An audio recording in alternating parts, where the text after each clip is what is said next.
The Coldness on Shawl Road, written by Neely. Chapter 1, The Road Home. The doors were opened as Sam Wright shook hands with the people leaving. He watched them while he leaned against the glass doors, holding them for the others. He belonged to the congregation there. He was a pastor, but had only been for a short time. The life change had brought him closer to the Lord than he ever thought he would be. He had grown accustomed to seeing the town people there, although the faces seemed to never change. He stood there watching, wearing a black robe and holding a Bible in one hand. He had permission from the higher power to teach his own ministries, and he liked it that way. He enjoyed teaching the lessons he had learned. It reminded himself of his childhood. Sam Wright was in his late 50s now, but he did his best to constrain his youth by using the Lord with every chance he had. He was unmarried and had never been. Although, as a child, his parents didn't worship or belong to anything other than the American Legion, he inclined himself to his beliefs. His parents were atheists and they were severe drunks, but it didn't stop him from what he felt was right. Sam stared himself turning towards the cars pulling away from the church parking lot. He was delighted with everyone's attitude as they left into their vehicles, noticing how buoyant and cheery they looked while leaving. Seconds later, he found himself there standing alone, as he turned, heading back inside. He took his light brown coat from the rack it hung on, and reached up top, grabbing a tedious tan hat from the hanging shelf just above the coats. He snugly placed it around his head, hiding the baldness.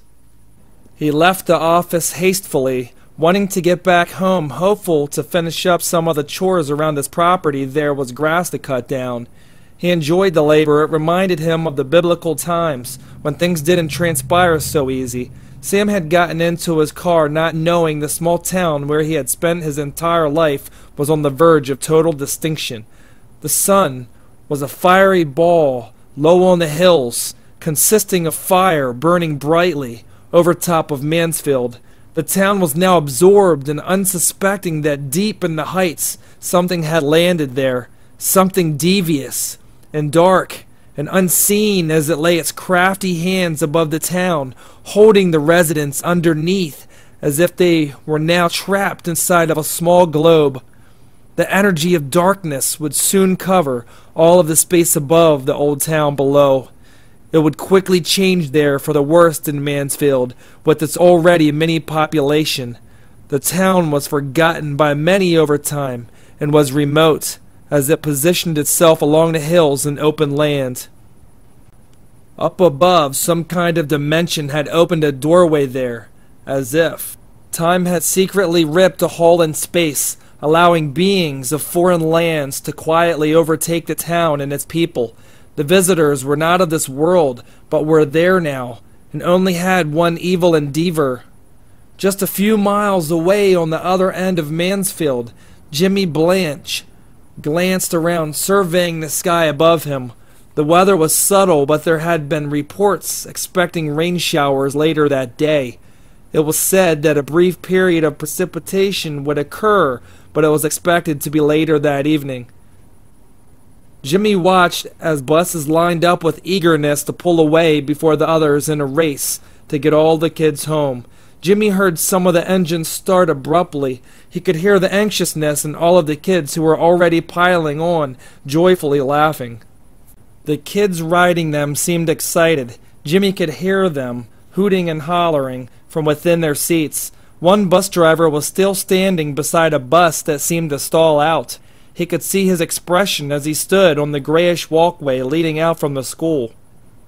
The man was in his mid-50s and was wearing a badge with his name upon it, David E. Jimmy didn't know many drivers. He mainly rode on the same bus every trip. Jimmy gave the man a friendly hand gesture, knowing the man's bus had died. He felt compassion for the man. He looked well overworked. The man began talking on the hand radio he held, trying to radio in another bus for the crowd that waited inside. Jimmy was just glad it wasn't him. He noticed the wind was calm and the clouds were white as cotton fields at that very minute. He was just yards from the riverbank. The Montgomery High School was built in 1965 and still stood to this day. The school had not changed much over years and had never been modernized. It sat directly cat-a-corner from where the National River ran. On most beautiful days, the town's local fishermen would park along there with their fishing gear and fishing boats. It wouldn't take long for them either to have them unleashed before the students were let out for the day. There was a fenced-in area where Mr. Johnston lived and had a wild herd of black stallions. Jimmy could see the horses beyond the fence. The rambunctious horses were galloping from one side of the property to the other, and they seemed very quick as Jimmy watched from the distance. Jimmy Blanche stood for a second, taking in the scene. His eyes were tracing across the overstretched highway, catching his breath for a short moment. His day had been long and futile. Jimmy was certainly glad his day in school had ended when it did. He decided to walk home from school. He was irritated with something his friend Jesse had said just earlier. Jimmy figured walking home would help him in some sort of spiritual way. His backpack was up on his shoulder as he walked heading towards town. Jimmy thought quietly to himself, knowing some of the kids outside now were watching him. He knew for them seeing him walk home was more of a rarity for him. He didn't do it routinely. The bell for dismissal had just sounded a short minute ago as he stepped from the walkway into the front parking lot. He murmured to himself about Jesse, which had urged him to walk even faster towards home and further away from school letting out. The short distance it took to get home wasn't far by all standards, so he kept moving. The distance wouldn't have mattered to him either way at this point. His stubbornness was driving him at this point. Jimmy rode on the bus most days with his friends, but mainly to catch up with them. He enjoyed the gossip and listened closely when his friends spoke about their school day and what he had missed in other classes. Today was just one of those rare occasions where he just needed a time out from it all. Jimmy Blanche had enough of the hustle and bustle. It was the childish games at that point that stirred him to walk. Jimmy had it up to his sensitive ears with it already and wanted to find his peace of mind. He stopped for a second to remove his headphones from his bag. As he pulled them from the side zipper, they dangled in his hand for a second before he put them into his ears. He took a quick observation of his own as he watched the sky, hoping to himself that it wouldn't start to rain. The clouds looked piercingly clear, but there was darker ones in the near distance. The darker ones gave him the notion that told him otherwise.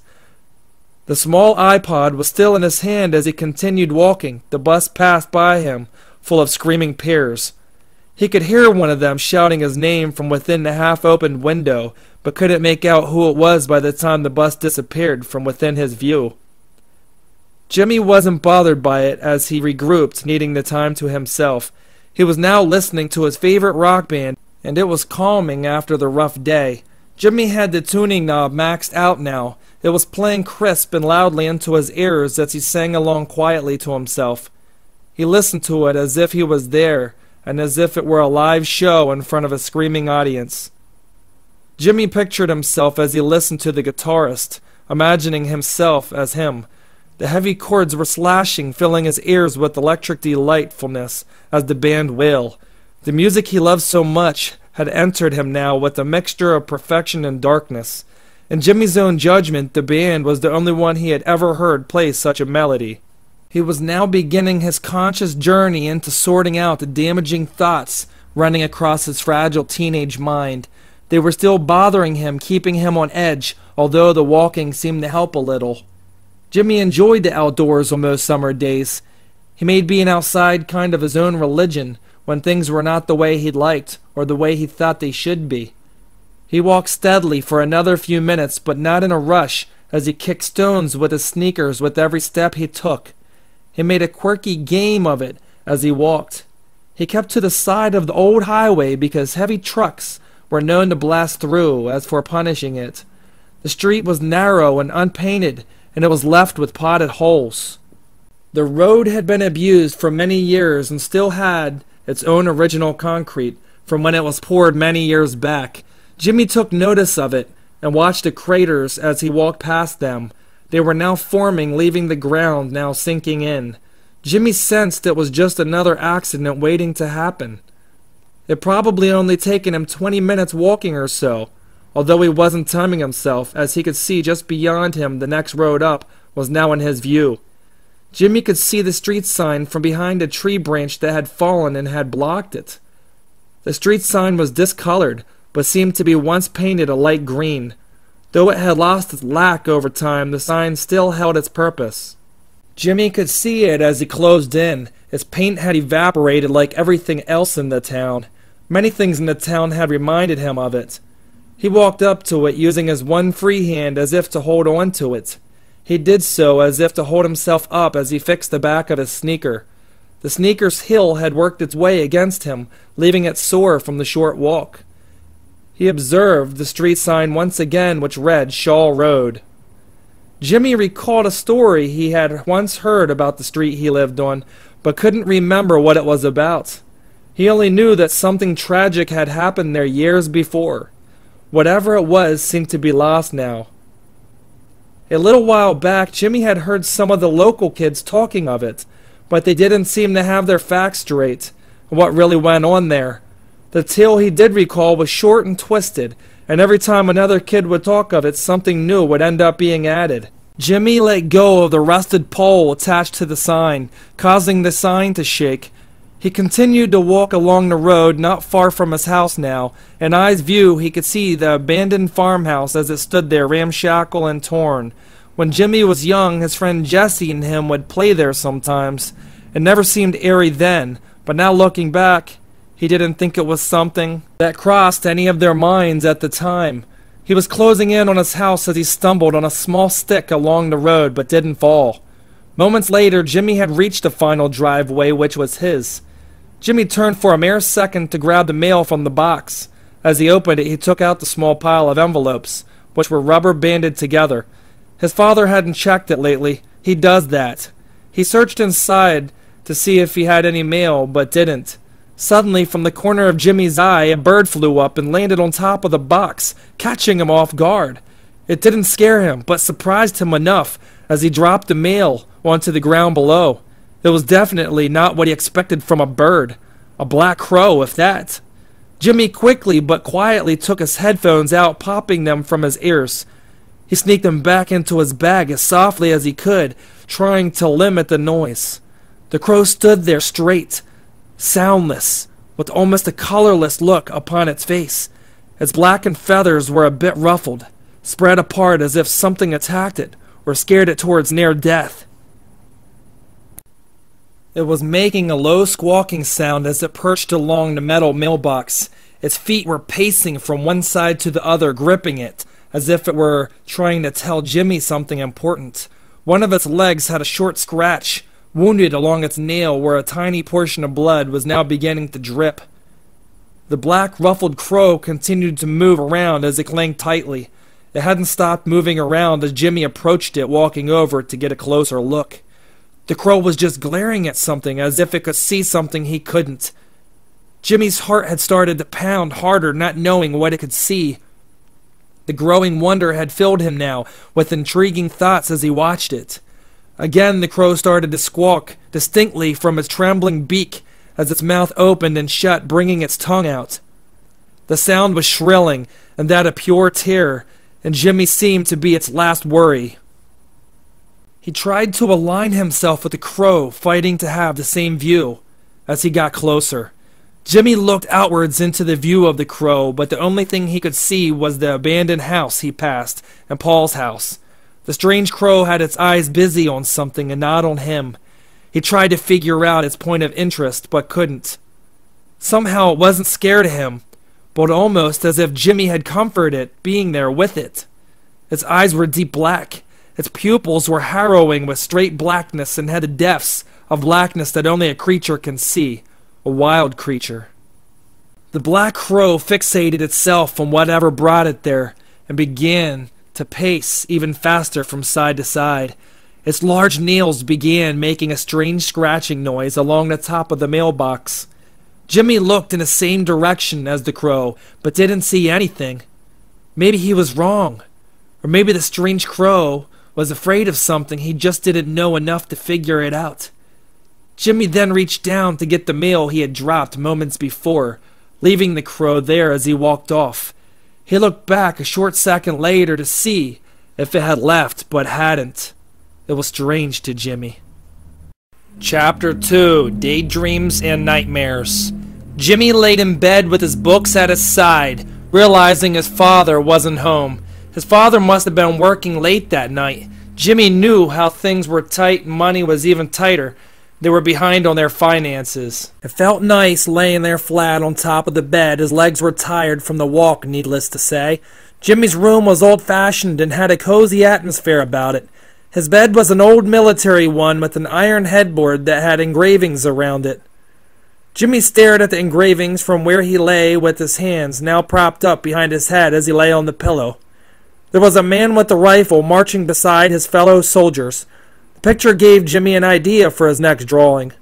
He spent the last summer off fine-tuning his art skills, and even tried publishing one in an art magazine he had received by mistake.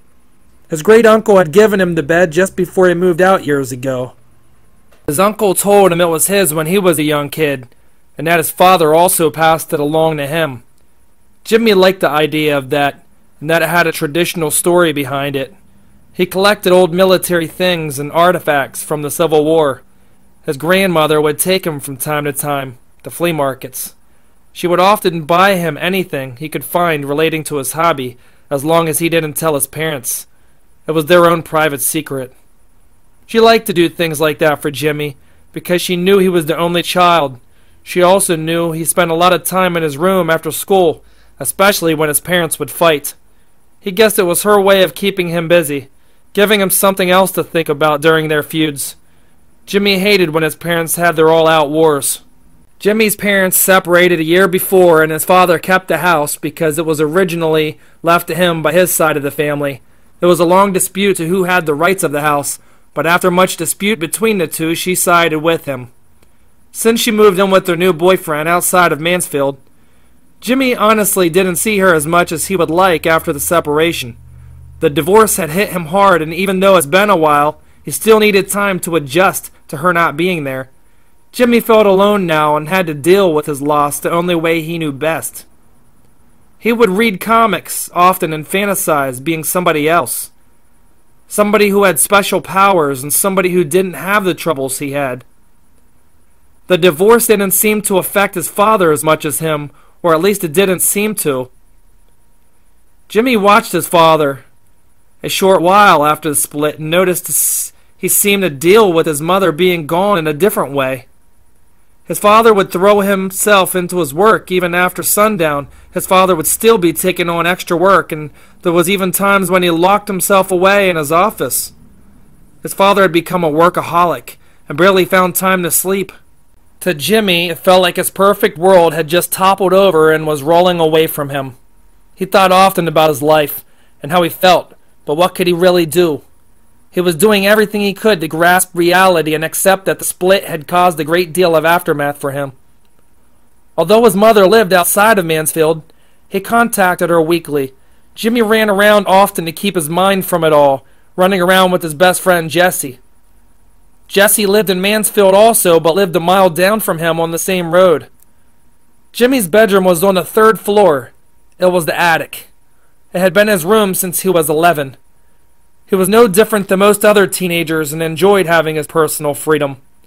He didn't have a girlfriend, but appreciated his privacy as much as anyone else. The attic was cold during winter months, but he did whatever it took to keep it warm, managing with the space heater and the old comforter his grandmother had given him as a present. She had stitched it for him when he was younger. It was given to him on his 13th birthday, which disappointed him at the time. Its use was much more understandable now. The house Jimmy lived in was old and had a long history. It was made of stone and was built in the early 18th century, sitting along Shawl Road on 5 countries surrounding acres of land. It was once owned by his great-great-grandmother. Before her, it was her great-grandparents as well. She left it to them after she passed, and at times he still heard noises that seemed to be her spirit, but nobody really knew. Jimmy had the feeling his grandmother still walked the halls there even after her death. It didn't freak him out much, though. Noises came with old houses. At least that's what he was told. Jimmy grew up spending his early childhood there on weekends with her, and he wouldn't have changed it for nothing. His grandmother would teach him about the ghostly history that embedded itself there, and also around the town since she arrived there from Scotland. Jimmy got up from the bed, looking towards the window. He reached for the blinds to pull them up to take a swift look outside to see if it was raining yet, or if it had begun. Shockingly, the crow that once stood there on the box was now gone. He thought about it again, but didn't think much else other than it must have gotten spooked earlier. Jimmy didn't have much to do thinking of some ideas, as he sat there on the bed thinking about giving Jessie a ring. What to do, he thought. There wasn't much to do, and he hadn't applied for any work there because jobs were scarce around Mansfield. Jimmy wished that his family could have picked another side of the world to live in, but they didn't. So he was there with his father until he grew old enough to decide another place. He thought often about his life, and part of him felt his life sucked, but he knew deep down he could have been a lot worse. Jimmy decided not to call Jessie that evening.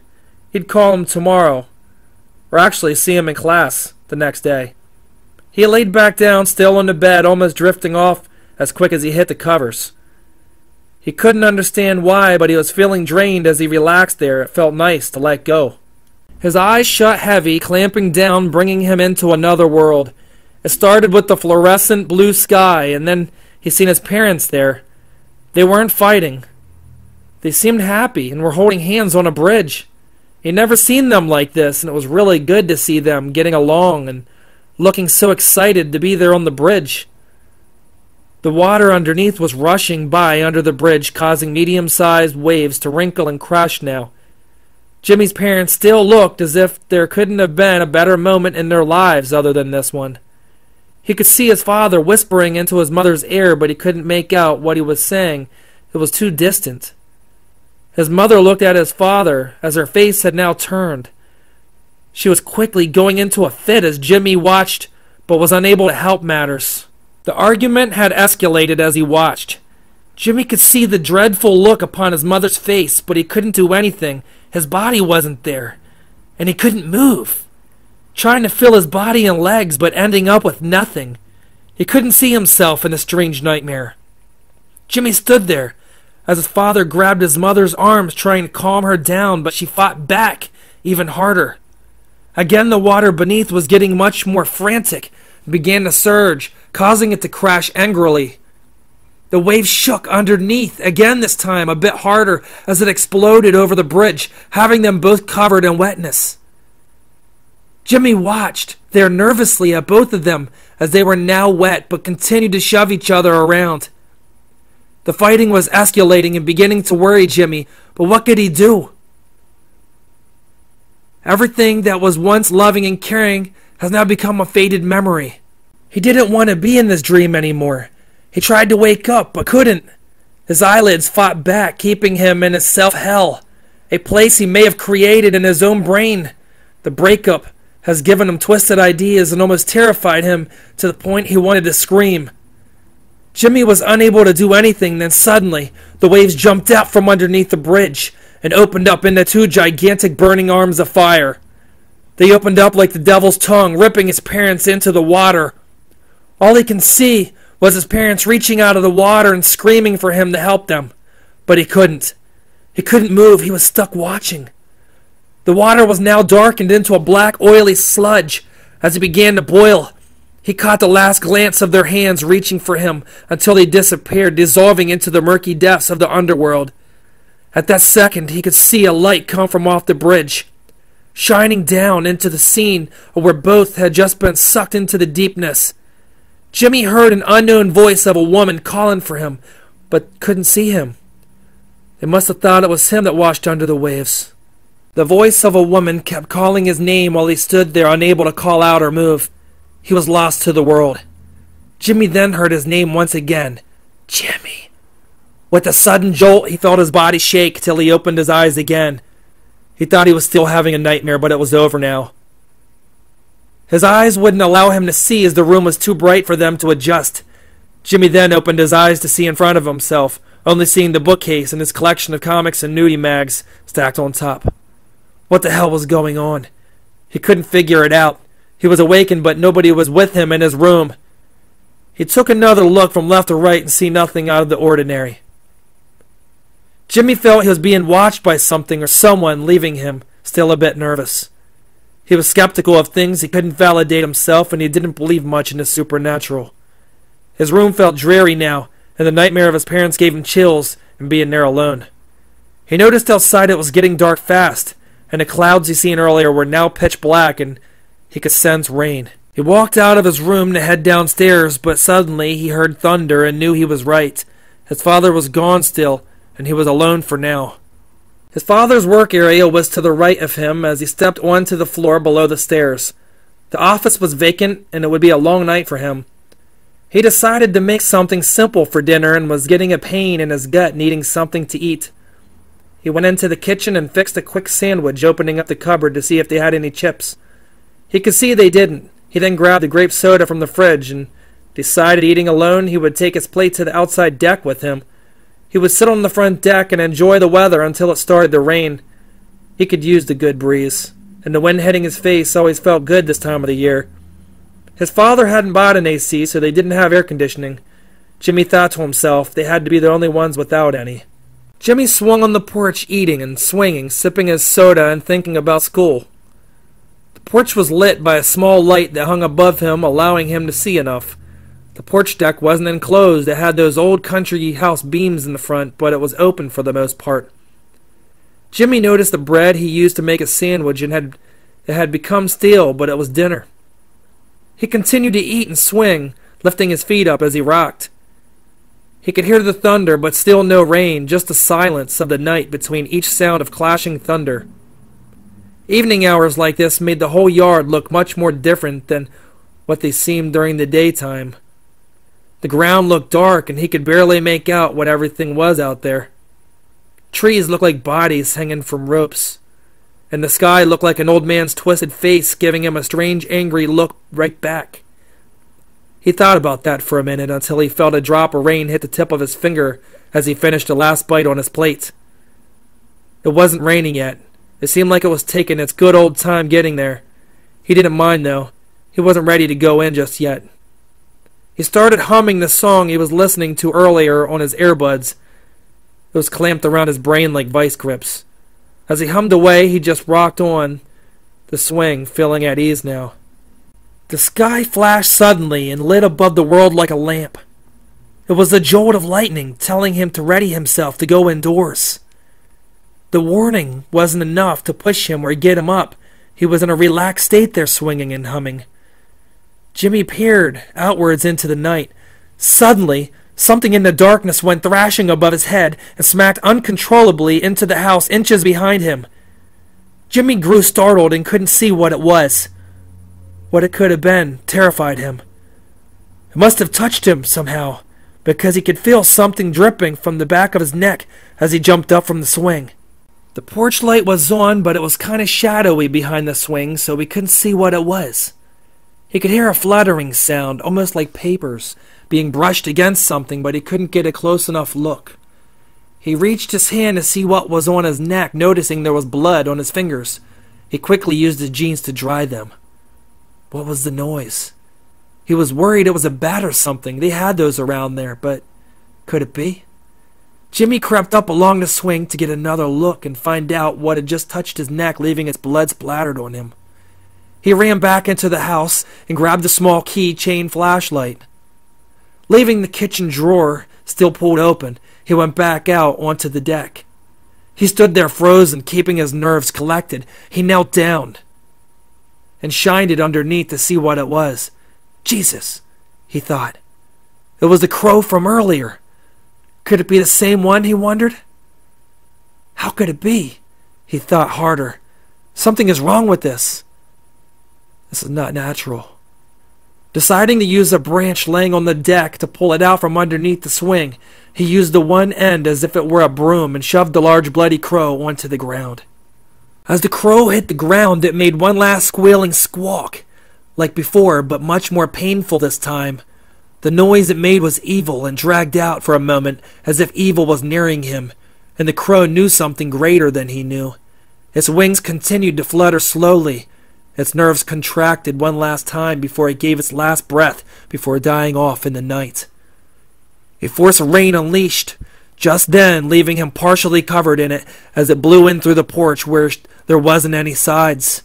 He ran inside to warm up and gave the crow no more thought. Chapter 3, Class in Mansfield. Waking up the next morning, the light seemed as bright as it ever was. It gave Jimmy a feeling of hope, and he was looking forward to seeing his friends in school. The bus was running late as he stood there in the front lawn. He was the only one who caught the bus there. Sometimes Paul would run over and get on the bus from the same spot since he almost lived across from him. He could see his house from where he stood just a few lanes away. Most days he would walk to school, but he would go the back way. He mainly walked along the trails behind his house. The trails led to the school if you knew which direction to go, and he did. They weren't too fond of each other, but Jimmy would talk to him from time to time, mostly in study hall. For the most part, Paul was a real outsider. He didn't fit in with any particular group and sat alone during lunch. Kids would gang up on him and make a mockery of him, which didn't help his chances of making any new friends. To Jimmy, Paul was just misunderstood. He hated seeing him left out. He always felt he had something unique about him, but he could never figure out what it was. He was kinda clumsy and strange in his own weird sort of way. He thought all the other kids couldn't see what he saw, so nobody gave him a real shot at being normal. If normal is the correct word to use. His demeanor was quiet and humble for his age, but ever since he turned 15, he's been seeing lesser and lesser of him. Nobody knew all that much about him, nor did they care to. Living a few lanes up from his parents' home, Jimmy could see Paul's house within the distance from how his driveway winded up and around a steep embankment in front of his house. Even though Paul lived there, he often didn't see his parents coming or going. They kept their car in the garage beside their house, but they walked more often than not when they left. Weird enough, it's been a good while since he's seen either of them, but they too were like ghosts in the wind. They were just as secretive and isolated as Paul in their strange little world. Having a life in Mansfield was never going to be the hottest card picked for most. It's kind of off the map and somewhat forgotten, and Jimmy wouldn't be the first one to tell you that. Many ordinary, simple living families have settled there. The town was built from ground up nearly 200 years ago and built its reputation. As it stuck, they named it Mansfield. At that time, it seemed to be a thriving town that seemed to have endless possibilities within its reach. The town had become one of the largest farming communities in the area. But now, many calendar years later, the town seemed to be much less than its previous self. At least Jimmy thought so. He felt the town was washed up and picked clean as far as the eye can see. Farming was about the only option around there to make ends meet. To Jimmy, that didn't sound too appealing. It annoyed him greatly, being a teenager growing up in such a boring town. The town was slow and everything in it seemed to be stuck inside and bottomed out. Bottomed out was a correct word when Jimmy thought about the town. It reminded him of another rusted Volkswagen parked in the local salvage yard. Mansfield had lost its wheels and seemed to be rolling nowhere but down, and to Jimmy, down wasn't anywhere but in the dirt. He wanted to see something different for once, instead of the same old nothing, as he put it. There wasn't any malls, and there sure the heck wasn't any other place fun for teenagers living there.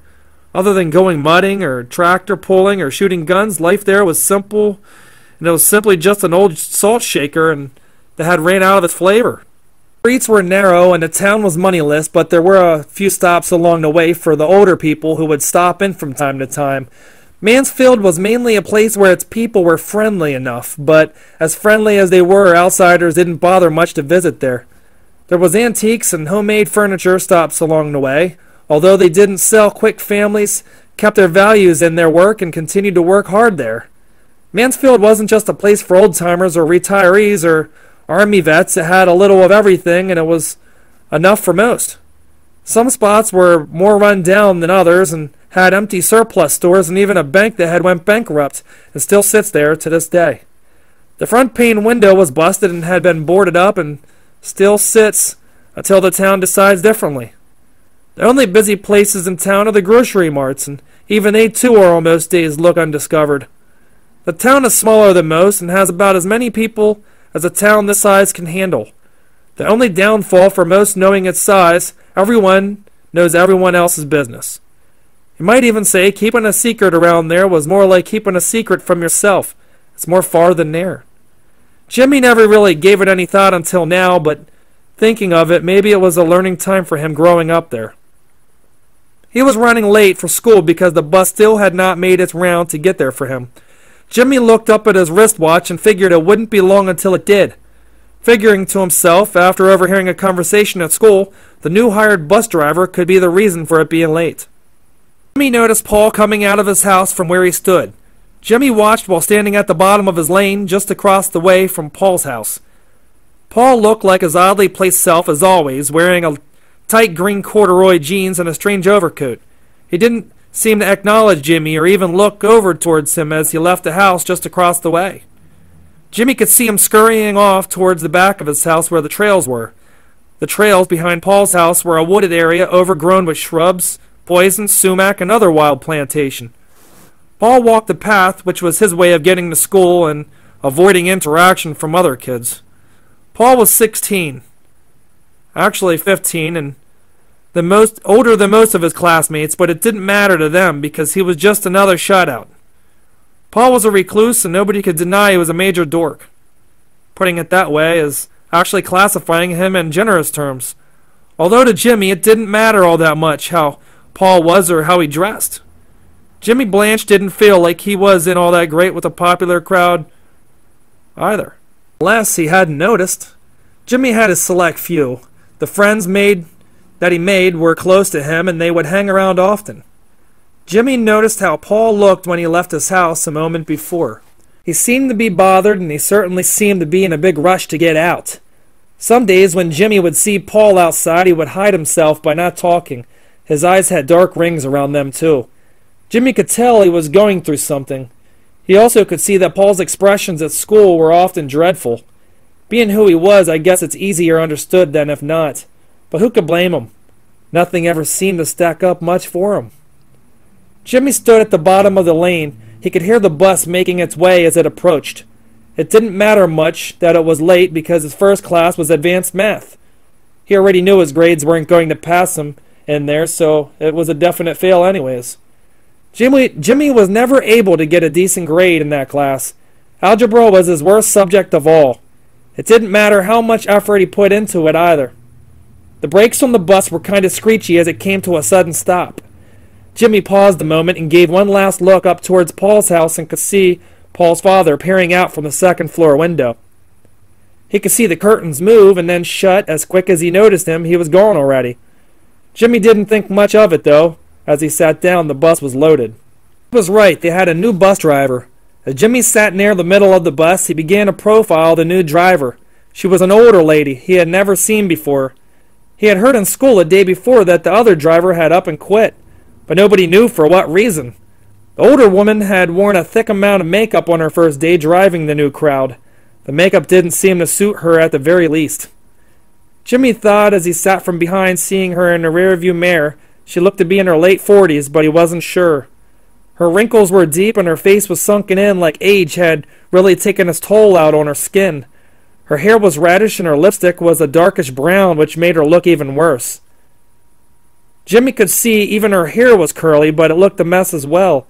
He noticed the kids behind her making fun of her as they continued imitating the way she held on to the wheel. She sat driving the large bus very still and didn't say anything to anyone. Maybe she was nervous about her first day on the job. It wasn't long when the bus arrived at the school. As Jimmy entered the big doors in the front, he seen the principal shaking hands with some of the students walking in. He stayed clear of Mr. Smith and rarely found any reason to go into his office. Jimmy seen Jesse. As he reached his locker, he was looking at him puzzled, but he didn't know why. Jimmy asked him what was on his mind, but he shrugged his shoulders and said, "Nothing really." But he could tell he was holding something back. The day before, he kept a secret from him, the kind of secret you shouldn't hold from a best friend. At least that's the way Jimmy seen things. He felt strongly about the code of brotherhood. Jimmy had to hear the secret news from another friend, which really hurt knowing how close the two were. He learned that his ex-girlfriend was sleeping around with the captain of the football team the whole time they were dating. Jimmy felt betrayed and wondered if anything she had told him was real. He was upset. Jesse had known, but hadn't told him out of the fear of hurting him. The reasons weren't enough for Jimmy to accept that his closest friend kept it from him, but understood it was a hard choice. Other than the hastefulness he was feeling, he forgave him. His friend Jesse carried himself in a positive way. Although Jesse was a huge goofball, he was very intelligent and was an honor student there at Montgomery High School. He was well liked amongst the entire school and was soon to be voted top of his class for class president. He definitely had the right attitude for it, and Jimmy wanted nothing more for him. Jesse was a laid-back kid who didn't cause drama like the other friends he knew. 10th grade was full of pressure, and Jimmy knew that all too well. He thought about it and decided he wanted a break from dating after what he had learned about Stacy. Stacy was in his past now, and Jimmy wanted to prove to the rest that he would brush the dirt she had put on him off. He would ask another girl to prom if it came to it. Jimmy stood beside Jesse as he unlocked the combination on his locker. "So, Jesse," Jimmy said, knowing Jesse looked quite sorry for not telling him about Stacy. He then continued to talk. "I just wanted to let you know I'm not mad anymore about yesterday." Then Jimmy paused a second to see if Jesse had any reaction, and he did as his head went down. "The past is in the past," he said. "Okay? So are we still cool?" Jimmy stopped to see if Jesse was on the same page now on their friendship. "Of course, bro," Jesse replied with his bouncy personality, as he always does. Jesse then slammed his locker shut beside Jimmy as they stood there together. "What do you want to do today after school? Any plans?" he asked, looking at him. "I don't have any real plans afterwards other than studying for the algebra test we have coming up," Jimmy said, as the two noticed Stacy walking by with her new boy toy. Jimmy then added, ignoring what he had seen, "Come over then." Jimmy shook his head, agreeing with him as the bell sounded for their next class. Then they both walked in separate directions. Chapter 4. Lost. That evening, Jimmy Blanche and Jesse were upstairs playing a game of rummy, and Jimmy kept losing bad. He wasn't too good at card games, but enjoyed the company this night, especially after the day before. Seeing that Crow really burnt him, he couldn't stop thinking about it yet, and he didn't mention it to Jesse. He figured he wouldn't understand anyways. He was kind of that goofy kid who lived to make you laugh and get you into all kinds of trouble in class. That he was, in all seriousness, he wasn't the serious type. Jimmy knew this. Although keeping it a secret wouldn't be easy for him, he confided in Jesse, so he kept wrestling it in his head as if he should tell him or not. Jesse lived about a mile away in the same town and rode his bike there often. He didn't stay overnight much, but he had a few times. Jimmy came from a family that spent their lives mostly traveling from one place to another. His dad was in the Air Force and taught Jesse a lot about it. His dad even went as far as buying him a flight simulator game that simulated the way the fighter jets would fly and operate. Jesse really enjoyed it and tried to get Jimmy to join the same shop and school he was in. He talked him into it. After a few days of debate, they both went into precision welding so they could learn to weld. Jesse wanted to work on the jets and planes and do the same kind of thing his father loved to do. Jimmy knew he looked up to his father, something he couldn't say the same for. Though he loved his father, they just didn't have the same common interests. Time was turning quickly, and the day was becoming night. Jimmy could see the windows were now dark as he looked up. He looked up as they lay there on the floor playing cards together. Jesse was on his way to another domination over Jimmy in the game. He could see Jesse's face as they finished the last few turns. His smile was growing wider. He didn't care much for the game, but was glad Jesse came to hang out, also because his father wasn't home yet again. He probably wouldn't be anytime soon either. "I win!" screamed Jesse, getting loud and obnoxious as usual after he just took another victory from Jimmy.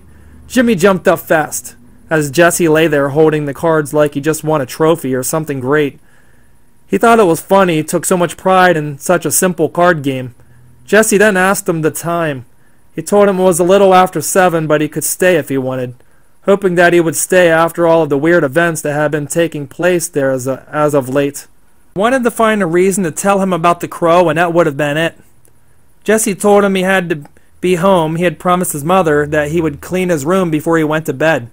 She had it up to her ears with the mess. That's how he put it anyways. Jimmy could only picture seeing her bitching him out about his room. This was a humorous thought to him.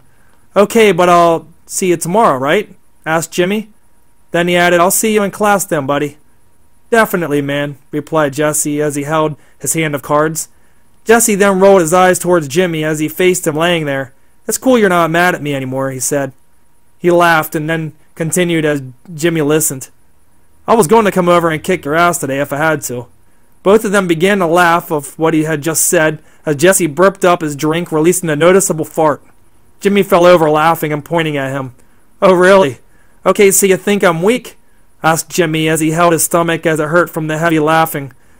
Jesse nodded but didn't reply as he smiled at Jimmy. "Hey, I have something really weird to tell you about tomorrow, bro, so don't let me forget," Jimmy said as he got back to his feet, hoping Jesse would ask what it was, but didn't. Jesse then grabbed his jacket and left quickly. Shortly after Jimmy sat downstairs in the parlor room, there was a pool table there, but he wasn't in the mood to practice his shots. He was getting tired and figured he would get washed up for school the next day. After showering and laying out his outfit for school, he decided to read the new comic he bought a week before. It was a really cool comic. It was about the apocalypse and some kind of zombie outbreak that took place in a small country town. The town on the front cover reminded him of Mansfield in some strange way. The houses on the cover were old and looked run down, and it showed two zombies attacking two boys on the cover as they rode their bikes. One of the zombies had a body torso in one hand, dragging it along the lawn near the street where the boys were. The other zombie was holding on to one of the boys and was about to bite him. The whole comic cover was just really awesome to him, and he loved the artwork inside. He didn't buy comics all that often, but he was at the grocery mart in town that day and seen it had zombies on it. He didn't want to pass it up. He was a dork when it came to the living dead. There wasn't much to do now that Jesse left and it was getting late, so he went to the corner of his room where the window was. He had a pair of binoculars on the desk beside the window, so he picked them up. Lifting them to his eyes, he couldn't see much since it was dark, but he could see the outer frame of Paul's house and not much more. Jimmy put them back on the desk and looked out again, holding his hands up to his face, forming his own pair of human binoculars, still seeing the dark outside, but he noticed something down by the mailbox. Something was laying in the lawn along the lane where he had seen the crow a day earlier. What was it, he thought? He decided to hurry outside and take a look at it. As he reached the front lawn, he approached the object in the dark as he crept his way to it. He could see it as it lay there in the freshly cut grass. It was a diamondback bike, but it wasn't his. Jimmy owned a BMX. He then realized it was Jesse's bike. He knew this for certain. Jimmy didn't understand why he left it there instead of riding back home. Thinking about it made no sense to him. Why would he walk instead of riding it home? When Jimmy got back inside, he tried calling Jesse, feeling concerned about the bike and the long walk home. Jesse's mother must have been using the line. It was tied up. All he heard was the annoying busy sound it creates when someone's on it. He called a few more times, but still the same thing. Jimmy would have to give it a rest and call him back, or actually see him in school the next day. Although they lived close to each other, they rode two separate buses. Jimmy would talk to him later in shop the next morning. Before he could fall asleep, a loud siren appeared coming from in the distance. It sounded like an ambulance or a police car, but Jimmy wasn't sure which one. As he sat up to lean closer to the window, Jimmy was there on his bed, still wondering about it as he listened. He could hear the noise grow louder, but a few moments later it passed by without stopping. He then went into a deep sleep and didn't wake until the next morning. The sound of his digital alarm clock rung, buzzing as if it set off to wake him from his dream. Finally, he wasn't having a nightmare, but had been rudely awakened by the alarm, still laying there as he reached his hand in total darkness and smacked the snooze on it. His dream was amazing and full of attractive women laying around in bikinis. He was there kicking it with them in a massive hot tub. He was being washed and was receiving a back massage. He was wealthy and filthy rich, and he was flashing his wealth around. He was flipping through handfuls of large bills while the money fell into the pool of hotness. Just before his alarm had gone off, he was sticking the soaking bills into their tops, like he was some sort of millionaire without a care in the world. The dream was ridiculous, but he didn't mind the fantasy. He even had a mansion in it. He wasn't the materialistic type, but enjoyed a good time, especially when it had half-naked women submerged in water and all over him. Getting to school was easy. The bus had arrived on time. Jimmy got on, noticing that the bus driver was no longer the older woman from before. He thought to himself, maybe she couldn't hack it. Jimmy didn't really give it much more thought as he sat in his new seat this time. Jimmy was sitting beside another classmate named Charlie. Charlie didn't seem to have much to say either as Jimmy sat beside him, making sure his books were all in. The two had rode the bus almost the whole way without saying much of a word to each other. As Jimmy reached the school's entrance in front of the lobby, he spotted Jessie's mother speaking to a group of teachers that were forming. Strangely, she began to cry. Jimmy took notice and was wondering why she seemed to be upset.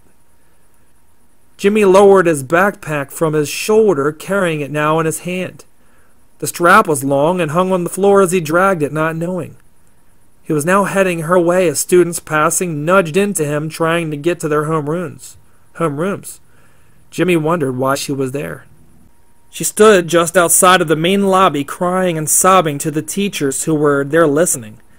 Jimmy was only a few feet from her as he began to wonder if Jessie was okay. Approaching her now, walking towards her, he had many questions on his mind. Jimmy wasn't sure if he should comfort her or ask her what had upset her. All he knew was something was wrong. She looked as if she needed somebody to cry on, but he wasn't sure if she wanted comforted. Jessie's mother looked at him as he stopped before her as she sobbed and blew her nose into a tissue one of the teachers had handed her. Her tears were still continuing to run from her face as she clung to her purse.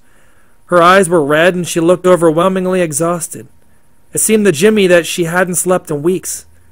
Jimmy then asked her as they stood there alone, "Are you okay? Is Jessie okay? I haven't seen him." She could see Jimmy, but she didn't answer him. She seemed incoherent and was shaking all over. Jimmy looked around and had noticed all of the other teachers had left and had back to their rooms to address their classes. Jimmy wanted to be cautious, knowing she was upset and looked a train wreck. She bit her lip, fighting herself not to talk to Jimmy. Standing there, Jimmy wasn't getting any closer to finding anything out. She wasn't revealing anything. Another teacher stormed in between the two and cut him off, taking Jessie's mother aside, telling her not to talk. Jimmy became worried. He was beginning to have a pain in his chest. He could feel it as it burned him greatly. It was an anxiety attack. Jimmy had a feeling that it had something to do with his friend, as he followed the teacher pulling Jessie's mother into the main office. The teacher released her arm and asked her to sit for a minute and wait as she sat down. Jimmy came into the office for only the third time ever, hoping not to get caught by a teacher for being late to class. The teacher had left her there. They were the only two now, but for how long? Jimmy tapped Jessie's mother lightly to get her attention as she rested her head in her arms. Stuttering to get the words from his mouth, Jimmy told her as quick as he could before another teacher could interrupt it to. "Jessie left his bike over at my house last night. Is he okay?" His mother looked up for a split second as she continued to shed tears, wiping them away with her hand as they streamed even heavier than before. She looked at Jimmy and turned her head as if she didn't want to talk about whatever it was. "Jessie left his bike over at my house last night. Is he okay?" His mother looked up for a split second as she continued to shed tears, wiping them away with her hand as they streamed even heavier than before. She looked at Jimmy and turned her head as if she didn't want to talk, but Jimmy tried once again to break her from the silent treatment. Jimmy had a worried look upon his face, putting his one hand on his chest and grabbing it as it burned inside over the thought of something happening to his best friend. He wanted to hear what she had to say, but knew the risk could shatter his heart and break it into 1,000 pieces.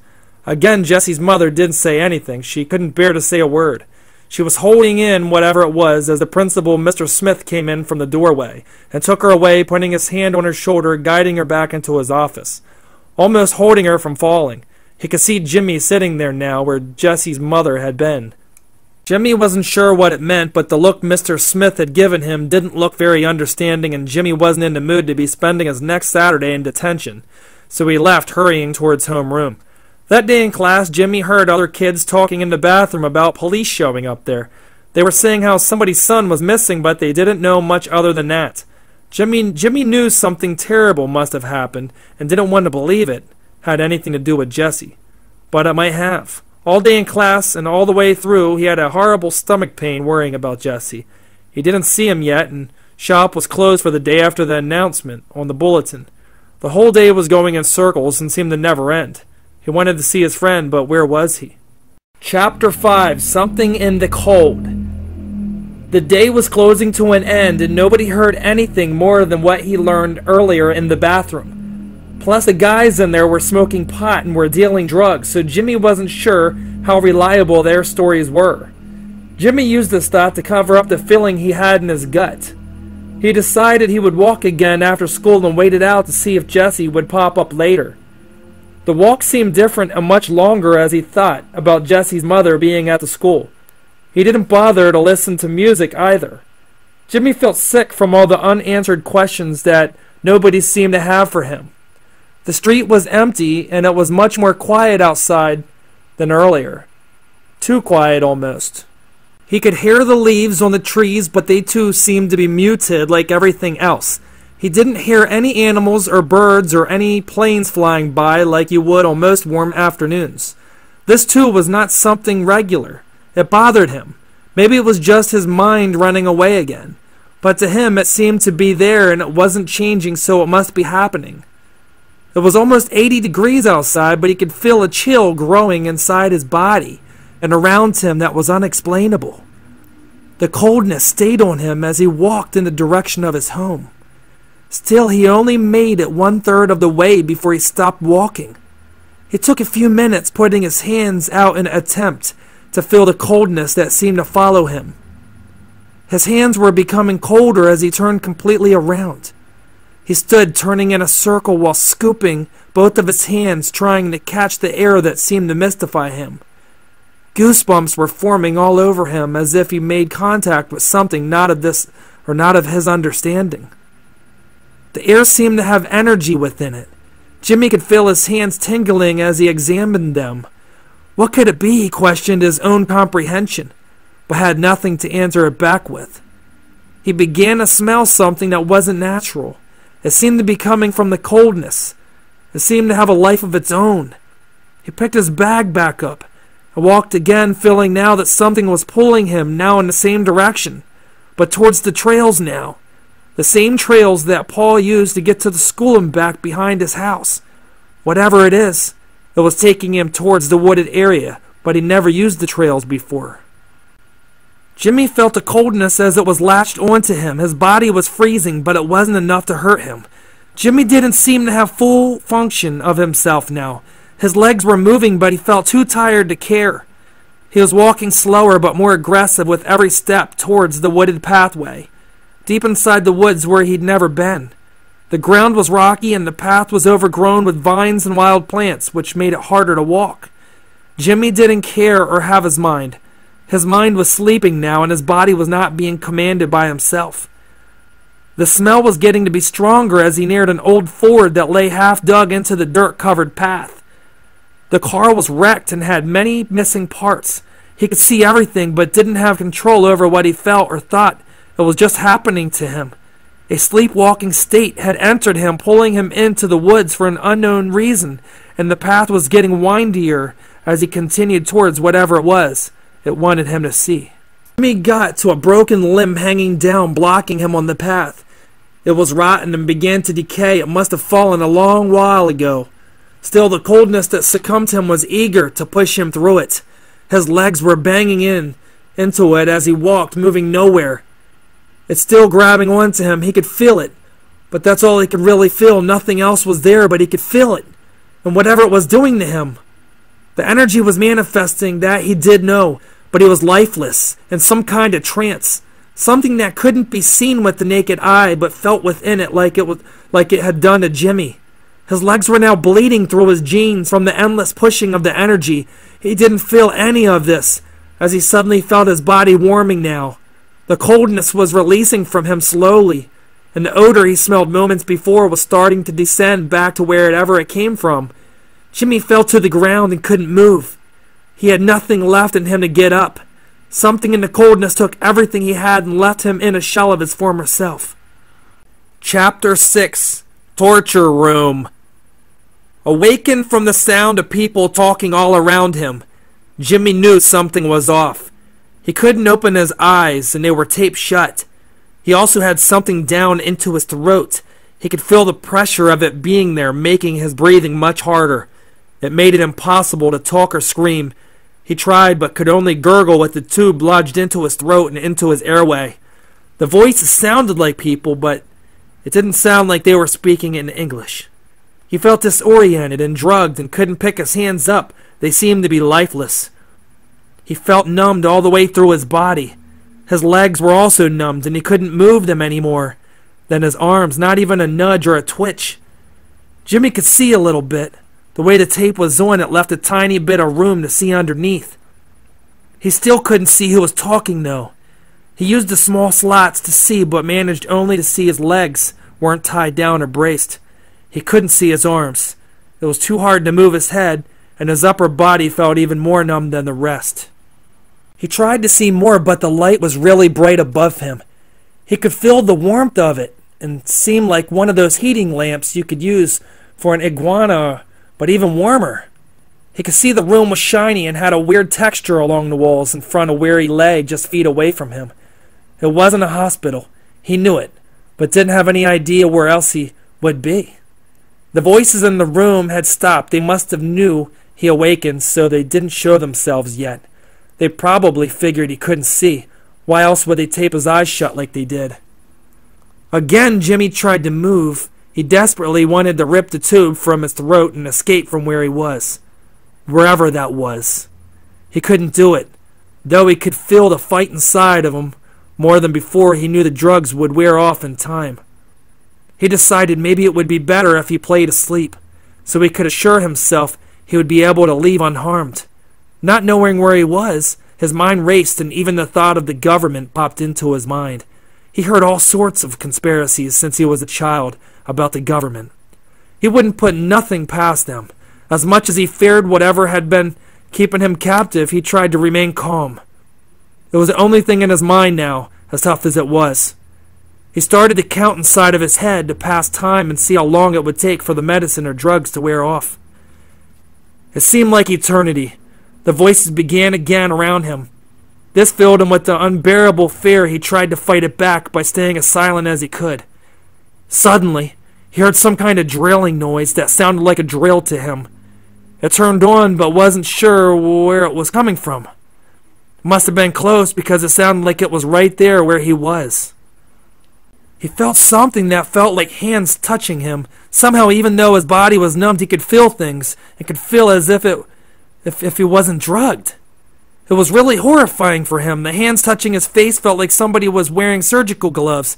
He felt whoever it was poking his face and marking him with what might be a pen or a marker. He also felt that someone touching him, messing with the tube, making sure it was incorrectly. Jimmy's heart was pounding, but he had trouble hiding it. How could he? The sound of the drill came on again this time. It sounded above him, and it got louder until he heard it stop inches above his face. The hands again started poking at him, and one of them started to pull the tape from Jimmy's eyelids. The tape was sticky as they pulled it up. It made a ripping sound that took most of his eyelashes off, leaving his eye watering and twitching. Jimmy gurgled as he tried to scream but couldn't with the tube there. He was in agonizing pain from his eye, burning badly so he couldn't see just yet. Clearing his eye by opening and closing it, he could see only the drill above his eye. It was stopped there, less than a hair strand away. He didn't dare to move or even try. Just the thought of it going into his pupil gave him the most terrifying thought of pain he could ever have. He rolled his eye to the side to see who was there with him, but it wasn't easy. He could only see the person from the waist up, and they were very tall. They seemed to be wearing a suit of some kind, which was silver, and some kind of breathing apparatus attached to it in a few places. He noticed that the suit was not of any fabric he had ever seen. It somehow looked from not of this world. He could see strange tools hanging from the suit, and most of them looked razor sharp. The tools didn't look like a surgeon's tools, but resembled them in an unexplainable way. His heart was thumping, laying there, unable to move or see much of anything but the point of the drill facing his eye. One of the voices seemed to direct the other one, telling it something in another language not recognizable to the human race. It didn't sound normal. It sounded like they were using codes and different forms of communication towards each other that they could only understand. Jimmy felt nauseous. and like he could vomit, but the tube wasn't allowing him to do so. It was a living hell fighting it back, which felt like he was suffocating himself by doing so. The drill fired up again, and he could see that it was hanging down from the roof. As it spun, it stayed there by itself. Nobody had touched it yet. The roof of the room looked dome-shaped and had breathing masks and empty bodysuits not of this world hanging on it. His mind was racing to escape, but he couldn't move.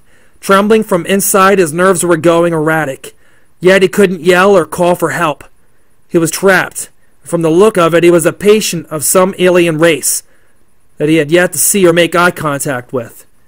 He felt the urgency to scream as the large drill came flying down and burrowed into his pupil. He clutched his brain around it, screaming in pain and holding death on his tongue as he choked on his own vomit and belly mass, which was blocked by the breathing tube inserted inside his throat. The large drill continued to spiral deeper into his pupil. The only thing he could do was imagine it was a dream, a bad nightmare, the worst ever. The drill cranked into his eye. He couldn't shut it. The pressure would have ripped it apart, so he imagined he too would be dead soon, the same as his eye. Another thing came tumbling down from the dome-shaped roof of the capsule or whatever it was where he was trapped as a living victim. It wasn't a drill this time. It was an empty vial with a microtube on the end of it. Jimmy was still screaming in his head as the drill pulled out from his eye and inserted itself back upwards into the dome. The vial came down, and before he could grasp his consciousness of reality and ready himself for what was next, it penetrated itself into his eye, the same place the drill had. The pain was already great. He couldn't fight any longer. He let his brain slip away as the vial filled with whatever it was extracting. Were these experiments? But would they do this to a non-threatening creature compared to their own kind? Jimmy was out cold now, laying there unconscious and unaware of the next test ahead. Chapter 7. Tunnel to Hell. He landed in the soft fields. The corn was golden and the sun was warm there. Jimmy looked at his hands after he fell for what seemed like hours. His parachute came down moments after covering him until he crawled out from beneath it. He could see his parents waiting for him along the road. They were proud of him for the jump he made. He could see himself this time and was able to walk with his own legs. Nothing had control of him there. His parents came walking up again. They seemed happy and they were holding baskets full of corn. His dad put the basket down and put his arm around him as he reached him. His mother was smiling just a foot away. His father said, "Jimmy, your mother and I decided to work things out. We're going to celebrate tonight after we cook this corn." Jimmy thought it was strange, but boy, he was glad to see his parents again and happy. And together. His mother, on the other hand, picked the basket of corn up. Jimmy's father sat down a moment earlier and began to take a piece from the basket. Jimmy watched as she bit into it and blood spurted from her mouth and more with every bite. She bit harder as the corn started to crumble within her hand. Covered in her blood, she continued on. His father looked at her and reached into the basket she was holding and pulled out a snake which was wrapped around another stalk of corn. The snake had a human face but hissed and bit at him while he held it to his mouth. The snake was poisonous, he could tell, but didn't have time to react. His father already had been bitten on his face and fell to his back, onto the corn swaying in the wind. Jimmy couldn't believe what was happening and didn't understand it. He sensed it was a dream, but he still hadn't awakened from it. The snake came crawling towards him and lanced at him in that second. As it lanced at him, it turned into his grandmother, but a much more evil version. She had blackened eyes and a stare that could eat a man alive. Jimmy tried hard not to look back at her as she ran towards him. She was cursing in tongues and had the voice of a million devils. She was flying through the corn, chasing him now. Her legs were more like scales on a fish, and her hands were more of a scorpion. Jimmy noticed this as he turned towards her, begging her to stop, but she wouldn't. Then suddenly a loud blast sounded. The greatest blast Jimmy had ever heard. So powerful that he was no longer worried of this creature that manifested from the thoughts of his parents. He gathered himself, pulling his head back up from the corn, still ducking as he peeked to see what it was, and he noticed Jesus standing there. Jesus was standing there. Didn't even have to say a word, and he felt safe again. Jimmy knew it was Jesus because he was dressed in white and had the trademark beard he wore.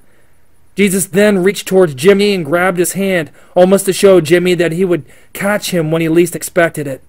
Such as times like this, even if it was just a sign to come, and even if it were a dream he was visiting Jimmy in, it was something is more than nothing.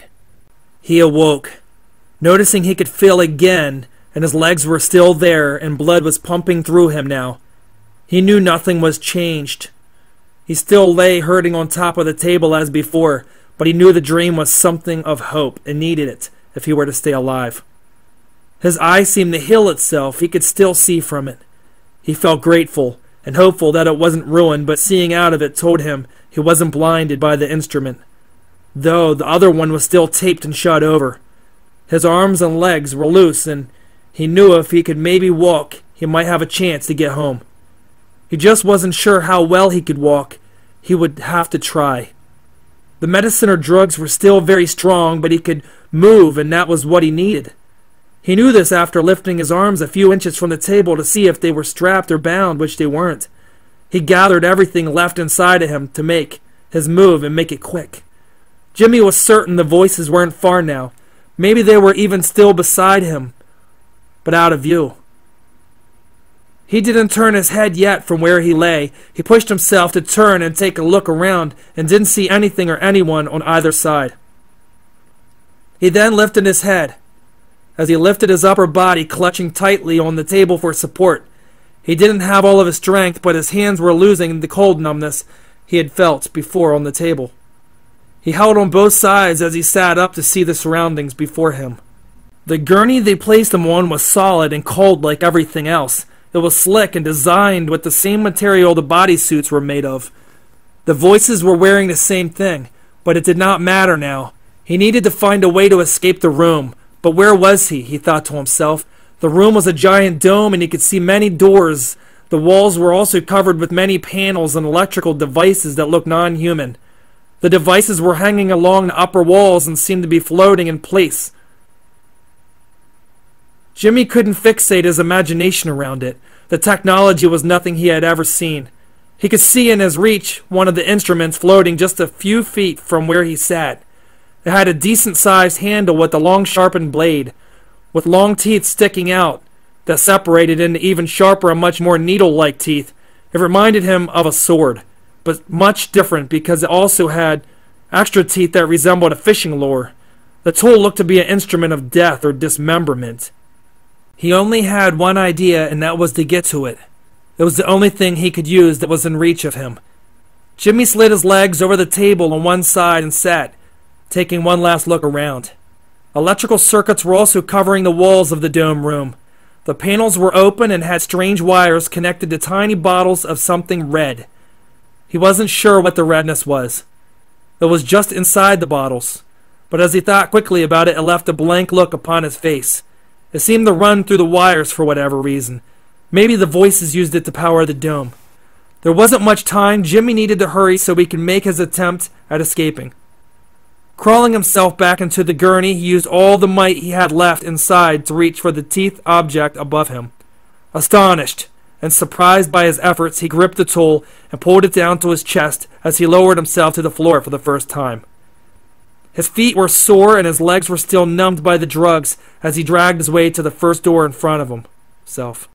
The doors were not like regular doors he'd ever seen before.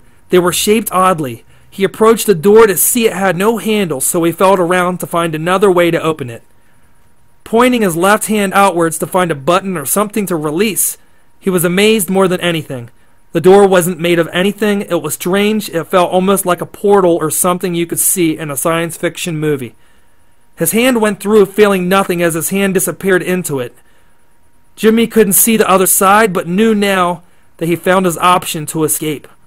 He didn't know what would await him on the other side, but he hoped that the voices wouldn't catch him. The torture room had left him different. He could feel it inside himself. Whatever kind of test they were running there would impact him, and he knew this, and that he would never escape it. He thought again about the voices, wondering where they had gone. As Jimmy wrenched his body into the doorway, it sucked onto him and dragged him inside before he could gather his balance. It flung him into a downward spiral. His body was out of control as he tumbled downwards into the darkness. The tunnel he was falling through was a portal, as he screamed out of fright, falling at ungodly speeds. The walls were closing in on him as the tunnel swooshed him even faster into the blackened electricity surrounding him as he fell. Jimmy screamed again, even louder, but nothing could be heard but his own voice echoing back as he flung even deeper down the tunnel. In his mind, he knew it was to be his death. Closing his eyes now, he could feel the coldness like before hit him as he fell. The coldness overcame him even faster and latched onto his body while the speed of him falling started to slow down. He opened his eyes to see what it was. Still unable to see the coldness around him, he was now hovering towards the exit of the tunnel. He felt the coldness lifting him to keep him from hitting anything and getting injured. He was now only a few short yards from the exit and could see a light shining in through it. The coldness seemed to be helping him this time, but for how long, he thought, as he neared the exit. His legs were still very sore from earlier in the trail, the first time he felt the coldness. As Jimmy came into the light below, he was knocked senseless by something unseen. Chapter 8. Back Home. Back in Mansfield, a large search party had begun circulating around town. The fields and the woods nearby were being combed through by investigators and other search rescuers. The town was becoming frantic and worried by the disappearances of the two teenagers. Both parents of Jesse were talking over the local television and asking if anyone had any more information. They were pleading for anyone to call in if they knew anything of interest. Jesse's mother continued to talk.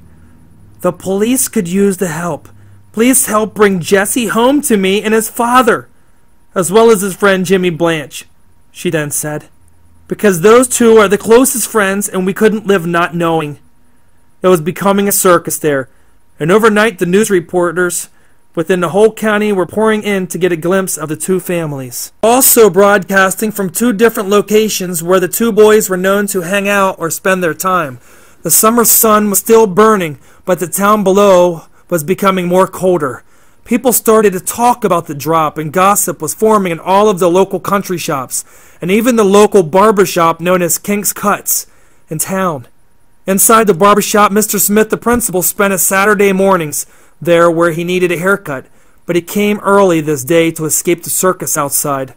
Paul was walking along Shawl Road. As he left his house, he seemed to be in a real hurry. Jimmy Blanche's father could see him from the porch where he sat holding the newspaper. He noticed something off about Paul. He wasn't walking the same. He was walking unusually fast and was holding a strange-looking satchel.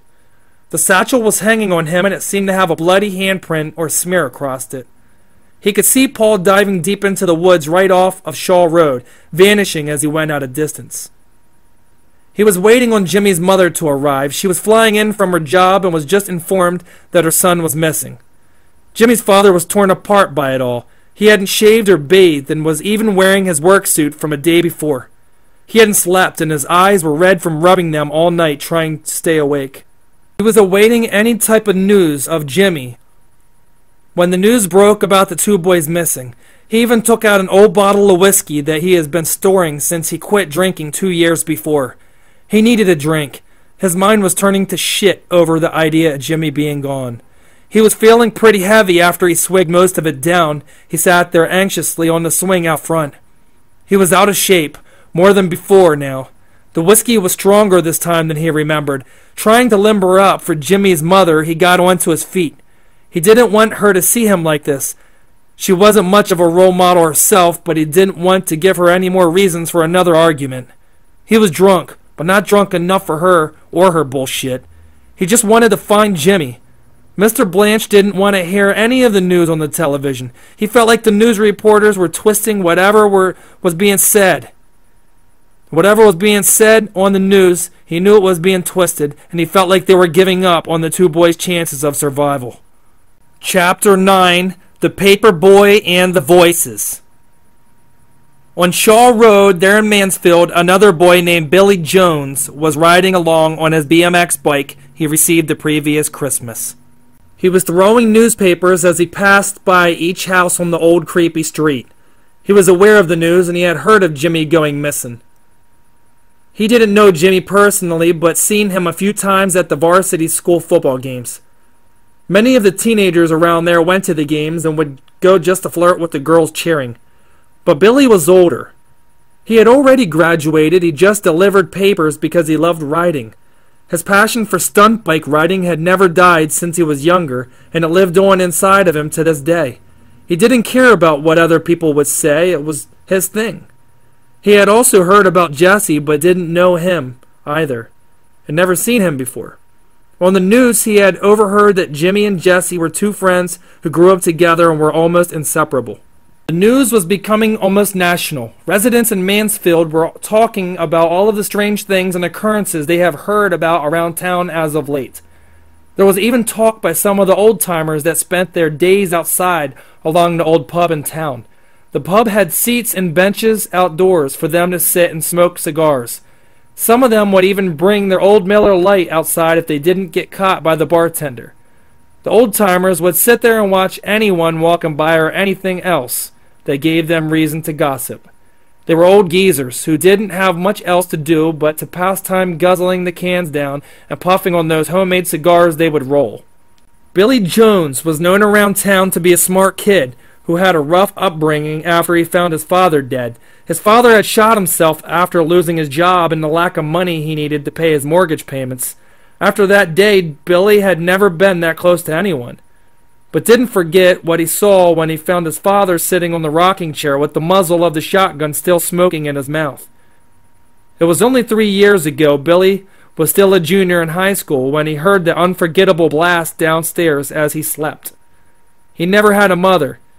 She had left shortly after he was born, and he didn't care to find out where she was. To him, she was dead already, and now so was his father. Billy moved in a couple houses down from his father's after the shooting. His friend Tim, who was older, had his own place, allowed him to move in after the tragedy. Tim had the first floor, and Billy took over the second floor as his own. Tim didn't mind it because he was a loner. Tim's wife had cheated on him shortly before and they divorced, so she wasn't in the picture. Billy had somebody to talk to, and he needed that, although he never brought up anything about his father committing suicide. Billy rode up until he noticed Jimmy's house on the right side of the street. He stopped for a second like he was fixing the bag holding all of the papers. He put his foot on the pedal and leaned onto his other leg while he watched Jimmy's parents talking outside on the lawn. He could see the confused look on both of Jimmy's parents' faces in the bottle sitting on the deck beside the swing. It was laying over and had spilled, but not much, since his father had been drinking it all morning. Billy wasn't sure if he wanted to pass by the home or skip it, or head back around and return later. He gave this some thought and decided to deliver the paper, not knowing Mr. Blanche had already received one that morning when he stopped at the local grocery mart in town for pills. Billy used his sneakers to grip the pedals and continued towards the Blanche's residence. A violet light blazed upon Jimmy Blanche's face as he lay disoriented along the cold surface. He didn't know where he ended up or where he was. His head was pounding enormously and pulsated from the surprising blow that had knocked him unconscious. He was aching and hurt now. His head was being smothered by the pain that had formed inside it. He was shaky and laying in another place, but unaware of where he was now, still lost and still confused. The numbness wasn't as great as before he noticed this. He was flattened on the surface and still stuck in a nameless place of lostness, but he was still alive. He was grateful for the dream he had earlier of Jesus, and how Jesus had given him the faith he lacked before to survive. He was no longer in a room now. This place was much more lost than the room before. He laid there, rolling onto his side, looking upwards and then to his other side, to see if anyone was there along with him. There wasn't. He realized he was deeper and way further away from the previous room than one could imagine. The tunnel had taken him to a place where he could see hundreds of chambers lined up along the floor. The chambers were almost shaped like caskets, but had the same shiny surface the voices were wearing in the domed room. Jimmy didn't hesitate to find his feet. Quickly getting up, he walked around and examined the chambers he discovered. He could see through the tops of the chambers that were the size of a human body.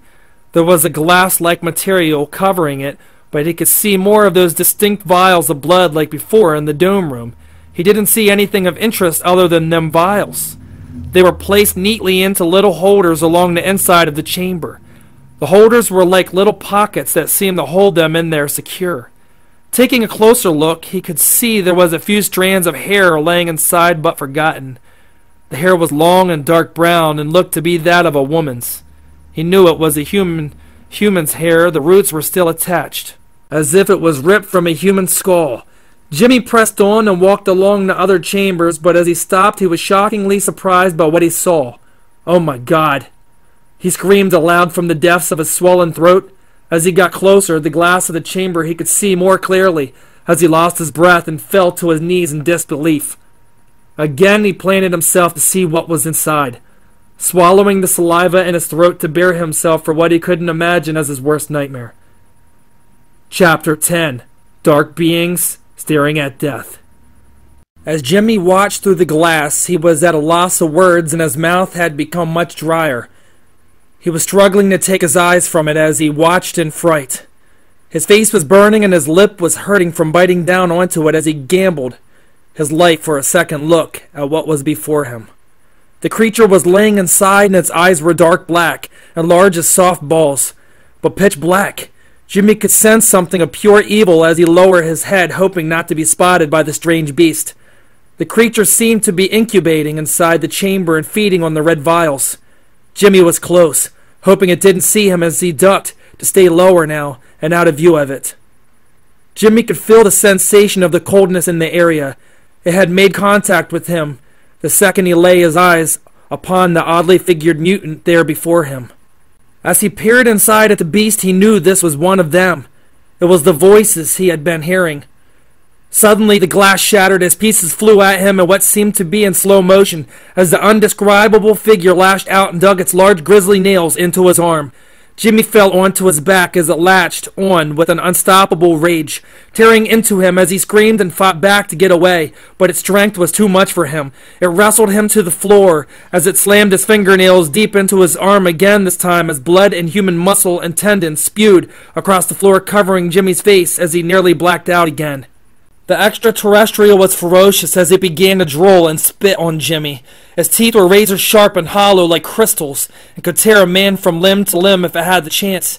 As it clawed away to get Jimmy's face, missing him as he dug his shoes deep and pushed himself backwards, nearly escaping his own fate. The creature was growling with murderous desire as it lunged again at Jimmy, laying helplessly on the floor. Only thing protecting him was the shield he formed with his hands to block the alien from finally killing him.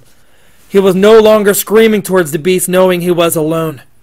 Jimmy clutched his fist as tight as it would allow him to. His hands were his only weapon as the creature went for the final pounce towards him as its teeth let out a blood-curdling cry, warranting Jimmy's death. Scrambling to gain momentum, Jimmy raised his arm up, still on the floor, leaning back as the creature landed into him. Jimmy made contact with the creature's face as he grabbed onto it in a split second. He made a hook with two of his fingers to rip the eye from the creature.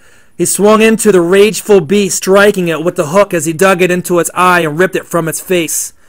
A yellowish mucus began to pour from it, spurting and streaming from vessels. The creature swayed its arms in disbelief. It screamed as if it was burning with hatred, pain, and vengeance. Standing there reaching towards its open socket, it could see from its other eye that Jimmy had wounded it greatly. The yellow blood was pouring profusely as it began to turn into other shades of dark pus and fluids from within itself. It then lay on the floor with no fight left to attempt itself against Jimmy. It gave a horrible look back at him as Jimmy sat there wordless and grateful he was still alive. He knew this was just a baby compared to the others. He knew this by its size, but also with the thought he knew his life would be on the stakes if they found out. The voices were lost now. He no longer heard them, but wasn't going to take any more risks like the one he took here. He could see the creature as it lay dead, silent now, and motionless. It had the strangest of all skins, and its body was rough as sandpaper. This one wasn't wearing a bodysuit. It was wearing only its flesh. Its skin was a darkish green and blue, and it seemed to resemble a chameleon, the way its texture would change when looking at it from another angle. Its eye was still running out from the empty crater Jimmy had caused during their tussle. The eye was in shards just laying beyond Jimmy, and no longer was it recognizable as an eye. Looked to him as just another piece of flesh. But it wasn't. It was more than that. It was Jimmy's life. Jimmy defeated the impossible, and although he too had been gouged and bleeding from his arm, it was major. It wasn't major or life-threatening. He ripped a piece from his shirt and tied it around his arm as if it were a tourniquet to stop the bleeding. He would need stitches, but the mutant figure had missed the artery, so he remained calm as he could. Chapter 11. Chasing the Unknown. Billy Jones was outside and could see the Blanches from where he stopped his bike just yards away. They were feuding about Jimmy, and they seemed to be quite upset. Billy could tell because Jimmy's mother was being erratic and not listening to anything his father had to say. She suddenly smacked him directly on one side of his face. Drunk and staggering, he tried to calm her by chasing after her as she walked to her car. She didn't listen to any of his pleas to stay and wait. She slammed the car door and cranked it on the ignition. His father was on his knees beside the car, still trying to talk to her and make sense of it all, but she wound the window up even quicker. Then, without any hesitation, she pulled off, leaving him there on the driveway, crying to himself over Jimmy. Billy didn't want to see anymore. As he pushed his bike along the road, only stopping for a second to open the Blanche's mailbox to stick in a paper. Jimmy's father hardly noticed as he held his head in discomfort over the whole ordeal. Billy decided to stay quiet, getting back on his BMX as he wheeled off down the street. Shawl Road would never be the same now, and he knew it. And so did the rest of the town of Mansfield. Billy was rolling even quicker now on his bike, pulling a wheelie as he passed by the other lanes. He tossed newspapers as he sped through the scene of where Billy and Jesse had went missing, and kept moving so he could finish early. It was mid-afternoon now, and most of the residents in Mansfield seemed to be indoors as Billy rode by, watching the houses as he delivered the last bunch. Up ahead he could hear music, the kind of music a music box or ice cream truck would make. As he gained momentum on his bike, he could see it in the far distance. It was an ice cream delivery truck. It was heading towards him. As he paddled on, he could see a large cone on top of it that read, "Treat Yourself," in bold orange lettering. The truck was that of an old panel van converted into an ice cream delivery truck. It was white in color. From the distance, Billy could see it barreling quickly his way. The truck was still moving towards him as he pressed on the back handle brakes of his bike to slow down. The music was playing loudly, and oddly enough, it was distorting as it came closer. It sounded more like an eerie soundtrack twisted into a haunted tune of macabre. The evil sound grew as it neared him. Yards away, Billy could see the truck was speeding up and not looking to slow any as he faced it head on. The road seemed to get even darker as he came closer to the loud music. It was as if the street lamps along Shaw Road were dimming as he passed each one. He took notice they weren't on. It was still daylight, and it hadn't reached the evening hours yet. Some kind of darkness was closing in on him as the light faded. He could only see the truck ahead of him. Things were changing as he rolled towards the truck, and his perception of it had become wary, and he was now feeling cautious. Instantly, the truck seemed to rev its engine, causing black smoke to pour out from the back tailpipe. Billy became worried and skidded out on the back tire using the brakes, but the truck was still charging towards him. He didn't know what to do, limited with time. The truck fired once again as it bolted at him, with the kill being the only thing on its mind. If the truck had the capability of thinking, its dark intent would be of that. Billy Jones braced himself on his bike, feet away from the truck, directed towards him. Only a split judgment of anticipation would decide his life or death, or the possibility of his survival. Billy swerved his bike, using his legs to push it as if it were a scooter, trying frantically, hoping to get to the woods and from off the road. He quickly lunged in a desperate attempt as the front of the demonic truck struck him, smashing through him like a battering ram and tossing him from his bike, hitting the air as he soared uncontrollably, hoping to save his skin the very second the truck collided with him.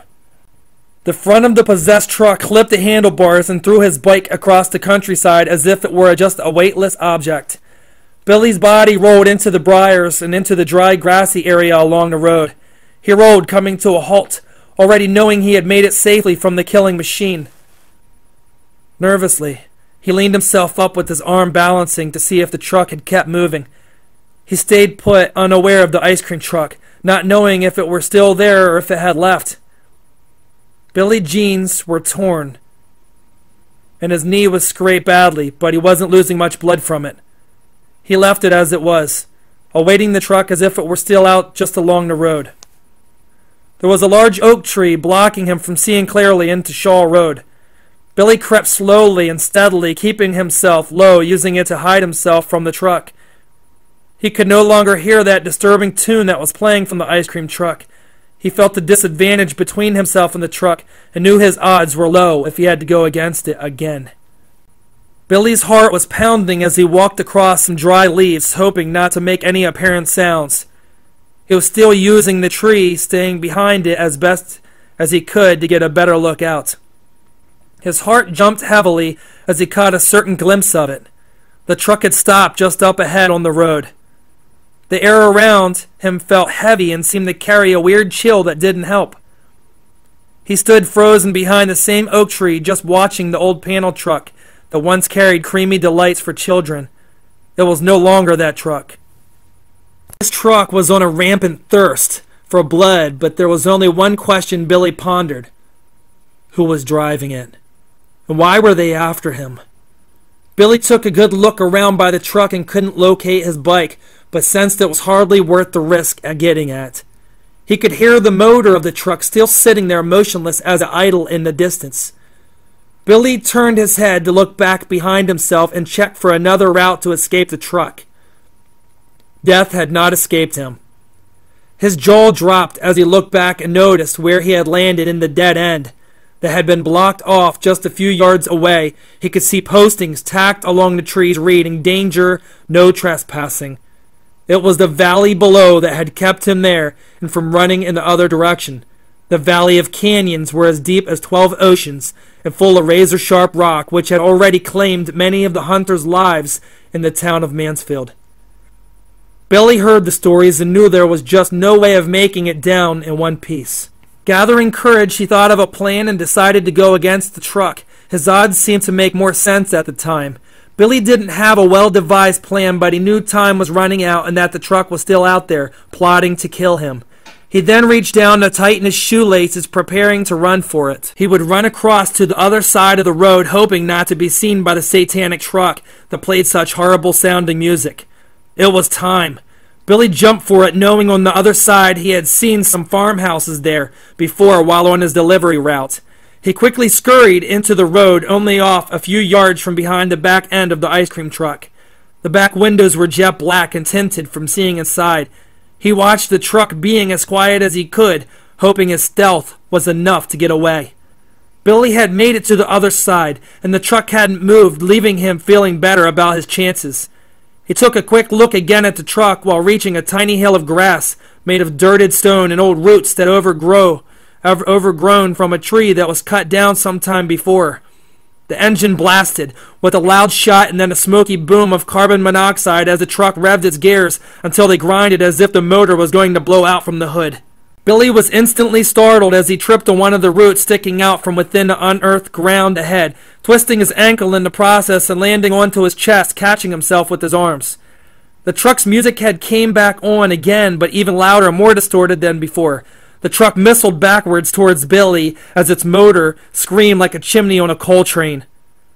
Billy picked himself up, leaving even more of his blood along the ground from his knee as he stumbled his way across a field.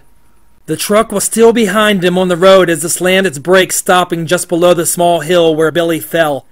Billy looked again and could see it there as the driver's side window slowly rolled itself down. He stood there watching, standing in the field of freshly cut corn and wheat straw. As he watched the window, he noticed there wasn't a driver inside. He rubbed the dirt from his face and took a harder look and could only see the normal instruments within a vehicle. Nobody was inside. He felt overwhelmed now by the fear he felt. Billy was confused over the strange truck, deciding to keep moving towards the old farmhouse ahead of him, which was within walking distance. Leaving the truck as it was, the truck's engine again fired loudly, as if it were angry at him, screaming off into the distance and not to be seen again. Billy could have sworn as it rolled away he could somewhat hear an evil laughter chuckling inside of it as it faded into the distance, but he wasn't sure if it was his imagination. Chapter 12. Saying Goodbye. Jimmy Blanche was still there, standing and bleeding by the bloody corpse. He then remembered, while falling through the tunnel, he must have dropped the sword-like object he found earlier in the dome room. He had killed one of the voices with his bare hands, but could it be done again? He questioned himself. He then searched around where he had landed earlier after blacking out from the fall. He couldn't find it. It must have been left behind the door where he was sucked in by the forcefulness of the portal. The area he was in was dark and seemed to never end. Only those chambers were there from what he could see. He couldn't see if there was any walls or end to where he was. Spaceless and dingy. The place was so spaceless and dingy, there wasn't any sound or anything that could be heard but himself as he continued looking for the teethed sword he so desperately needed. As he made his rounds, he glanced into some of the other chambers to assure himself there would not be any more of those things to attack him. Jimmy's eye was still leaking pus from the drill that had injured him earlier, and his arm was no better. The tourniquet around his bloody forearm was now saturated in his blood, and he could feel an infection coming on by the way it tingled inside. This had caused him to worry. He needed to find a more effective way to fight off anything that would try to stop him. He thought again about the last dream he had, the one with Jesus there. It helped him cope with the pain. He then sat down on the floor in the need of a short rest to get a grasp of what had just happened. He began to conjure a plan again on the bloody surface of the floor as some of the blood there soaked into the legs of his jeans. He didn't care. He was already bleeding and tired from the battle and how it left him. Suddenly he heard a muffled cry, but it wasn't distinct, leaving him on edge yet again. Not knowing where it came from filled him with terror and made him a bit nervous to look around for it. Again the noise broke and echoed for a second, bouncing off of the spacelessness of the place that had no walls, at least from what he could see. It didn't sound like a cry this time. It sounded more like a plead, as if somebody was dying. Still, Jimmy didn't trust anything here. He had nothing to lose, keeping his mind only on himself, or did he? He garnered his emotions while holding on to his bandaged arm. He decided to find the sound he had heard. Jimmy stood up, causing the blood on his jeans to trickle off into a small pool. The blood streamed, connecting itself with the rest of the blood along the floor as he began a search of the noise. He heard the sound yet again as it faded silent before he could catch it. Jimmy stepped closer to some of the chambers placed alongside of each other in the weird place that left him lost. Most of them were empty, and some of them had the same vials of blood sitting inside of them, which he believed was what the voices fed from to recharge themselves. The chambers were all shut and encased with the same kind of glass as before. He spotted far from him there was one that seemed to be partially open. Jimmy didn't rush to see, but knew someone or something was inside. He could see the glass lid was busted and propped up just enough. He could see from where he was as it shook lightly and then did so again a second later. He was worried that his mind was playing some sort of mind trick on him. After all, he has been through hell since arriving. Walking over cautiously to see inside, he could see fingers poke themselves out from the slim opening between the lid and the chamber. They looked human, but he was still having a hard time seeing them clearly in the dim light the area provided him with. He didn't hear any more sounds coming from within, and knew it could be a trick. He wasn't sure how smart the voices were, but knew they couldn't be trusted. Jimmy slowly reached the chamber, but wasn't ready to look inside just yet as his heart pounded in anticipation. He kept his face low as before, ducking behind the side of it, noticing the fingers were no longer sticking out. He could see the tiny space where they once were, but waited to see if they would come back out again. And they didn't. He was there beside it, and in an instant he heard a moan within the chamber. "Oh, help!" The voice of somebody struggling seemed to be in there, but Jimmy didn't know the voice as it sounded. It was weak and very faint, but he could tell it wasn't the same kind of voices he heard in the dome room. He decided if it were a human, then if it were him, he would appreciate the help, so he quickly gathered his instincts and stood up to see inside of the chamber. By his surprise, he found Jesse inside, cut deeply and bleeding from his neck. He was there holding pressure among himself, knowing he was cut severely. His hands were drenched and stained with blood as he shook uncontrollably. Jimmy knew Jesse didn't have long and didn't want to see his friend go into shock. But Jesse was already out of it and didn't realize Jimmy was standing there watching.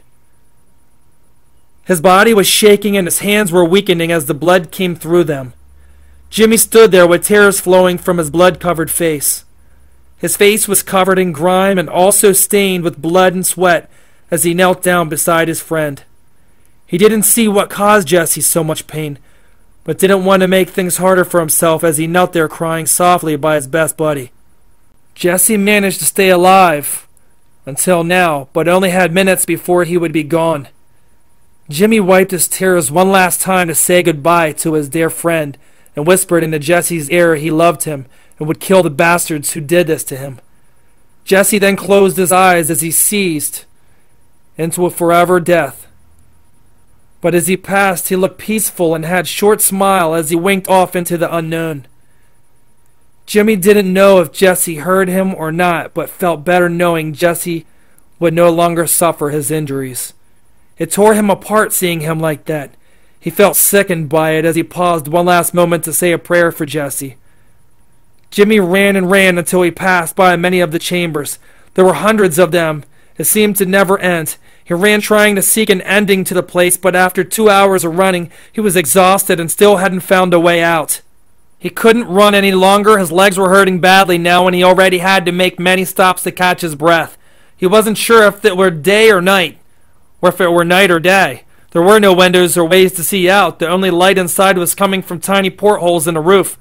The roof, if it was one or not, looked to be miles high and just as broad as the rest of the endless place Jimmy was trapped in. He continued to jog but had trouble keeping a decent pace. His shoes were cutting into him and his ankles were swollen and welted with sores.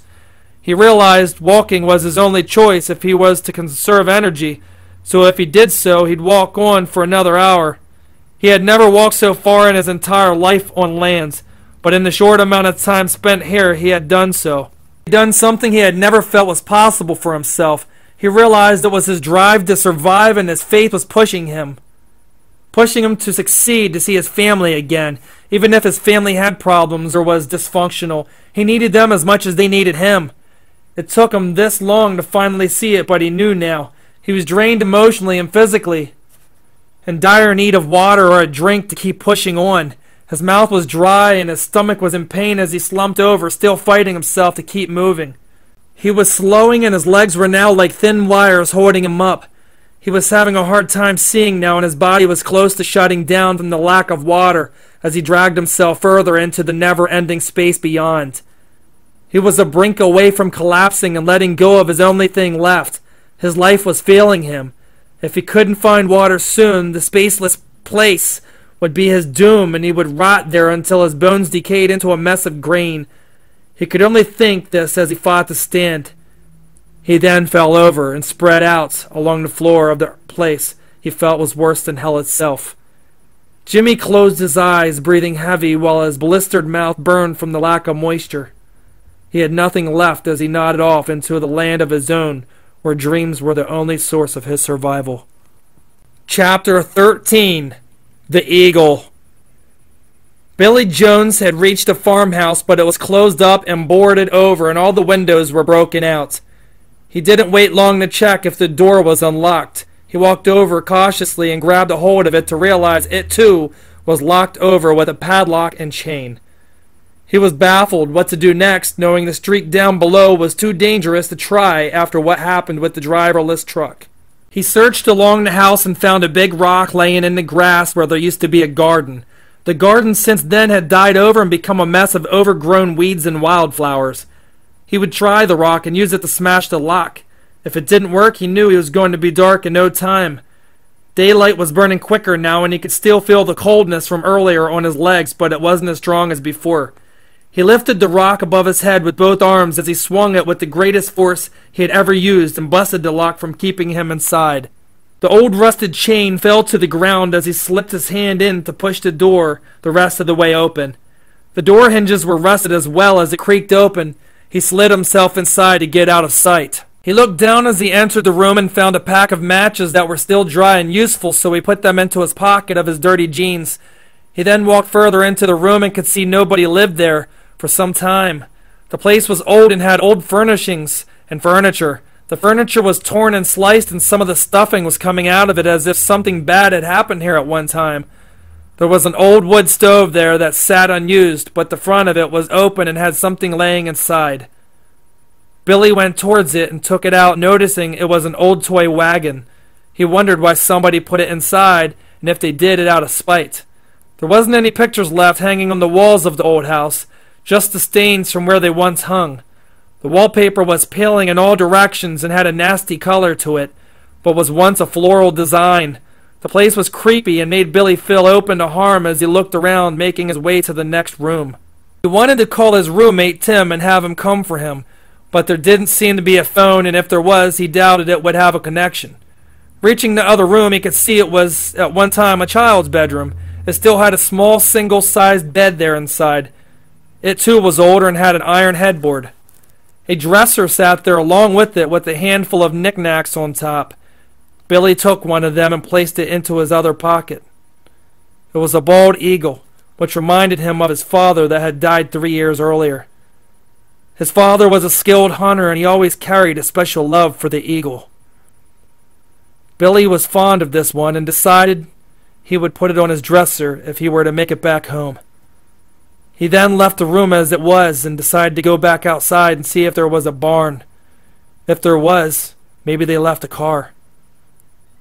Billy didn't have a license and mostly kept to 2 wheels, but didn't have his bike now, so it seemed like a smart thing to do.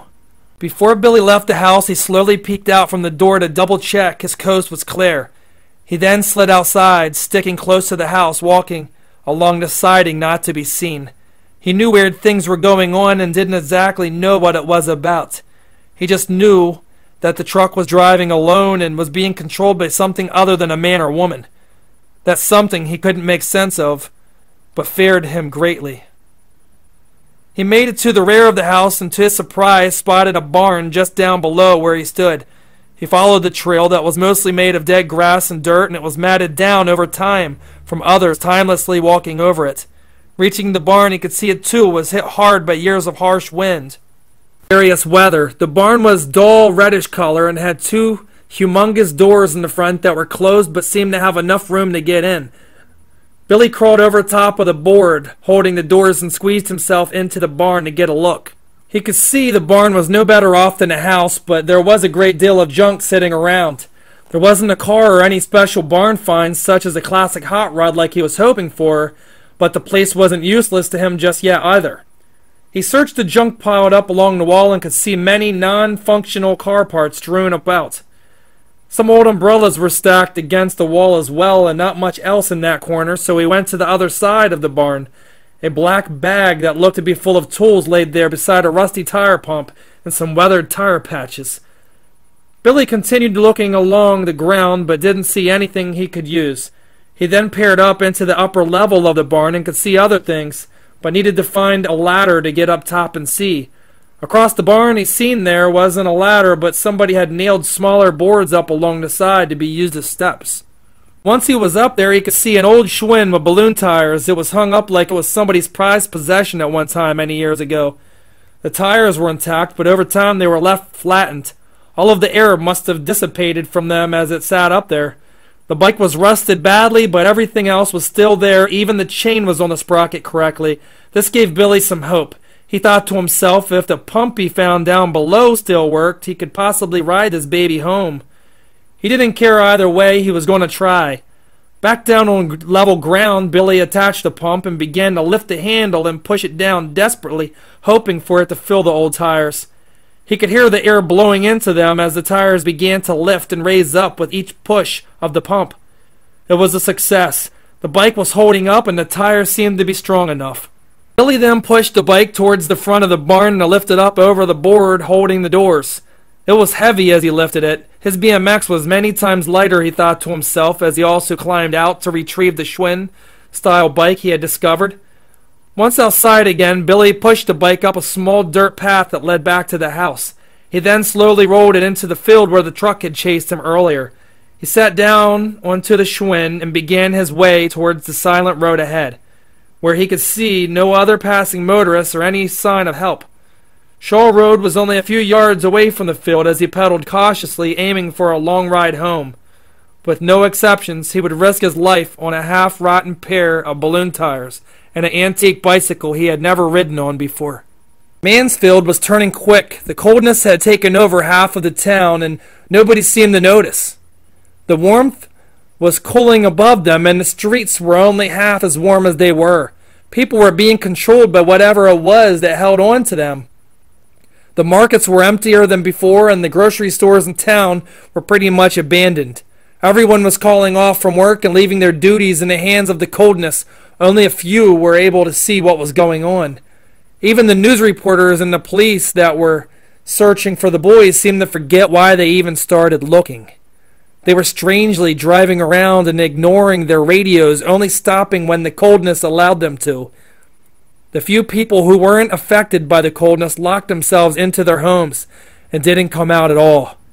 They stayed in there and wanted no part of the secret cold that had taken over the town of Mansfield. Even Jimmy's father was acting stranger than before.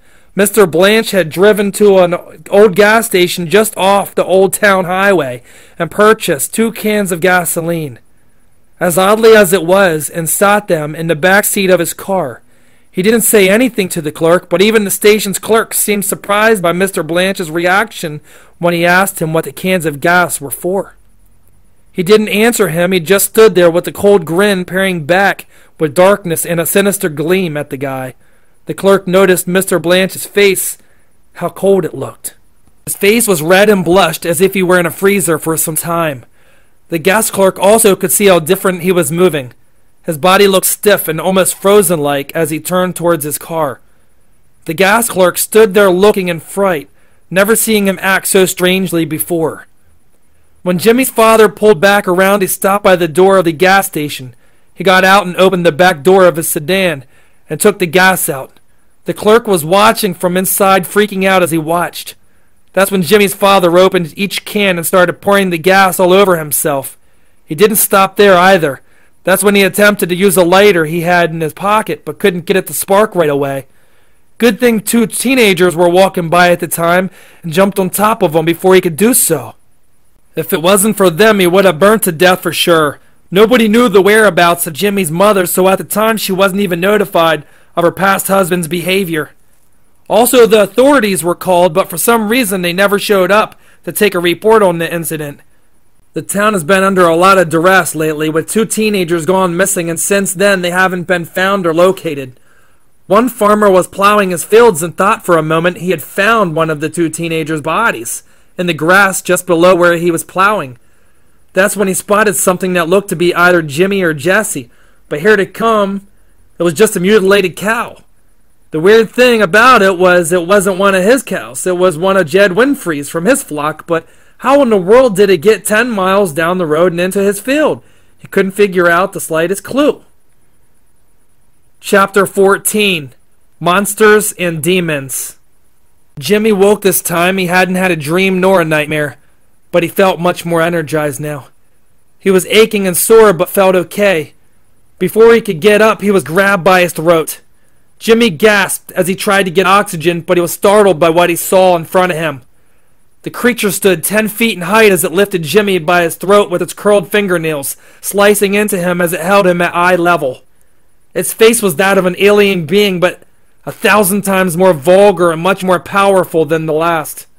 It was mutated, and its face was rough and covered in disturbing tumors. The tumors were oozing and dripping some kind of putrid-smelling pus. They also had long thorns growing from them.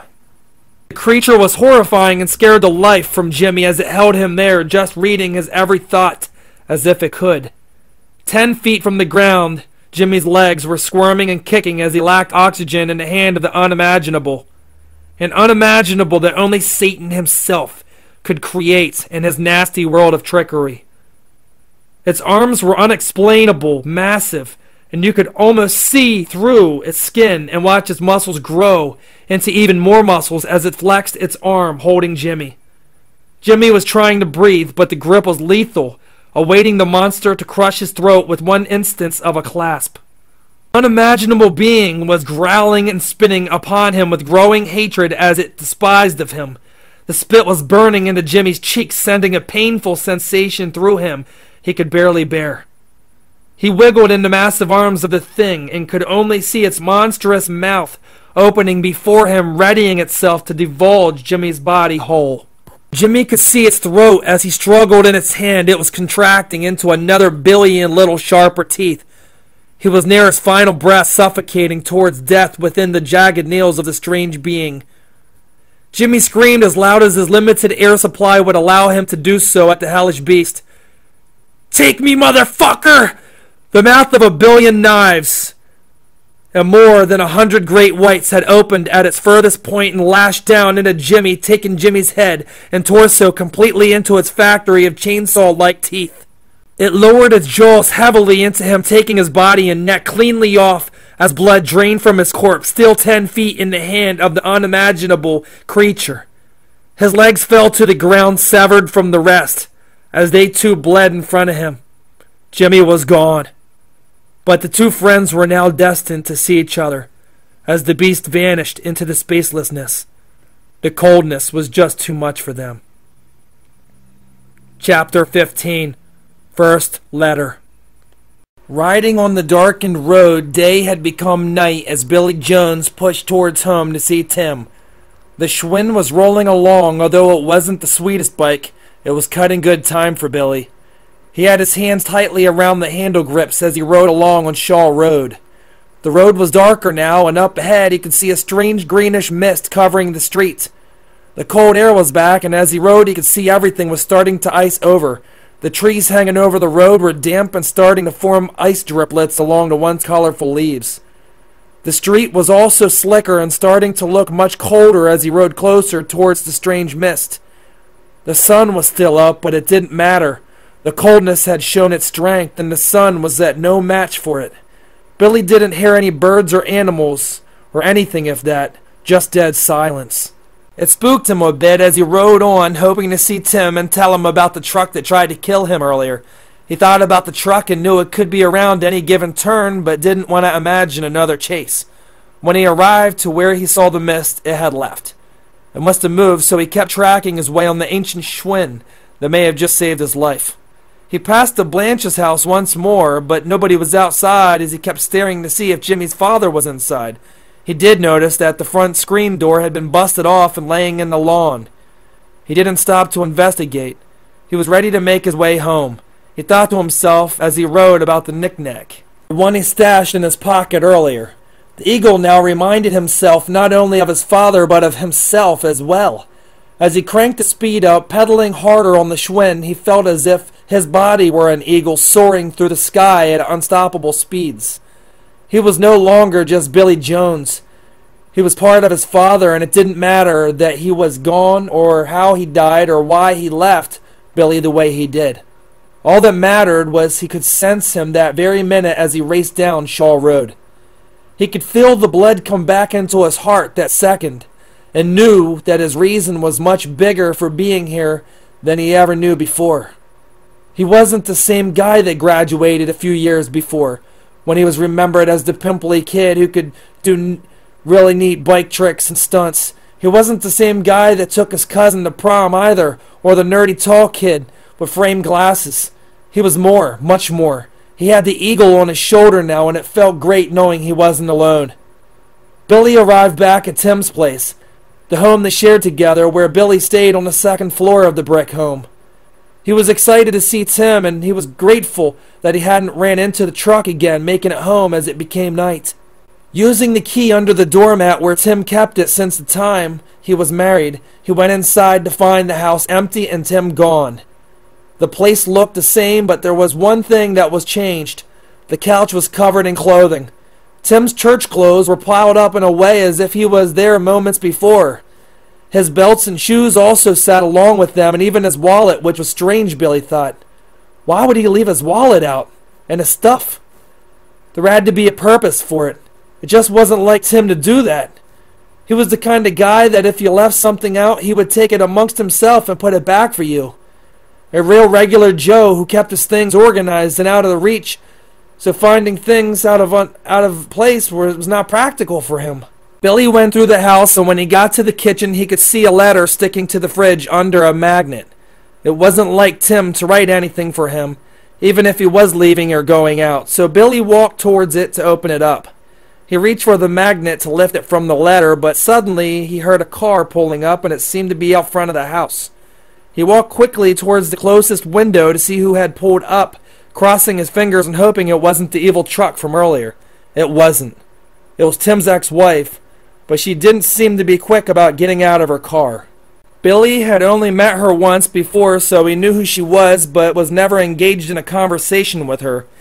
He thought about going outside to greet her as she sat in her car.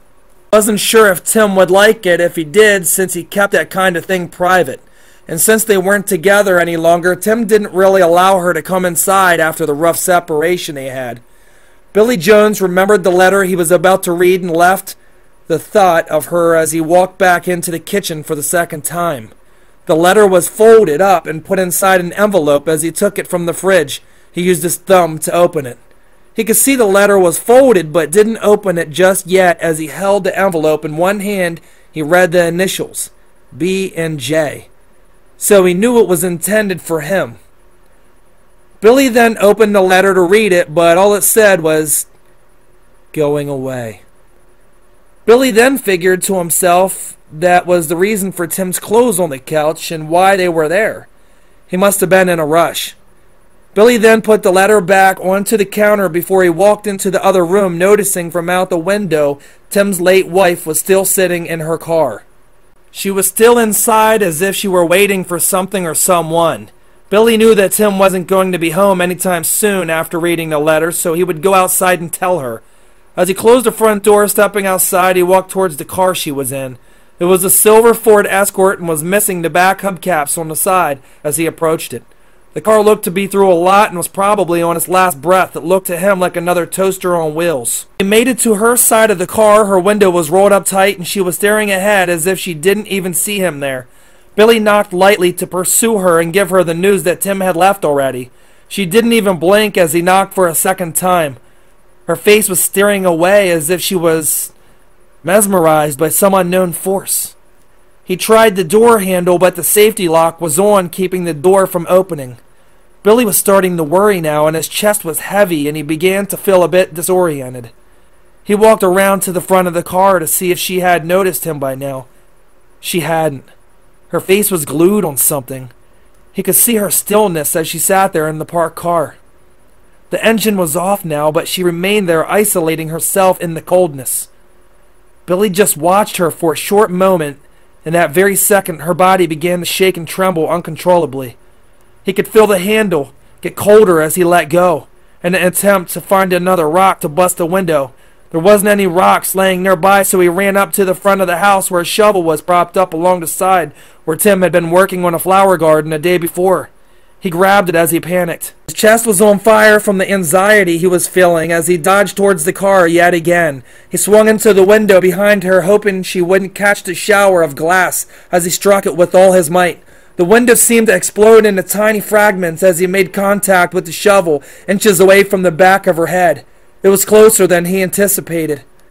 She still sat there in the bucket seat as if nothing had happened, just a blankness expression upon her face. It was no longer shaking or trembling. Her body was still as of before. The shaking hadn't lasted long. Whatever it was had come and went already. Billy reached in through the frame of the busted window and grabbed her shoulder. Her shoulder was as cold as ice, and her hair had frozen into the back of the seat she was in. She didn't talk or make any signs of noise. She remained there as she was.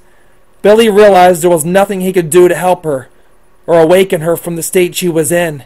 He had a good feeling that the coldness had something to do with her being the way she was. Billy went back into the house, hurrying for the phone, but couldn't find it.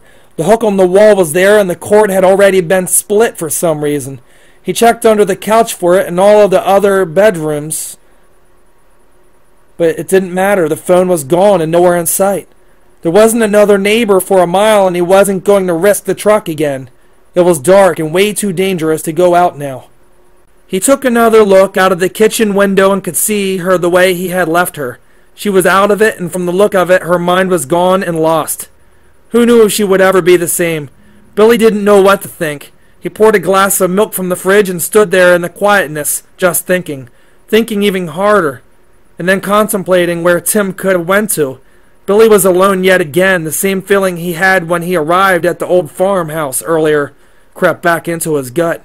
He felt alone but didn't want to give in to his doubts about the things he had seen that day. They were true and there was no denying it or what he had seen. The letter from before was laying on the counter by his milk as he picked it up. He folded it even smaller, stashing it into his back pocket. He went into the parlor room and noticed that the door to the basement was open as he passed the hallway. The door had been shut since he moved in with Tim. It's where they kept the pantry cabinets and all the canned goods. But since he could remember, the door had always been hitched, with the tiny sliding lock above the handle. This time it wasn't, and that irked him in a weird way. Slowly he walked up to it and entered the doorway, heading downwards into the darkness. There wasn't a light in there, and it was even darker now. Billy decided to head back up after taking a few steps in so he could retrieve something for light. But then he caught himself remembering the pack of matches he had found at the old farmhouse on Shawl Road. He took them from his pocket and struck a single match as it burned bright and lit a small area in front of him. He crept down into the dusty basement to see if anything was moved or taken. The match suddenly blew out, causing him to be nervous, even more than he was. He tried hard to find another match in the pitch darkness, tearing it from the pack. He struck it once again as it fizzled out into his hand. He threw it down in front of him, although he couldn't see, becoming more annoyed with the matches than himself. He could smell the burntness of the last match. He wondered if they somehow have gotten wet. He tried once again, quickly tearing another and striking it almost in one motion. It lit up brighter than the first. As he made it to the last step down and hit ground level, he was shocked and horrified by the sight. His body tried to back away, but his legs were moving closer, as he couldn't see as well as he needed. Just a foot or two away, he could see something swinging slightly, hoping it was just some wet laundry as it rocked from side to side as if a breeze had entered when it came down. The basement was full of strange shadows and everything was covered with plastic tarps that made it seem much more dreadful being down there.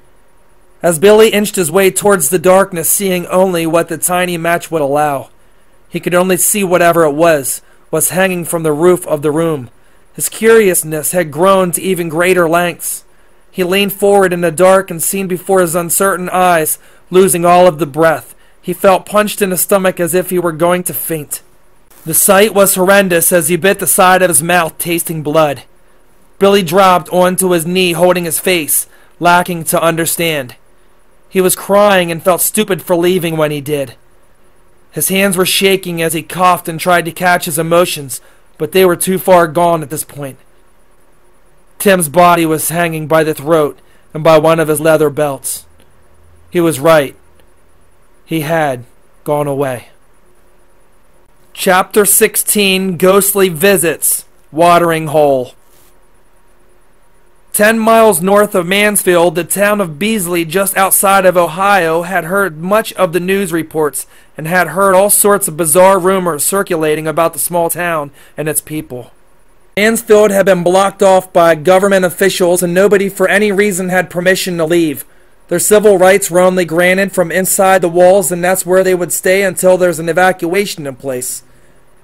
The U.S. Army had set up snipers and other gunmen at all the town's exits. All points of entering and exiting were closely watched and barricaded to keep the residents of Mansfield in their view. Soldiers had lined up around the line of their jurisdiction and were also wearing gas masks and were armed with semis. The town was now being brought forth into the public as a possible national risk. Anyone who tried to leave the restricted points would be shot or executed on the spot. The town wasn't just being targeted by the Army, but also the National Guard and the Air Force as well. Even the president had prepared a speech for the tiny forgotten town and had made a public announcement that all residents of Mansfield, no matter how important or powerful, remain in closed doors after 9 p.m. Breaking any of the rules that applied could be destined for serious injury or death by the hands of the U.S. troops. The old-timers who spent most days at the pub were forming groups and talking of taking things into their own hands. The pub was now not just a place of drinking, it was becoming a hot spot for hunters as well. These were the residents who weren't affected by the coldness that spread out over their entire town. They were growing impatient and wanted answers. One of the patrons, named Lily Jean, had taken part, bringing in her father's guns and all of the ammo she could gather after she found him dead the day before. She had went into his bedroom that day after he told her he had caught a bad flu. He told her the summer's flus were the worst, and he had surely gotten it. He never locked the door at night. The town was safe as they knew it. Well, that was before the coldness came down and blanketed the world like a plague straight from the devil's book of torturous spells. The day she found her father, she was just doing her daily routine, checking in on him and her mother. But after he told her he was feeling ill, she became a little worried since she hadn't heard from him all that afternoon she made her first trip. She darn near died seeing him there the way he was. He had slitted both of his wrists and shot his wife with the gun her grandfather had given her. 2 bullets for 2 loved ones, leaving behind their beautiful daughter, Lily. Lily Jean didn't live with her mother and father. She had a trailer out there on her parents' property, but she came and went often, having suppers with them, and she read the paper with her father in the morning hours, while drinking the coffee her mother would brew. Her father would have his smokes, and she would just shoot the breeze with him. Her father was in his late 60s, and her mother was just a few years senior of him, but now they were gone. Lily won't forget the father and daughter moments they shared together. She was a little closer to him, but loved her mother equally. Lily was an only child, but had one stepbrother she hadn't seen since she was 12. He didn't live there in Mansfield. Lily never moved away. She stayed put and liked it there. To her it was home. And it's where she kept her heart, and if somebody described her, they would say she was a country kind of girl. Now at 34 years, Lily would tell you the same as she would have told you then. She always spoke what she felt and didn't mind being outspoken. She kind of had that smart-ass side of her, if you know what I mean. Lily Jean mostly dressed in tight jeans and cowboy boots. She started the trademark when she was just a young girl riding horses out at her parents' farm. She didn't date much, though she had the looks and had many of the guys around town chasing after her. She wasn't really interested in all that. She worked on the farm and took care of her parents' flowers around the yard. Most would say she was pretty ordinary and somewhat average, and that about sums it up. There Lily was, now sitting inside the pub beside Roger. Roger Goodens. He had a crush on her since he was a kid, but she never gave him the time of day. He still tries now and then just to get shot back down. She brought a pile of guns in, carrying them in a military bag her father had laying around in the back room, where he kept most of his fishing poles and guns, ammo and stuff like that. She had only been in there for a couple minutes before she called for a round of beers on the house for everyone inside. The guns were in a sack sitting by the two. It didn't bother anyone. Most were already packed with mace and other weapons of their own choice. She received some hollers over the free drinks and waved. "This is in honor of my father," she called out. Some had heard the news and didn't give her one look or thank you over the angst of what her father had done. Some of the old-timers already knew about the mass suicides and deaths taking place. On another note, some of the even heavier drinkers really didn't give a damn either way. They weren't there to socialize like the rest. They were there to get shit-faced. Lily Jean gave Roger a small kiss on his cheek and thanked him for always being kind to her, even though they had never dated or went out as a couple.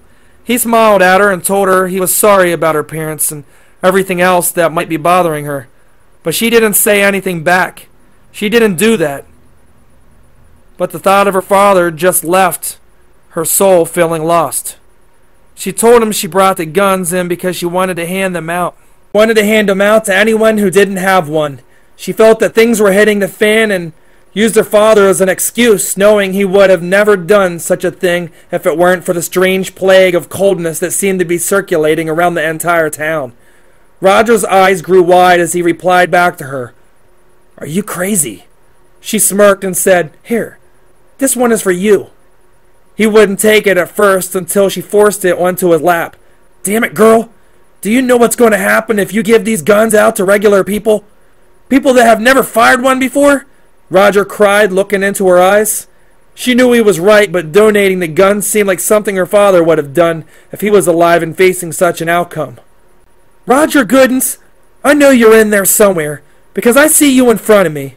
she said back, getting frustrated by him and what he had said. "I want to help the town. I can't lose this one. I have already lost my parents, and I need to know you're with me on this," she asked. Her face was red now, and she wasn't going to simmer until he answered her. "I am. I always am, and you know that," Roger answering her back, knowing she was upset and had the right to be. Roger knew Lily needed him now more than ever. Roger slid the gun into his belt and put his shirt down over it so it was concealed and out of view. Lily then quickly stood on top of the pub stool, holding a small caliber pistol as she crawled up onto the bar. She was about to make the announcement and wanted to have everyone's attention when she did, so she took a mug of beer which was sitting by her foot and tapped the gun in her hand against it. The sound it made was that of a dinner bell, as if dinner was ready to be served. But this time it wasn't dinner, it wasn't food being offered, it was firearms, and it was take first or lose out. The hunters in the pub packed together and came scrambling towards her like a pack of wolves. Lily knew they would take them all if she didn't put her foot down first. "Listen up. This is for the ones without guns.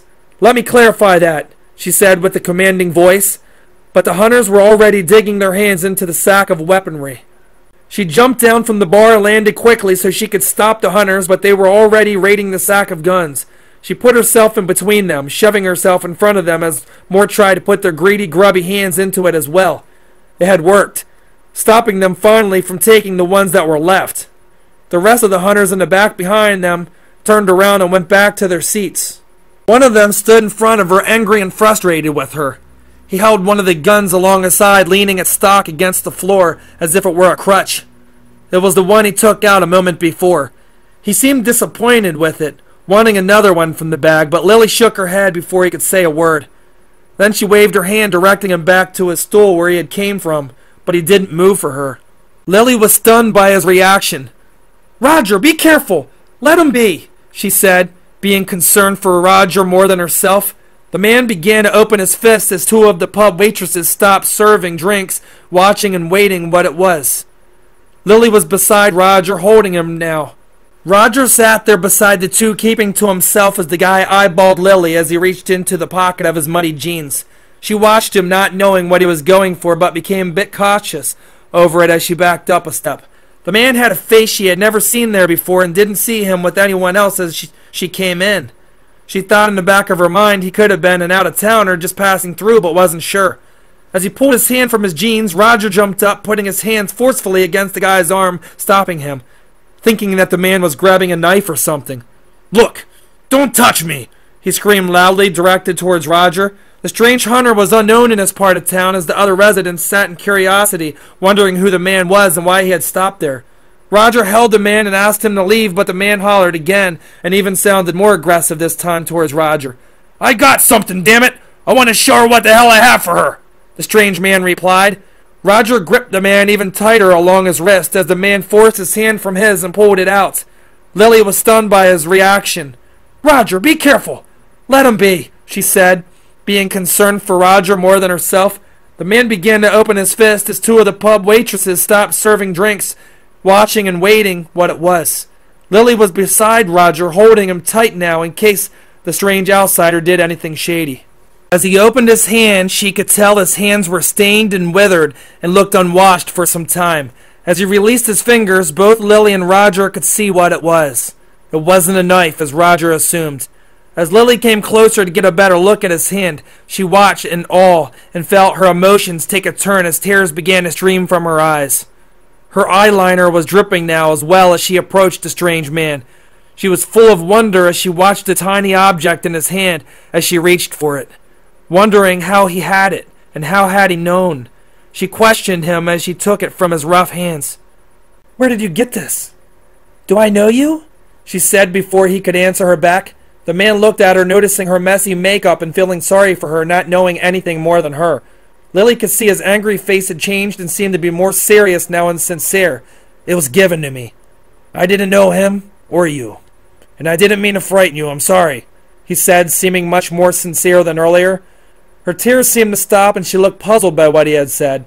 The man had already turned around and began to walk back to where he had been sitting. But before he could make it more than a few feet from her, she asked him, "What do you mean by him? When you said you didn't know him or me?" She was more confused than ever as he looked at her once more. The man outside wearing overalls and a black cowboy hat had given it to me, the man said as he finished talking. Then he said one last thing as Lily began to cry again. He told me it was for you and I'd find you in here with guns. The mysterious strange man then walked away from Lily as she stood holding her hand closed over it, crying beside Roger. She was at a loss of words as she curled herself into Roger's side, putting one of her arms around him. Everyone in the tiny pub had turned back to what they were doing before it all happened, losing interest. Roger was already drinking his beer as Lily took another quick peek inside her hand. Nobody else in the room could see as she opened her little fingers. The trinket was that of a glass horse with the rider on top holding his hat out. The horse was white and had brown spots along its head and back, and the rider was wearing a red vest and had a black cowboy hat in his hand. The same color the man said about. The man outside he had retrieved the trinket from. She then understood it wasn't just a man who had given it to him. It was her father. But how? Chapter 17, Frozen to Death.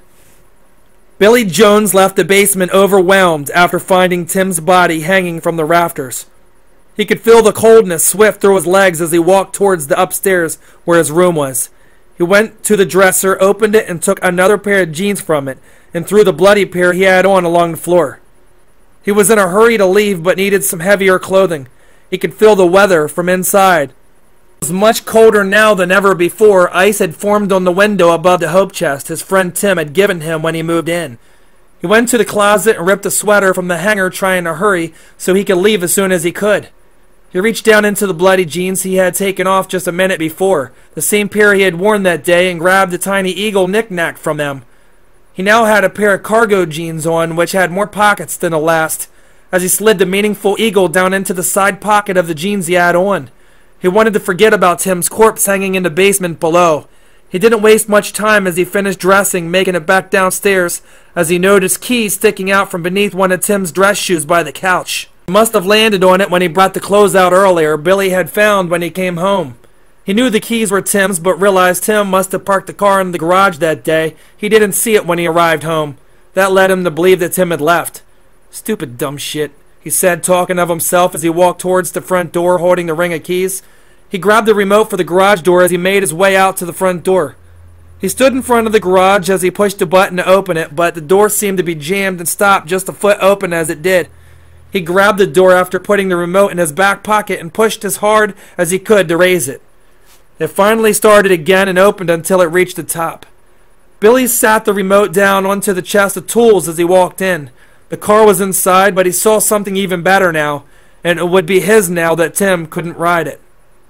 The motorcycle was sitting on its kickstand as it shined the way it did when Tim had bought it. He only bought it to piss his wife off. She hated bikes, and this one was fast. The motorcycle was a Ducati, but he wasn't sure what kind. Although he knew how much Tim cherished the bike, it would be in good hands, and Tim wouldn't object if he knew who had it. Billy didn't have the slightest thought where he would go as long as he got far from there. It was the only thing he could think of after seeing what the coldness had done to both Tim and his wife. Starting the bike, he rolled it from the garage using his legs to balance himself. Rolling up beside Tim's wife's car, he could still see her inside sitting lifeless, and he could no longer see her breathing. She hadn't moved any, and her face was now covered in ice that had frozen to her as it formed sharp sickles hanging from her eyelids and lips. Billy dropped the kickstand once more and lifted himself off from the bike as it ran. He walked a step closer and reached into the broken window. Same window he broke earlier with the rock. He wanted to give her one last tap and see if she could communicate with him any.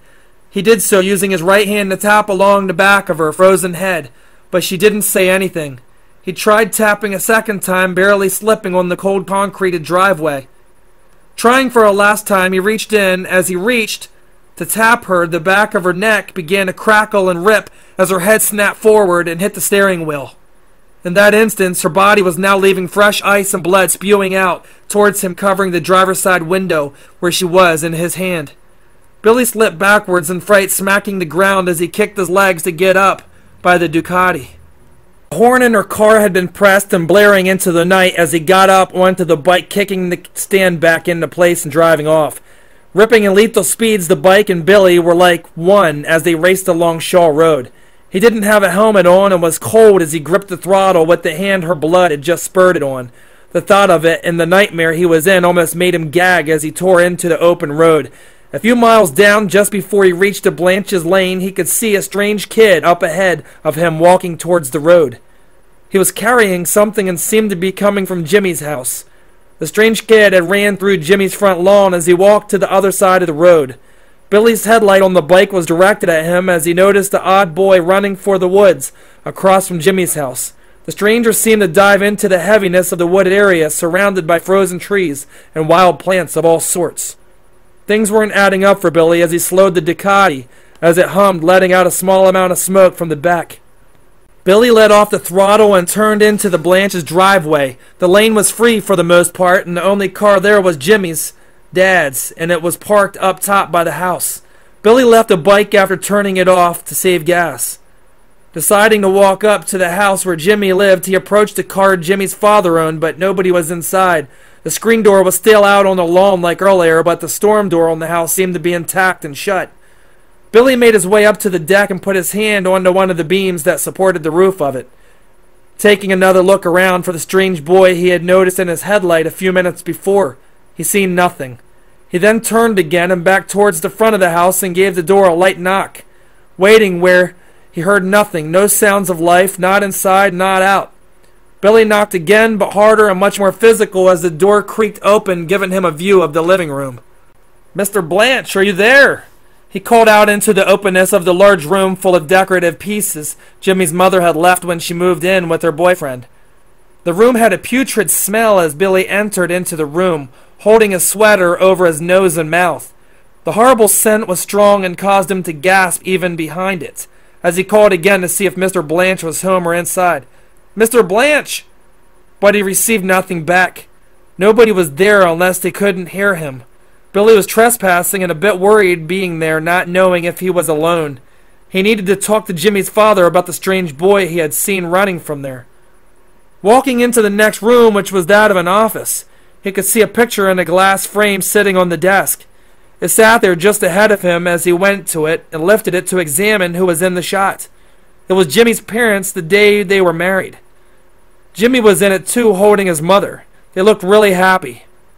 Jimmy had a cheesy smile and he was missing one of his front teeth. Jimmy's father was in a white tuxedo and had his hair combed neatly. His wife also looked happy and had on a pair of long dangling earrings and looked kind of fake.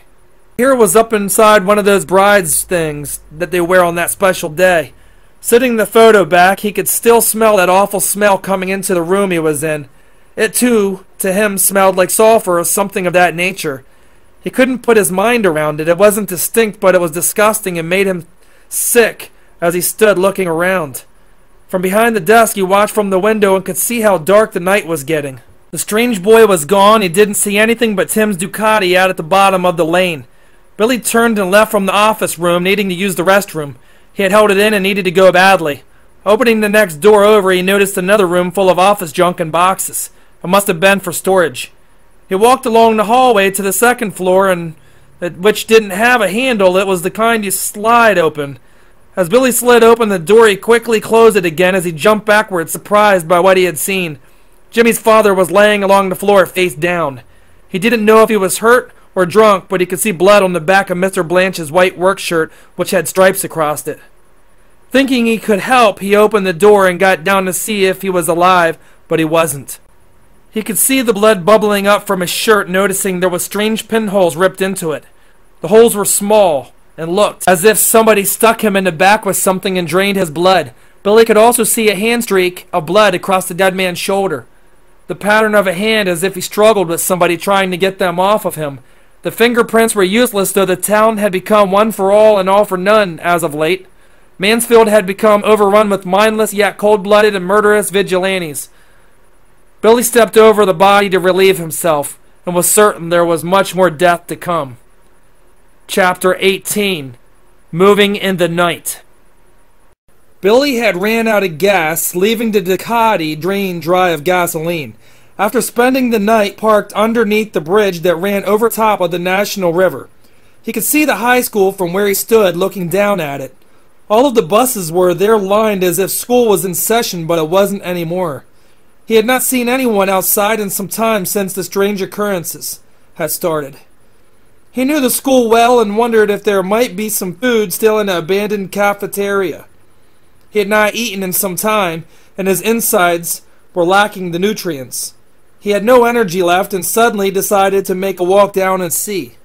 As he climbed down the small ramp just underneath the bridge where he had slept propped up against the barrier, using only a sweatshirt to protect himself from dehydration. It was really cold, but he knew the elements would even get worse. He thought about it, and he knew he could survive outside if he had to again. As he walked along the river, he took the ring of keys he had in his hand and tossed them as if he was throwing a baseball and watched it land and sink the second it hit. He was thinking of Tim as he walked even further away from the Ducati motorcycle. Reaching the school, he tried the front doors, but they were tightly locked and could tell the glass was thick and it would be hard to break.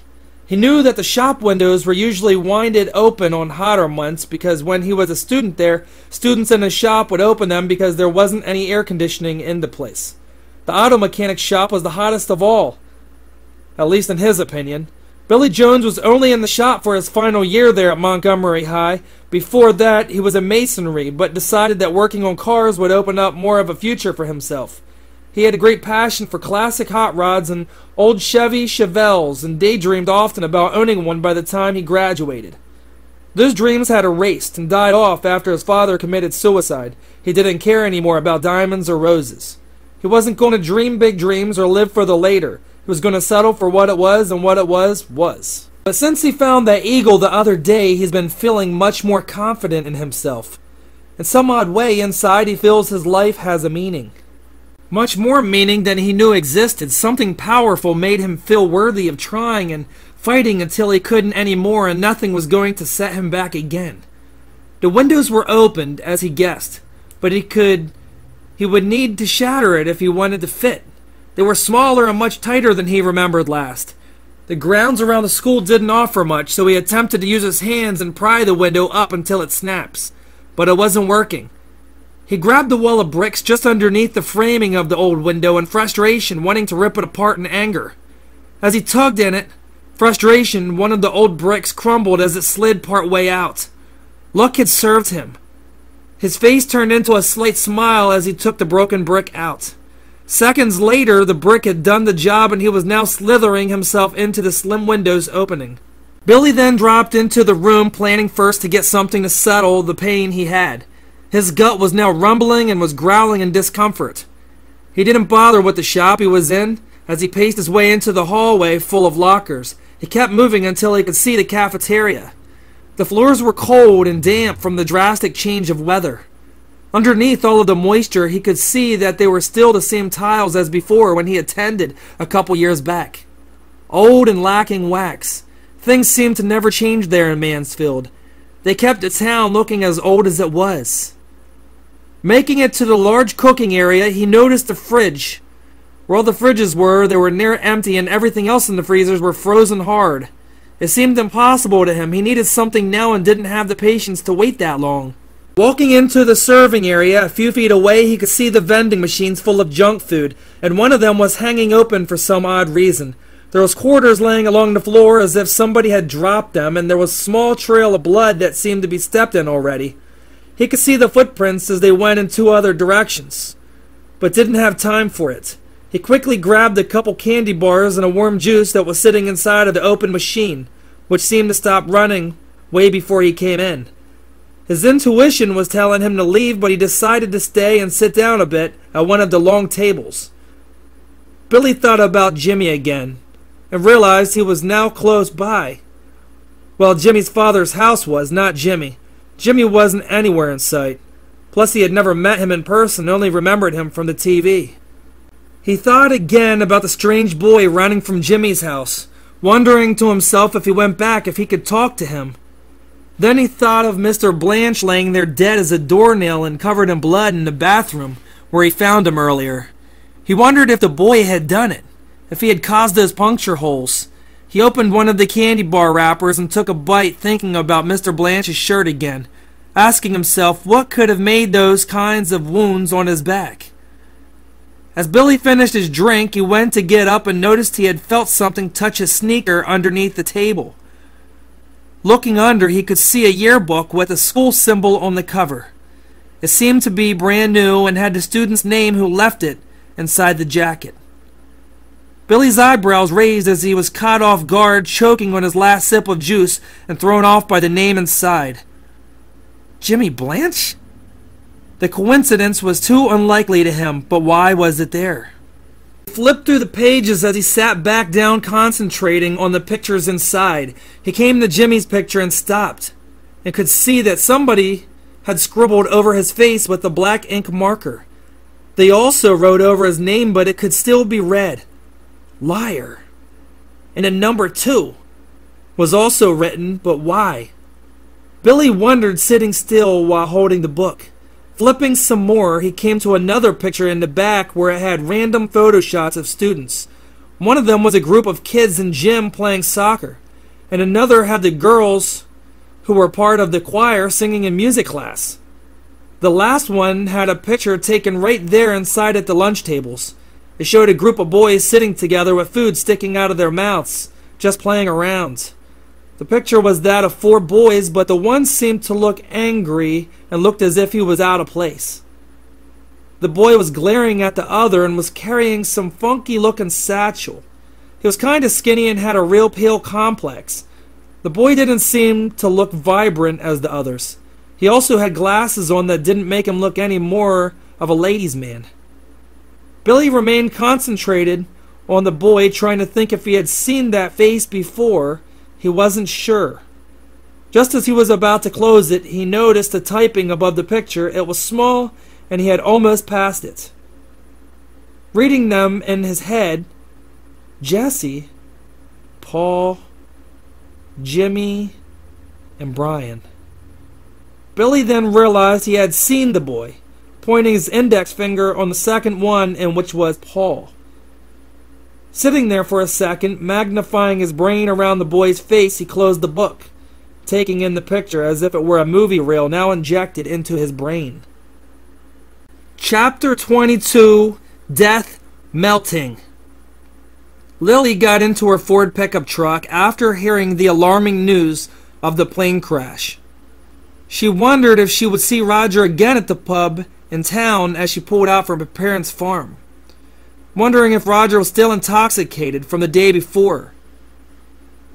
She had a request to ask him, but wanted to wait and see what he had to say. If he was still drunk, she didn't want him to be making a decision he would regret. She had an idea that had come to her in the night as she slept on her father's recliner. Driving along, she turned onto a street that led to the pub. It was Franklin Avenue. She could see the sun hitting the front end of her truck as she drove, but noticed it had an unusual shine as it reflected off. The reflection was something she had never seen and didn't have a word for it. It was as if the rays were being reflected not just from the sun, but from the sun to something in the way of the sun and back to earth. She began to think of the strange light as she pushed the gas, speeding through, but noticing a stoplight just ahead that had turned yellow. She slowed the Ford, rolling to the light as she came to a complete stop just before it. The stoplight had changed quickly to red now. She tried to stare into the sun, looking at it, but it was causing her to feel some sort of way. It seemed to be losing its warmth. The sun was still too bright for her to see past. The blinding light hit her squarely as she stared into it. Covering her eyes and face, she feared of damaging her eyesight as she fought to see it even harder. The burning sun was now as bright as it could be, but didn't seem to send heat back as it hit Earth. Lily sensed that her idea was much larger than what it seemed. As she sat there inside the truck, sitting at the light had turned green. She was still stuck watching the sun. Her body had become cold now as she sat at the light, but no other cars were driving or waiting for her to go again. She was frozen there. She could feel the coldness seeping through the heater vents as it took her in its control. She could feel it running through her as she tried to escape from the cab of the idling truck. One of her legs was on the brake and the other one was flat along the floor mat, but she couldn't feel her toes. She could still feel her arms, but they too were cold, but the coldness was rising into them now. The unimaginable coldness swept through, but was taking longer this time.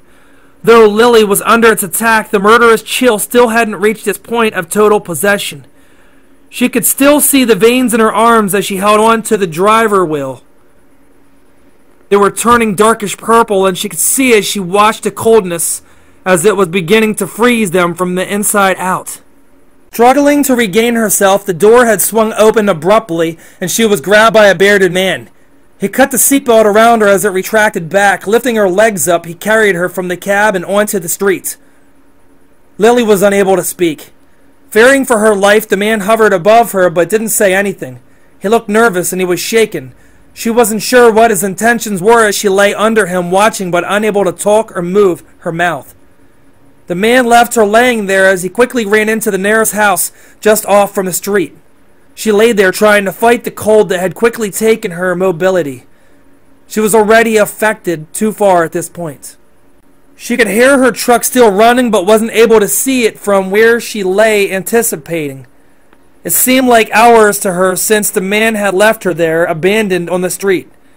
A moment later, the bearded man who had ripped her from her driver's seat was back and had a heavy blanket with him.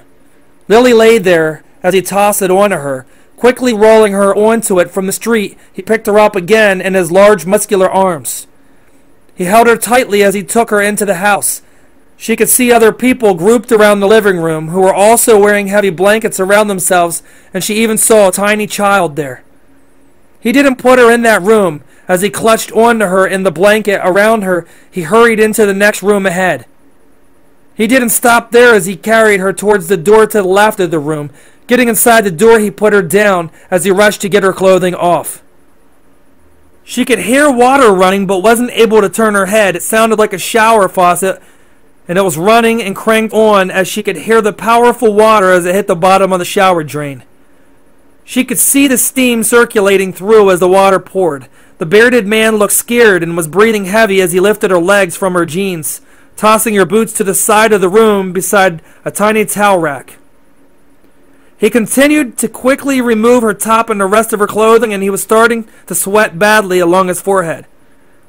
Lily could see his eyes and that he was panicking to hurry her into the shower. She didn't know why, but she trusted the hairy man as he gripped her once again and laid her under the steaming water. The man continued to rub her arms and legs, hoping to warm her nude body, as if he knew something. He then left her under the faucet as he went to the closet a foot away. He took a woman's hairdryer from it and sat it along the floor beside the shower. As Lily lay inside the steamy water as it doused onto her desperate naked body, she could feel the coldness still as it had frozen most of her, but the water was working towards the infection. She could feel one of her pinky toes as she twitched it to see if she could move. The hairy-faced man, who she had never seen, was praying now on his knees and speaking in another language. She didn't know where he was from, but could tell he was religious and wanted to help her. The man was still praying in a small bathroom as the water hit Lily, as it sprayed down onto her face and curvy body. She could hear him from where she lay and could see him just enough that she could see him taking a black rosary beaded necklace from his shirt. He was holding it to his face and kissing it and mumbling as he prayed over Lily's things. The more he prayed and the more the water sliced into the coldness that held her. She could feel her body as it began to thaw. She lay there still as she started to tremble and was starting to shake uncontrollably as the warmth of the hot water sprung onto her and her skin, seeming to save her from what it was. The man had stopped worshipping his higher power and had stopped kissing the beaded necklace as he came to the shower. Lily was now holding her trembling legs and arms as if she was a naked ball of flesh. She was fighting hard to stay warm as the final bit of coldness exited her. The bearded man reached in, turning off the water, and signaled with his hands to sit, shaking them at her and pointing to the floor of the tiny room. She crawled out from the shower, naked as the man awaited her. He covered her yet again with a blanket, wrapping it around her slim body as tight as he could. His hands were still shaking as he picked up the hairdryer on the floor and plugged it in. Continued to blow the hot air into her long hair. It was a knotted mess now, as he did his best to keep her from trembling. As her hair dried, she could see the man had saved her life, but couldn't understand why he did. Shortly after, the man could see she was no longer infected by the weird coldness, and he shook his hands again towards her and then pointed at her clothing as he left, leaving from the shower room. Lily was still in the tiny bathroom where the man had saved her. She looked into the mirror just above the sink and could see herself again. Her face was chapped and her skin around her lips had split from the severeness of the infection, but she was there and breathing and could control her own body. She was in someone else's house and didn't know where the man had went. Lily made her way back into the main room and into the first room where she had seen the little girl, along with the group of others. She was surprised as she came to the spot because the group of others were gone and so was the little girl who she had seen. She observed the room again, only noticing she was the only one there and that even the religious man that had helped her from the coldness was gone as well. She quickly glanced around, noticing to check the other rooms, but found nobody inside, which confused her. She almost felt like it had been a dream, but it wasn't. The man had saved her life, but where had he gone, and where did the rest leave to? She walked around for another few minutes, searching the house of the man again. The large hairy man had seemed to vanish. Him, along with the others, were nowhere to be seen as she peeked into each room to find them empty. It was all very becoming faint to her now. She began to walk towards the first room where she first came in and could see something propped up on the mantel above an old smoky fireplace. The fireplace didn't seem to be in working order and was closed up behind piles of junk and boxes of all sizes. They were stacked and leaning in front of it. As she got closer to the uncertain object, it had her full attention. She could see it was a retro-looking camera. The design was outdated and the camera was scratched badly. She turned it on. The digital camera still had half of the battery charged, to her surprise. Lily scanned through the pictures but didn't see any of the unrevealed man or of the others. She then turned it off as she sat it back down. Lily was still facing the mantel as she turned around. Shockingly, she caught a glimpse of the man in the doorway. He was smiling at her as he waved briskly, but only once, turning around and leaving towards the outside. The door was open as the light shot in through the outside. It was brilliant and vibrant, the sunlight which was vividly colorful and stimulating Lily's senses, as she could now smell the outside as it was before everything. She didn't have a chance to thank the man and wanted to as she ran after him, reaching the outside, but he had dematerialized into thin air. She was rapidly beginning to think the man and the other victims of the coldness were really non-physical souls or lost spirits who had already passed on. She could still see them as she perceived them earlier and would never forget them and the kind of character who had took her in. She could only imagine that they were there for her father as well, to help her and warn her, or warn others who possibly came along later desiring assistance. Chapter 23, Tasting Blood. Billy Jones was walking as he came upon a deserted tractor-trailer just along the narrow street. Its four ways were still blinking, but he didn't see anyone nearby or inside from what he could see as he examined it. Running his eyes along the side as he walked closer to the cab, it read in bold dark red letters, Ender's Hauling Service. The trailer was white and the cab side was black and looked to be from the early 80s. Billy Jones had a positive mindset as he left the school. He was thinking critical and had his mind on the boy he had come to learn was Paul. Billy Jones knew that if he could find the boy, he might be able to shed some light on things. He knew after finding the yearbook that the boy was the same strange kid he had seen in his motorcycle headlight. He was walking briskly as he gained ground toward Shawl Road. Walking moderately harder now as he calculated everything he had seen since the day before. Billy became surprised when he noticed the passenger side door was also ajar. He took a look inside as he stepped up onto the top of the step, reaching his head in. He could see a skull-shaped ashtray and that had been recently used. It had a tobacco pipe laying inside, but Billy didn't bother to take anything. He didn't smoke, although he had tried a cigarette once that his friend Tim had shared with him just after Billy's father passed away. It was a bad day after seeing his deceased body as it rested getting lowered at the funeral. The truck smelled of burned tobacco and had dropped cigarette ashes smeared into the upholstery. A set of dice hung from the rearview mirror as Billy touched them as he leaned further in. He had never been inside a diesel truck that large before. As he looked around for the button to turn off the lights blinking outside, he could also see a woman's high heel as it poked itself out from under the passenger side of the bench seat. The high heel shoe he could see was small, but not of a child. It had a cute purple flower with a white center in the middle. The shoe had sat alone and was petite, and was purple also. It looked forgotten, he thought to himself. He looked once more, but failed to find a way to shut the lights off outside. Giving up on a button, he stepped down from the large truck. Reaching the street, as his legs lightly landed on a small crack along the surface, he could see the ancient road was lacking and needed to be paved. He then walked around to the rear side of the diesel truck, reaching the back of the trailer that was attached to it. The back doors were locked as he tugged to get them open. They had some kind of special pin in place holding them. He noticed the two large doors were starting to ice over as he turned from them and peered into the sky, noticing the sun was still up. His hands were colder now as he put them to his face, blowing into them, forming a bowl with his hands as he attached his fingers together to hold a hot breath of air. Then he began rubbing them, using the friction to keep them warm. Billy Jones stood silently, tucking his hands into his jeans. He was feeling the air getting colder, and the sweater he had on wasn't holding much heat. As he stood there by the back bumper of the large truck, he used his hands to spy out into the woods. He couldn't see through the heavy brush, but wanted to take a shortcut toward Shawl Road. He knew that if he followed them and kept in the right direction, it would save valuable time getting there.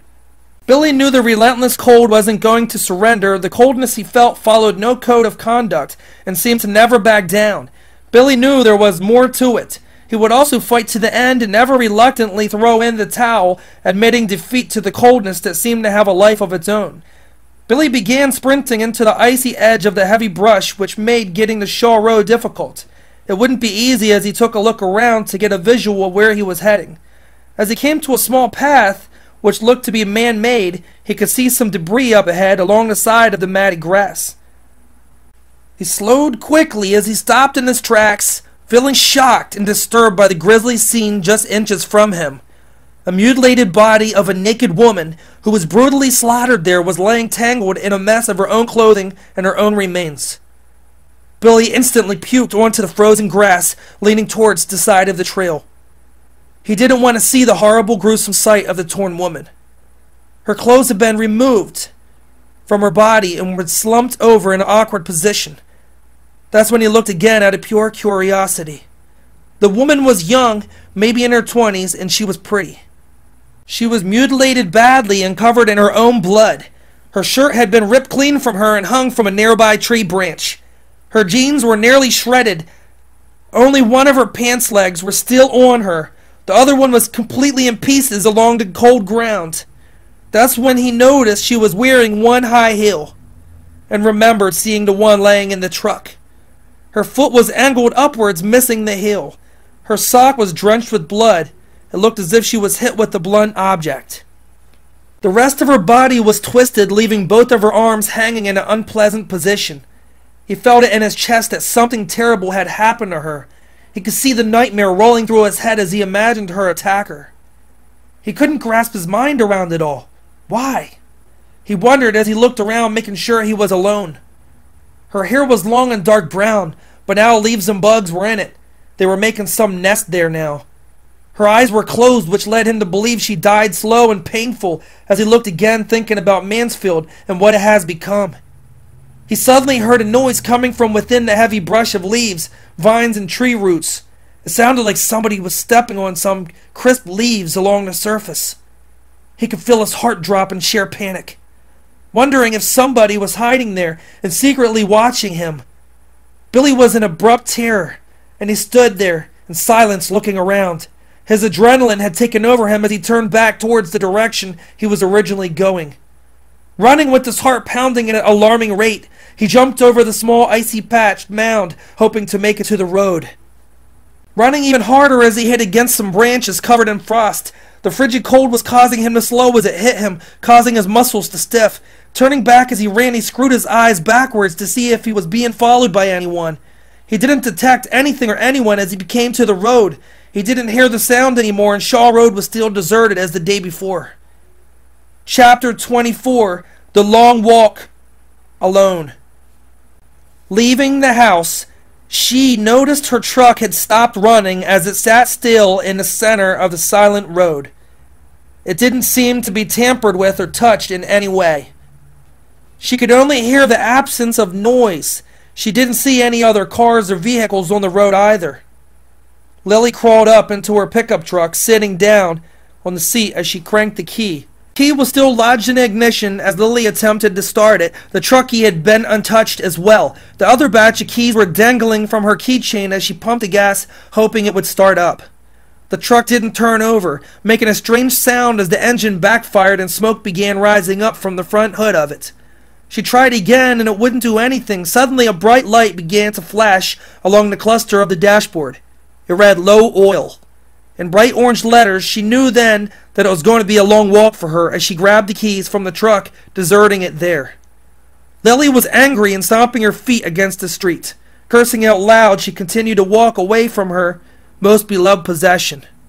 She had the Ford a long while, and it used to be her father's. He gave it to her after she started working at the coffee shop in town, and it was the first will she had ever had since getting her license.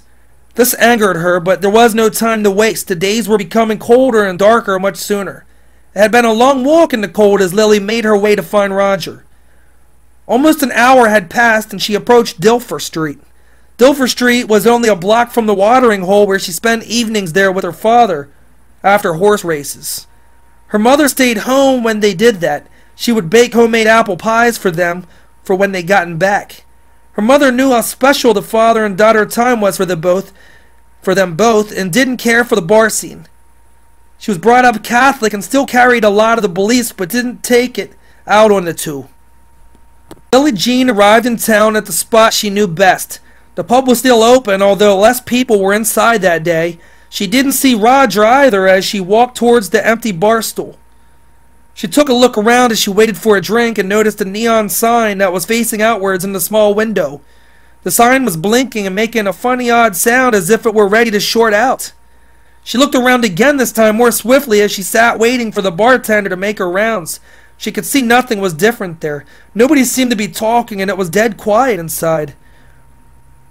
Where they sat, they were hushed, noiseless, and just sitting still. Lily felt worried. Had the cold gotten to them? She hadn't seen the bartender either since she arrived. She figured she was in with the cook then. But now she had second thoughts now. She got up from her stool and scurried towards the kitchen area where they served food. She walked in through the swinging door as it swung back and forth. She planted her feet in, almost catching herself. The bartender she knew as Andrea wasn't there. They only had 2 regular bartenders and Andrea mainly worked that shift. Lily didn't see anyone else inside, only the dishes piled up near the washer that weren't washed and still had food clung to them. The dishwasher was still running and there was water pouring out from it as it splashed around. She didn't look any further as she turned to leave. Before Lily left, she tried the phone by the bar. It was cut off and didn't seem to have any power. It was useless to her as she dropped the receiver onto the bar. She spotted a reusable metal lighter along the bar top just beside the stretched out receiver she had just discarded a split second before. The tiny metal lighter had a small stamp along the bottom of it reading Zippo. There was a bald eagle's face along the front of it, along with the American flag. She took a shining to it as she put it in her pocket of her blue hoodie. Lily then stood there playing with her hair a moment for a dull moment, just thinking of herself, wondering if Roger was at home and if he was all right. She continued curling her soft brown hair in it between her fingers before sitting. The customers were still frozen there in their seats just feet behind her. They were at the tables behind her and the tables to the side of her, but she kept her eyes ahead. She began to feel hopeless as she sat back down into the stool. The jukebox was still playing an old Elvis record as she thought about her limited choices. She didn't have a car and she didn't have anyone but herself. Also, Lily realized that it would be dark soon and didn't know if walking again would be very smart. She was wearing a thin hooded sweatshirt and jeans, but outside it was getting chillier and more dangerous. She could hear the wind picking up outside as she sat watching the window again. Suddenly a paper bag came smashing against the window and stuck to it as the harsh wind held it there in its strong hold. She jumped. As it caught her in surprise, she didn't expect it, still watching as the brown paper bag hung in desperation. She could hear the wind smacking it even harder as it tore a little, surviving the blow. Lily just sat there gawking at the forcefulness of the summer wind that had turned into a deadly, unexplainable coldness. She lost interest as she turned in her stool to see the frozen customer still sitting in the room. It seemed like a horror film, and as if she was the main character starring in it. Her only hope now was that the ending was not a bad one. There was liquor bottles standing up just feet away from her behind the bar. She sat in total silence. She could see them. She gave it a quick thought, barely hesitating as she got up from the stool and went around to get them. She ran her fingers across them as she checked them out, looking for her favorite nightcap. It wasn't there, so she settled for a bottle of Jack Daniels that was more than 3/3 full. She observed the bottle as she carried it back to where she was sitting. Not that it mattered, nobody else was coming in or moving around. She thought the thought of that was kinda humorous, but in the back of her mind it was more twisted than anything. She opened the top of the alcohol as it hit her nose. The smell of it reminded her of her father. It was his favorite brand and he drank the same kind when they would come out celebrating her wins after a race. Lily Jean didn't bother for a glass, quickly putting her head back as the Jack ran into her chapped face. She hadn't drank anything hard in a long while. She was drained over the walk, but damn did the taste of that Jack satisfy her. The music box was still shoving out music. It was preloaded with different music that would play until you fed dollars and quarters into it. The song that had come on caught Lily and made her think. The song was playing softly as it played out, spreading through the room as it came through the speakers above. As she thought about her mother and father, the very song had played that day they were married. Not that Lily was even there, she hadn't been born yet.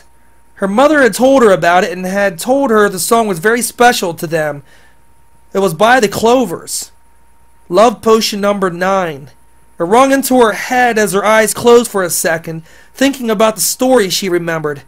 Lily continued sipping from the bottle as her head drooped down a bit. She was feeling buzzed and her body was slipping into relaxation. Chapter 25, Eye of the Devil.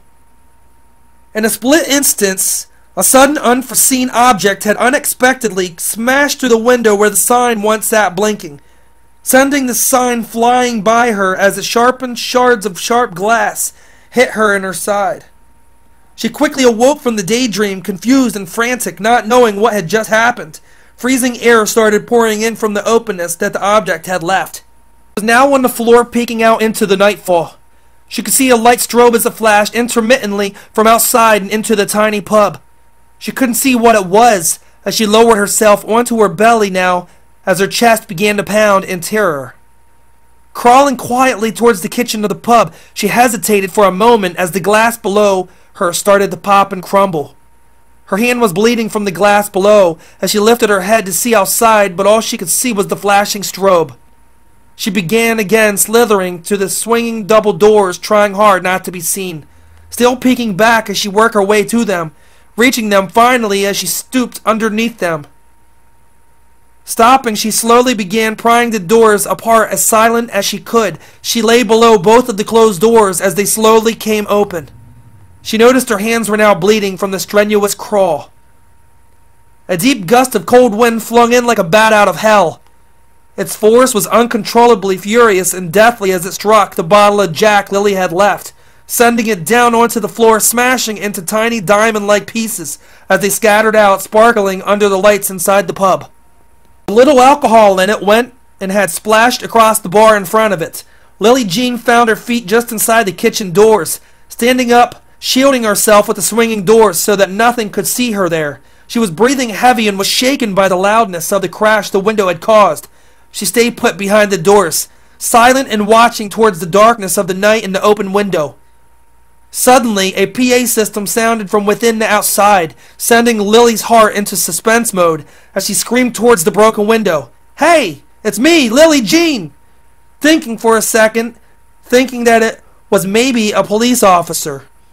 She watched the lights circle as they shine in through the pub from the outside, waiting for a response but received nothing.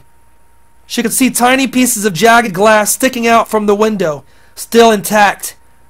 A second later, the PA system sounded again and clicked off, sending static out into the night. The PA system sounded once more as if somebody was playing with the button. It clicked then, again. "Come out with your hands up, or we will be forced to come in and shoot you dead," said, sounding deep, like an older man's voice. Lily Jean could feel the pressure in her body. She wanted to say something, but her instincts were telling her to stay inside and not make any noises. The man on the PA didn't sound like any of the town's officers she had ever come across before. She knew most of them. It was a friendly town there in Mansfield before the strange coldness. The PA sounded once more, and more roaring and thunderous this time. He backed away and into the tiny pub kitchen. "Okay then. No more warnings, your time's up. Ready yourself for a horrific and heinous death." Ha ha ha ha ha! Just then, the PA cut off, and the strobes that were outside the window had stopped flashing.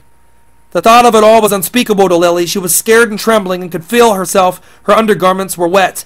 The terror had made her loose, every muscle leaving her and mind running away in terror. She hastily ran over to where the dishes were piled, grabbing a sharp butcher knife as she slid it out from under a dirty pan. Her nerves were jumping, and a sickness covered her insides like she was about to regurgitate the Jack Daniels she had a few minutes earlier. She tried to keep her mind from it by closing her eyes just for a second. It had worked. Her stomach was still in knots, but she had to think quickly what to do in case he came inside. It had hit her. Her idea was risky, but what else could she do? There wasn't any way to escape the tiny kitchen. It had no windows or back entrances. She swiftly went over to the stove area where she turned the gas on, bringing a large flame flying up from the stovetop's burner. She took a deep breath in, releasing it towards the scalding flames, dampening them out. Then she continued to blow the pilot light out as well. Gas quickly started streaming from it, sending poisonous vapors into the air. Making sure her plan was foolproof, she checked to make sure the knobs were turned to its highest point, and they were. Suddenly, the door creaked towards the front of the pub. She knew it was whoever had been on the PA system. The door closed as she could hear the sound of it springing back into place. It was one of those spring-loaded doors, made from an old piece of pine. Seconds had passed and no more sound as she stayed quiet in the kitchen listening. She could hear a sound of the man flicking the flint on his lighter. He was having trouble getting at the spark. He soon gave up as he stood in the doorway. Lily Jean didn't know what he was doing. She couldn't see him from where he was, or where she was. She just knew he was there. Her heart was still racing as she held her chest in silence. Again, the footsteps started inwards. She could hear the sound of his heavy feet. The sound sounded the broken glass under giant boots, she thought. Lily dashed towards the cabinets under the large pantry, crawling in and hiding herself within the darkness of the small space. She was overwhelmed with extreme motion. Her eyes were watering as she held back from tearing. A tiny crevice of light shined in from the kitchen as it landed on her, hiding her face as she peeked cautiously, awaiting the footsteps coming. The nook was the only place she could find to hide as she watched from a narrow opening. The distinctive odor of gas was making it hard for her to breathe as she fought it back by putting her arms of her hooded sweatshirt over her mouth. Trying not to cough, she masked her face the best she could, hoping not to pass out from the fumes. Immediately, she could hear them walking her way and heard the double doors of the kitchen swing wildly open as they rocked back and forth until they stopped. The steps had ceased again, as she could see through the tiny slit. She could see from the legs down somebody wearing dark army pants. They had many pockets, as she stared, hoping they wouldn't see her inside her hiding spot. She could see the tip of a barrel as he neared, but his face and upper body was still cut off. She could see his black combat-style boots as he turned the other way back towards the double doors.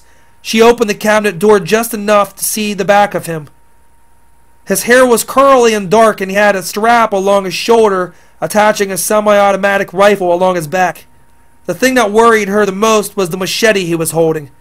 It had a long piercing blade that was razor-edged. The light reflected from it, hitting the ground, giving Lily the notion of a horrendous death awaiting her. Somehow, by good fortune, the stranger wearing army pants hadn't smelled the gas. It was pure luck. Lily could still see him as she crawled part way from the tiny area, seeing the man as he turned in a circle, observing the pub. Didn't say anything as he looked around. Lily was sure he had heard her scream just a few minutes earlier. She could now see his face and his long bushy mustache. He also had on an army vest and other miscellaneous military supplies. He looked suitable for war if one was to break out.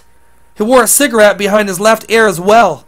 Must have been the one he tried to light as he came in, she thought. She could see him just outside the bar area near the tables and chairs. He was searching a frozen man's body. As he reached into it, she could see him turning the man's shirt pocket inside out.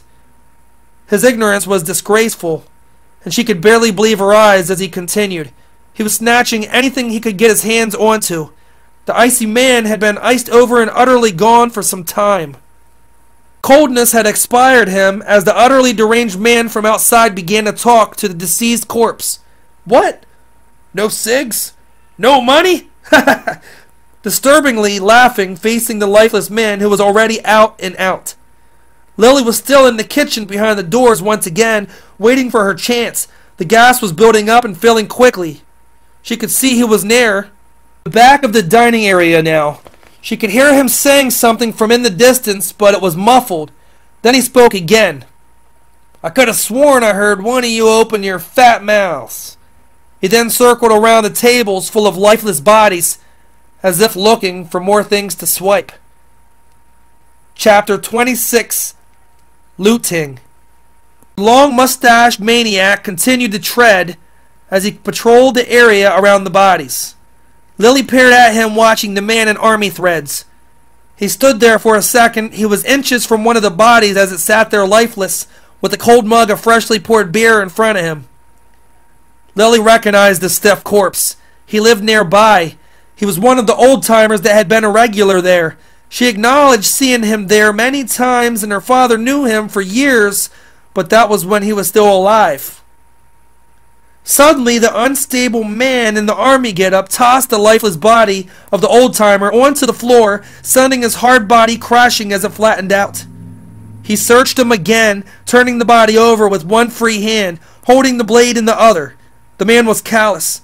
He didn't seem to feel anything, continuing to rip his back pants pockets outwards from the dead man on the floor.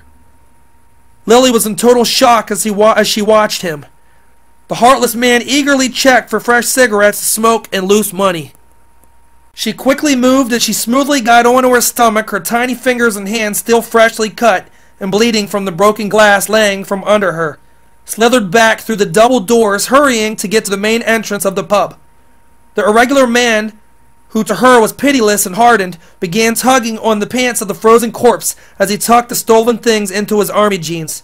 She could see him as she made her way along the floor, a few short feet away, blocking his view of her with the tables and chairs.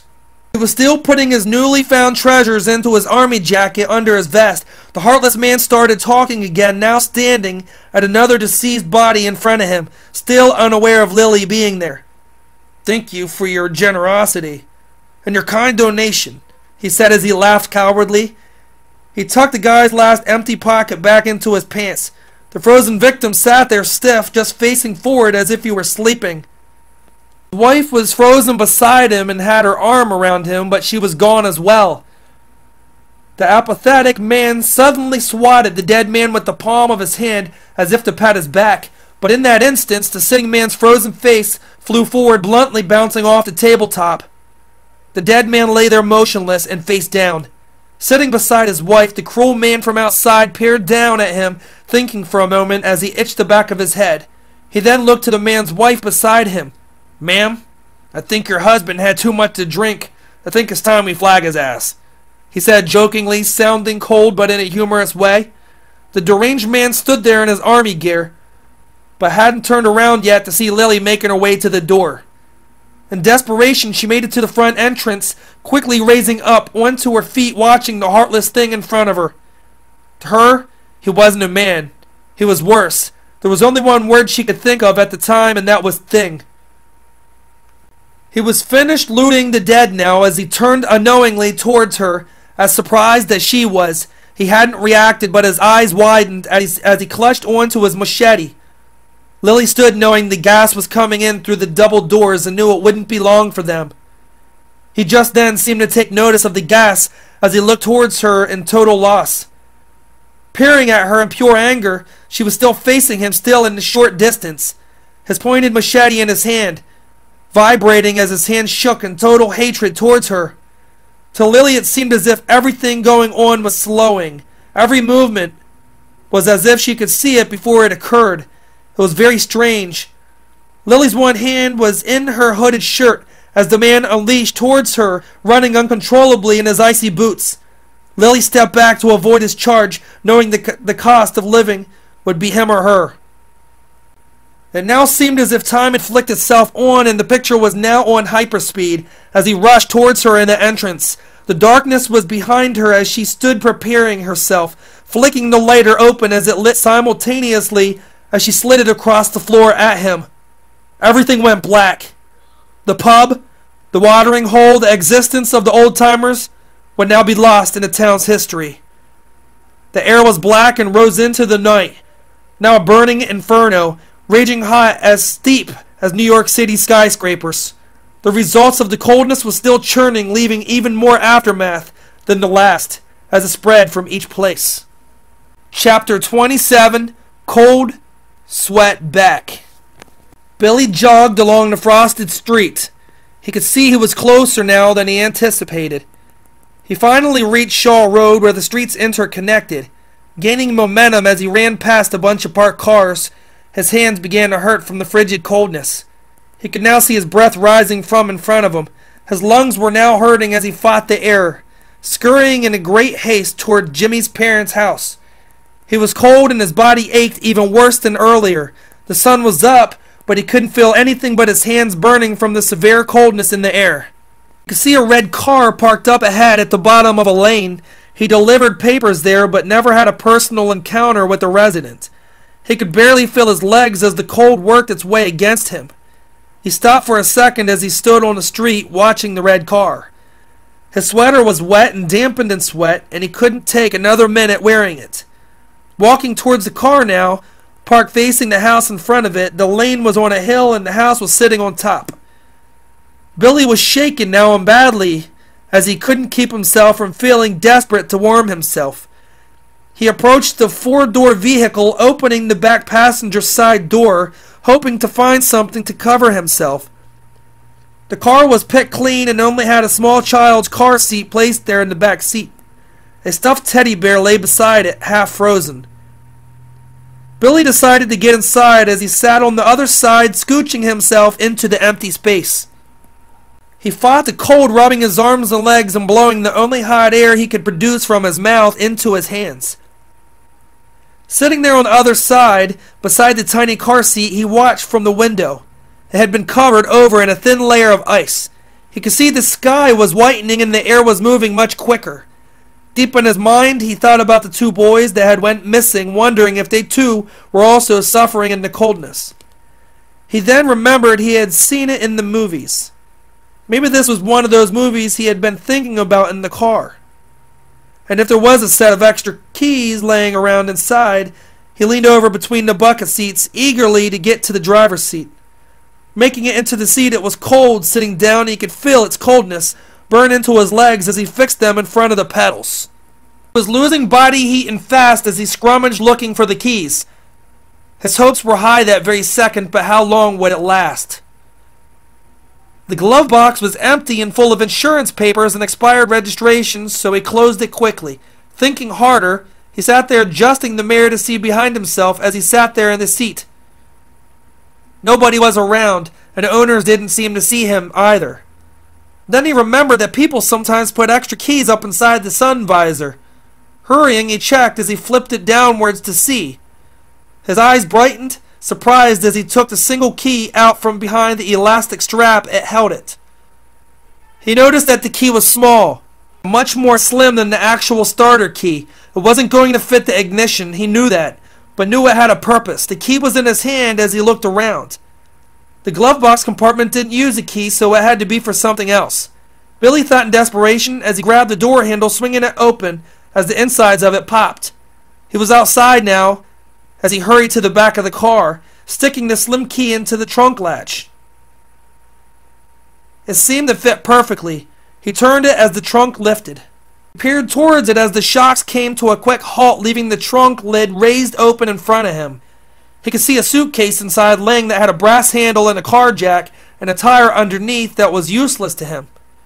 He took the case, leaving everything else in the trunk. As he slammed the lid shut, pacing back to the side of the car, he opened the back passenger side as he sat anxiously there, pulling the door shut until it closed him in. The suitcase was tin and had latches holding it shut, but didn't seem to be locked. Billy was hoping as he held it that it would be his relief, if he could find something warmer to wear than the wet sweater he had on, drenched in his sweat. He unlatched it, not wanting to wait any longer as his body trembled in the cold back seat. He noticed a tiny button along the top underneath the brass handle. As he pressed it, it came open in his arms. Billy smiled. A nicely folded outfit lay inside. Reaching into the open suitcase, he pulled a striped shirt with long sleeves out from within it. It wasn't a sweater, but it would help. As he tossed it up over his head, covering his wet sweater, he needed all the layers he could get at that point. He looked back down into the case where he spotted another article of fabric that rested under the shirt. It was another long-sleeve shirt, but this one had buttons and a collar on the neck. He didn't wait, rushing fast as he tossed it up over the striped one, instantly feeling a little better, not completely, but he had found his relief, and that's all that mattered at this point to Billy. Out of glee and anger, he had felt the hope he desperately needed, punching the headrest hard in front of himself as he laughed. He had overcome the odds that very minute, and it felt good. Chapter 28, Waking Up, Shawl Road. She could feel somebody's hands touching her. Her eyes were still shut.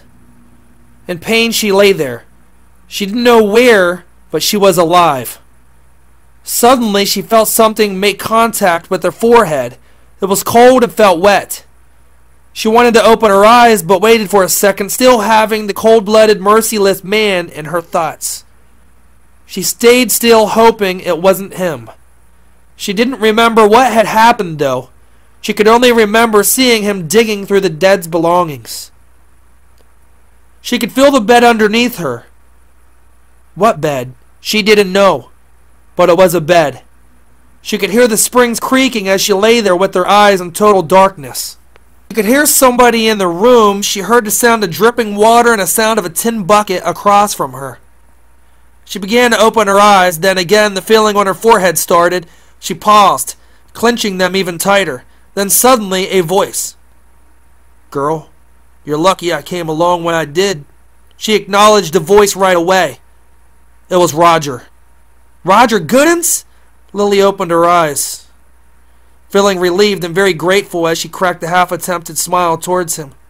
Her body was hurting. The pain running through her was agonizing. Her arms were the worst of all. Lily's arms were scorched and seared from the explosion.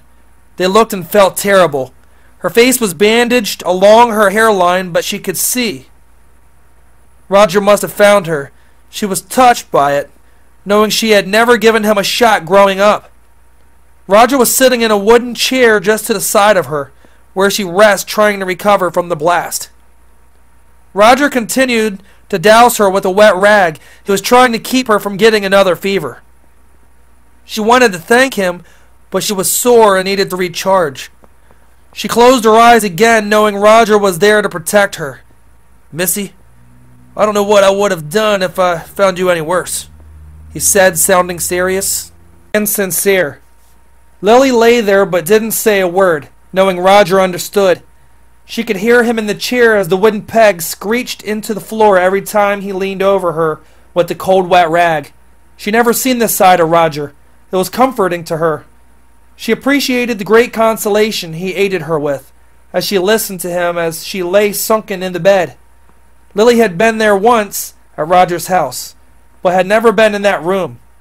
It was quiet there, and that helped as she thought to herself, wondering how long she'd be there. She knew that burns like the one she had took time to heal. Her injuries would take valuable time, but if she wanted to be healthy again, she would have to take it easy now.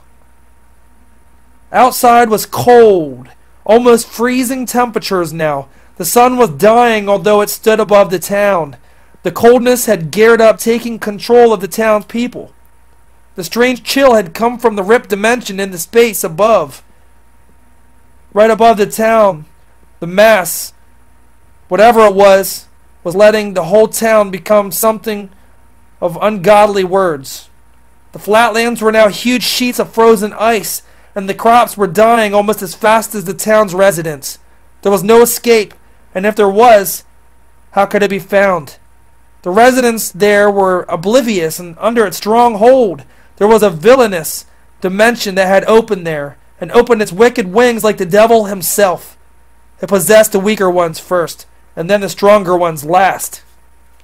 The sinful creatures were strange beings that could only be understood on their own planet. There was no understanding them there. They had settled there in Mansfield and had kept itself busy by killing. For how long, no one knew. The monstrous monstrosities were foul and a stench of pure evil. They were now taken over, and even some were able to stay unseen. The immoral beasts could hide themselves inside of the dimension there in Mansfield.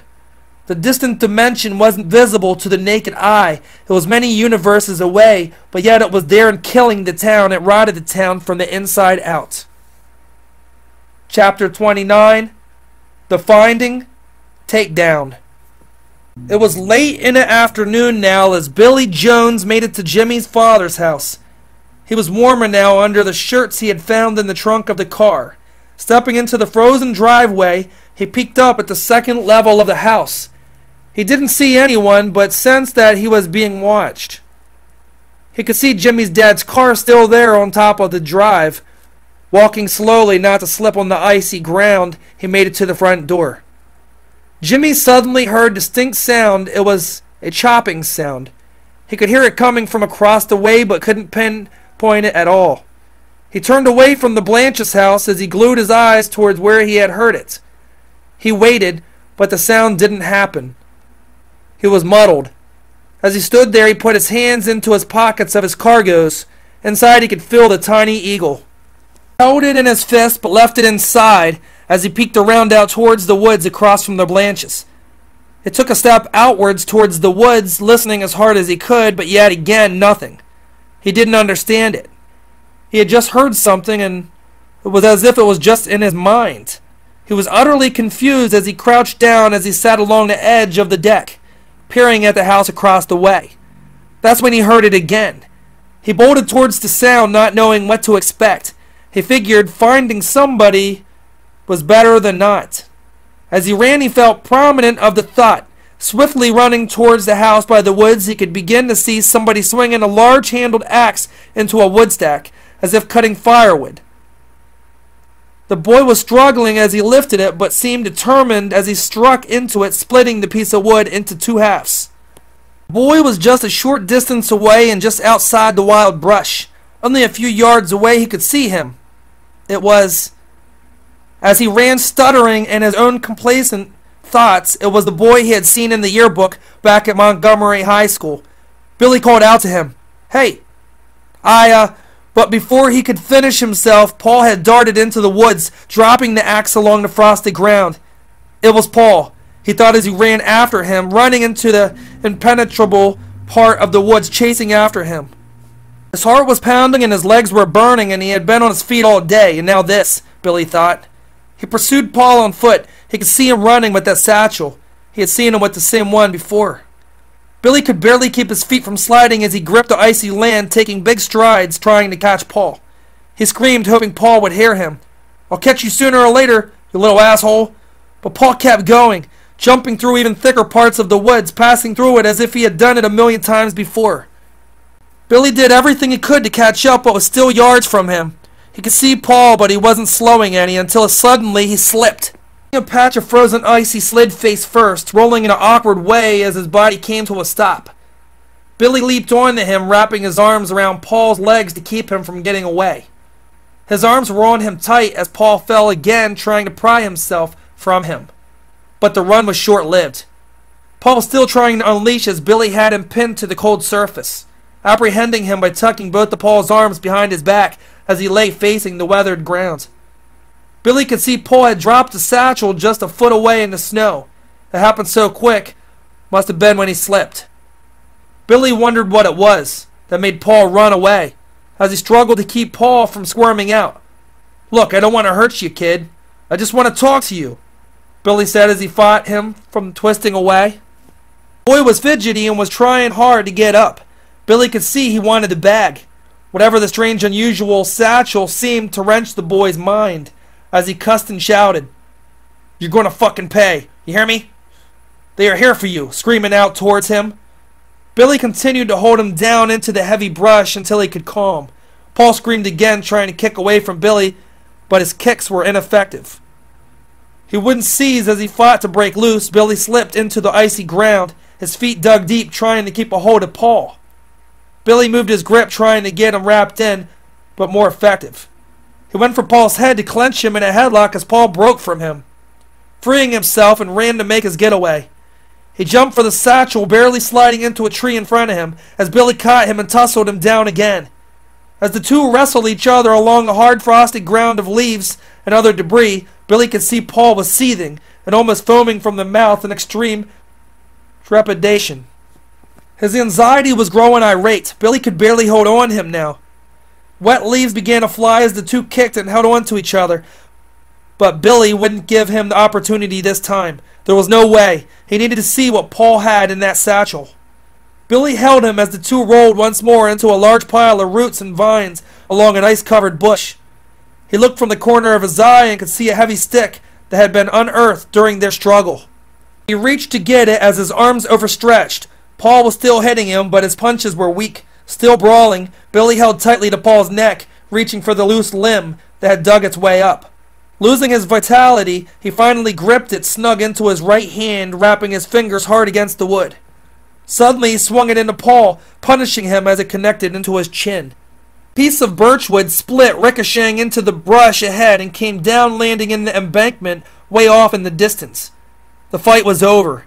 Paul lay there unconscious and quiet, no more kicking. Finally, Billy could get the satchel. Chapter 30. Satchel. He awoke. His arms were tied, and his feet were also. He lay along the coldness of the earth. Paul could see the tiny blood vials. They weren't in his satchel. "You son of a bitch!" he blatantly screamed towards Billy. "I need them. They are mine." He continued as he struggled.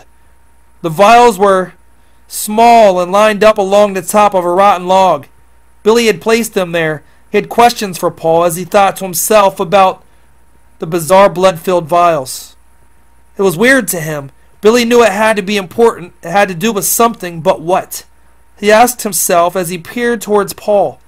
Billy only had 3 words to ask him as he walked towards the glass vials sitting there. "What are they?" he asked, sounding demanding, hoping Paul would succumb. Paul spit at him, missing his shoe by an inch. "Do you think I would tell you?" he asked Billy. Billy was cold again, noticing something behind Paul was lurking. His eyes got big. The greenish mist was back. The one he had seen a night before on the street. It was floating in the distance just behind some trees. Billy could see Paul wasn't going to surrender. He wasn't going to help him. It just wasn't who he was. He opened the satchel in front of Paul, collecting the vials of blood as they accumulated within it. Paul's face turned red. The cold didn't seem to be affecting him as bad as Billy. As Billy held the satchel, all the vials rattled, creating a clinking sound. Paul just looked on at him, with death in his eyes and face. Billy looked down at him. "You're staying put until you tell me what these things are for." Paul spit, turned his head to the side, and spit blood from his mouth. Billy noticed he was bleeding and knew it must have been from the scuffle. Paul sat there calmer now, but didn't talk. He looked as if he was thinking. Billy tossed the satchel closer to Paul. He had a plan in his mind that given minute. He was curious of the blood inside the strange vials. What were they for, he wondered to himself. He knew if he played with Paul's emotions, just maybe he could get him to talk. He walked towards him. Paul looked exhausted from rolling around, and the exertion must have caused him. He looked red, but this time it wasn't out of anger. It looked as if the cold was finally in him, as he stayed there tied with broken vines Billy found after knocking Paul senseless. Paul could see the satchel was almost in his reach. He tried using his shoe to pull it in by its strap. He couldn't get it around, though. It was just out of his way as it lay there on top of a small pile of wild grass. Billy took a couple steps, reaching the satchel, leaning over and picking it up in his hand as he held it in front of Paul's face. As Billy looked down at him, he could see Paul's eyes were fighting inside not to lose his cool. "I'll tell you what. I can see it's not that important to you, or you would have told me already about the blood." Billy continued talking. "One last time I'm going to ask you, and then I'm going to smash the fucking vials." Billy made sure he sounded as demanding as he felt. Paul flapped around on the cold ground, trying to break out from the restraints Billy had put around his legs and arms moment before. Billy watched him. As he chuckled, he looked like a dolphin caught up in one of those tuna nets. Paul then suddenly stopped fighting. "It's for my parents. They have a rare condition, that's why I have the blood." Paul looked at him and closed his eyes after talking. He seemed sincere. Billy crouched down and sat on the log where he had the vials earlier. "What kind of condition? Why do they need the blood? Where did you get it?" Billy asked, not exactly understanding. Paul still had his eyes closed. Opening them, he said to him, "I'll show you, if you get these off of me. The vines are cutting into me. I promise I won't run again." Billy stood, shaking his head, although he debated within himself. He sat up from the log, still holding the satchel. He examined it once more, as he lightly placed it to his side. Paul was watching in desperation and still worming and moving around in the holes. Billy pulled himself up from where he sat and went over towards Paul, carrying the strange purse he believed to be a satchel. He dropped it on to Paul as he became still, then reached down and started to undo the vines holding him. "If you run, I'll catch you. And this time I'm going to put you in a coma. Do you hear me?" he said, still getting the final parts of the knot undone on Paul's legs. "I hear you loud and clear. I just want these off." Seconds later, while lifting himself up from the ground. Chapter 31, Mission Against Evil. Bandaged and laying, she laid there as she watched a small hand on the clock turn over as Roger came in to greet her. She had been sleeping for hours, and outside it was starting to flurry. Billie Jean watched a window in a small room from the bed. It didn't make sense to her, but seeing it brought back a feeling she hadn't had in years. Roger leaned down, giving her a tiny kiss on her forehead. Her fevers were in order, and they didn't seem to be coming back anytime soon. Lily tried turning over as gentle as she could to see Roger better as she lay there. She was burnt badly and could feel the burns from underneath the bandages. It felt like they were starting to boil. The pain was extremely irritating for her as she inched her body to see him. Roger looked exhausted. His face was unshaven and his hair was sticking up in the back. Lily took notice. Roger had brought in some healing ointment for her burning arms. As she smiled at him, Roger seemed very genuine. "I brought you this, darling," he said, looking at her with the warm twinkle in his eyes. "It should help you heal up. My grandmother turned me into it a few years back. When I got badly burned while at camp with my brothers, I was just a kid then, but damn, she knew what she was talking about when it came to medicine," Roger said as he reached over to lightly hold Lily's bruised fingers. Lily smiled, thinking about the story he had told her as he began telling her more. "My grandmother had about every brand name of medicine you could imagine. If you've seen it, her bathroom was just as stacked up with pill bottles as the drug pharmacy," he finished while still holding on to her tiny fingers. Lily gave his fingers a light squeeze back, letting him know she appreciated him and all he has done. She never had anyone take care of her in that way, other than her mother and her father. Roger sat there for a while in the wooden chair beside Lily and watched her as she became sleepy and started to look heavy-eyed. He looked up at the silver-rimmed clock hanging on the wall. Afternoon had come and went, passing quickly as he stood up to leave. Before walking out from the room, he yawned and took another peek back at Lily. She was sound asleep and seemed to be having a dream as she spoke in her rest. He turned back around, leaving her alone. Lily was standing in the aisle of the plane as it flew through the open skies. She didn't know where she was heading. She had never flown before. The small town of Mansfield was the only place she had really been other than going out of state for some of the horse races she entered. The plane was flying steady and she could see other people there sitting in their seats as she stood. She didn't see an empty seat to sit in, and in the distance she noticed some of the passengers were standing as well, but by the pilot's door. The door was shut. It was as if they were guarding it for some reason, or maybe waiting for somebody to come out. The plane was riding smoothly through the whiteness of the sky still as she peered out from another window where a couple was sitting. Both of them were also staring out from the same window, and hadn't noticed Lily there standing. Lily Jean walked towards the men in robes. They were just up ahead at the front of the plane. She was only half the way to them. One of them was holding a red scarf of some sort as Lily cautiously walked closer, not having a seat to sit in. She wasn't scared, yet she felt compelled to come closer to them. They were standing facing her. One of the men was standing by the left side of the pilot's bay, and the other one was on the other side. As she walked suddenly at an instant, she stopped there. She turned her eyes to the right side of her. Befuddled and confused, her face turned white as she peered into her eyes. It was a little girl from the house, the one that disappeared. She was staring back at Lily, and she looked curious of her. Lily stood in silence, just peering into her beautiful brown eyes, as the little girl gave her a swift smile while holding her teddy bear. Lily's heart was warmer now. She knew the little girl was okay wherever they were. She began to wonder where she actually was and asked herself if she was still in Mansfield. Lily walked again, passing by the little girl she had seen once before, still wanting to talk to the men up ahead. As she approached the pilot's cockpit area where the door was still closed, a sudden light shined in from the window as she turned around to see behind her.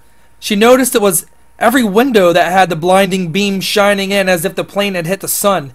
In that very moment, the door from within the pilot swung open by itself, and the same blinding beam of brilliant light came flying towards her as she shielded her eyes in wonder. As she shielded herself from it, she could see two men standing inside the pilot area, but the light was powerful and made it hard to see very well as she continued walking towards it. The light began to dissipate, but still shined behind a man coming out. The other one stood behind him in the golden light, waving towards Lily, but she could only see his arm, and it looked as if he had a white robe on as well, but she wasn't certain as she watched. Afterward, the door closed softly shut, again by itself, leaving behind the other man. She could only see the little spots in her eyes from the blinding light as the unknown figure began to approach her in the aisle. Lily's face lit up as the spots began to leave her. She stood frozen in awe and couldn't believe her eyes as he stood there smiling back. He was wearing the white robe as well, and also had his one hand clasped around something inside of the robe. Lily was unsure of what it was as she took notice while looking back at him. His face was as she remembered, and he looked even healthier and more holy as she took a long look in exhilaration at her father. He then pulled his hand from the pocket of the robe he wore, pulling out something as he raised his hand from his pocket. He touched her face with his free hand and looked deeply into her tearful eyes. "You will need this," he said with a strong look of confidence at her. "It will be all I can do." She looked at him, awaiting what he had for her. "Let it guide you in your journey," he said while placing the tiny object into her hand. He pressed her hand shut around it before she could look. "I love you always, and remember I'm always with you," he said, cracking a gentle smile while turning back towards the pilot's cockpit area. As he walked, he was receding into the light. Chapter 32, Home of the Unknown. Both of the boys arrived back by Shawl Road, arriving on the porch outside of Paul's house. Paul seemed to be keeping up his end of the bargain as he followed him into his house. Entering the first room, it was the kitchen, and things looked to be a total disaster. Billy thought as he walked in following him. The table was piled high with expired canned food and boxes of fruit that looked rotten. The cabinet doors beneath the kitchen counters were open and hanging. Things looked ignored and forgotten as if nobody had lived there. Billy continued to follow Paul, wondering about what he had said earlier, when he told him about his parents needing the blood vials. Paul's house was dark, and all of the windows were covered with dark curtains which kept almost all of the sun out. It was cold inside as well. As they continued walking, Billy could feel the weird chill that had almost overcome him, but he didn't say anything to Paul of it as he followed along. He knew not to trust Paul after what had just occurred in the woods just behind their house. The stairs turned and went even higher to the second floor where Paul was taking him to see his parents. The dark corners worried Billy of what could be lurking in the unfamiliar rundown home. Billy followed cautiously behind, wondering if Paul was plotting something or planning some type of escape. Reaching the top of the stairs, there was 2 rooms directly across from each other, and both had their doors shut. It seemed to be quiet to Billy as he stood in anticipation of Paul's needful parents. Paul stopped in front of the door, turning his head towards Billy as he stood just behind. He didn't say anything, but he looked as if he was feeling guilty or against his beliefs bringing Billy there. He clutched the door handle and turned it slowly as it slid open, swinging open while making a distinct sound of needing repaired. Walking in, Paul went to the other side of the room where an ancient canopy bed sit. It looked as if they had stepped into a nightmare. The scene was disturbing and hard to bear for Billy as he coughed into his hand, watching from the door. Both of his parents were laying on top of a blue tarp that had been laid there to cover the mattress underneath. They were laying on top of it and had plastic wrapping encasing them in together. They were rolled up together as if they were a frozen dinner waiting to be nuked. Billy was speechless as he watched. Paul was now kneeling against the bed with his knee as he bent over. He checked in what seemed to be his mother's pulse on her arm hanging out from the plastic wrap. A vulgar smell had hit Billy as he stood by the doorway, distancing himself from the scene of Paul's parents. The walls of the room had blood smeared onto them as if a young child had been practicing his finger painting. Billy could see the blood as he traced the walls, as if he was doodling in an activity book doing a dot to dot. More of the tiny vials were sitting along an old unused radiator along the floor, but they were cleaned out and dry of blood as Billy took the room in a while. He waited for Paul to get up from the bedside. There was a syringe laying by the bed as well, and a half-empty bottle of rubbing alcohol by it. What was Paul doing here? Billy wondered, feeling obscure. Why was Paul concealing his parents to such a life, instead of finding help for them? But then again, there wasn't any help now. The town was gone.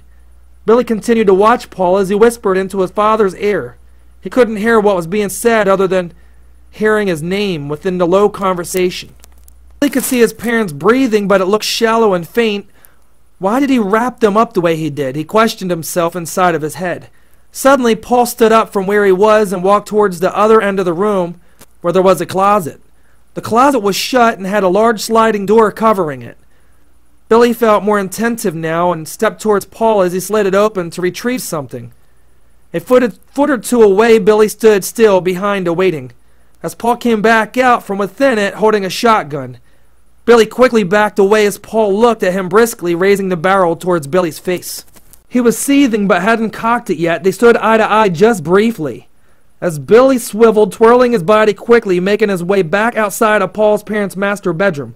He aggressively hurtled towards the glass window, running as rapidly as he could as Paul opened fire with the double barrel towards Billy. Billy vaulted himself into the glass, instantly impacting through it, falling from the second story of the old window. His jump was accurately timed as he landed onto the frozen ground below, but his leg was burning of high hell. Pieces of the buckshot had fragmented into him, and he was bleeding from it. Paul was at the window from above, holding the sight of the long-barreled shotgun aimed at Billy, holding the trigger with his finger pressed against it, but he didn't shoot again. Billy could see him as he fought his leg to move, but the pain was too extreme and felt like a million knives had just stuck into him and were still chopping into it. Paul left the window as he watched and wondered if he was coming down to shoot him again like a dying deer. He grabbed onto his bleeding leg where it had been hit with shrapnel of the blast. He was hit low and figured Paul had just missed the main artery. A second or two later, he heard from the front door, just across from where he lay. It opened and then shut. He couldn't see who it was, but if he put his money on it, he would say it was Paul again. He turned to look around, detecting Paul standing over him with the large pitted rock.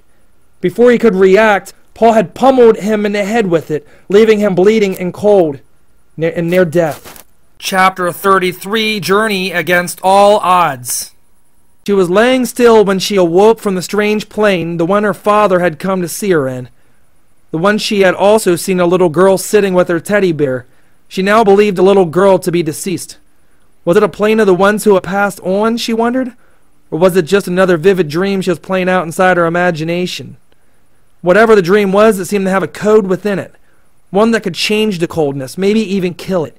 Kill it the same way it has done to the town of Mansfield. At least she hoped it. Something spiritual had seemed to take over her while she slept. Something unusual, and had no words to explain it. The bedroom was silent, and it seemed to be just her there. Roger wasn't with her now. She wondered if he had fallen asleep in the other room or possibly upstairs. She was laying on her back now. It was something she never did, and her hands were placed neatly over the top of her chest, the saddle on her chest forming almost a cross. She didn't move yet and could still feel the pain of her burns in her forearms. She desperately needed to get to the bathroom but hasn't moved since she awoke to see Roger much earlier. It was hurting, and she wasn't going to be able to hold it for much longer. She wasn't even sure if she could get herself undressed enough to go without having Roger's help. It made her think as she lay there. It wasn't something she really felt all that comfortable with, but if it came down to it, she had to.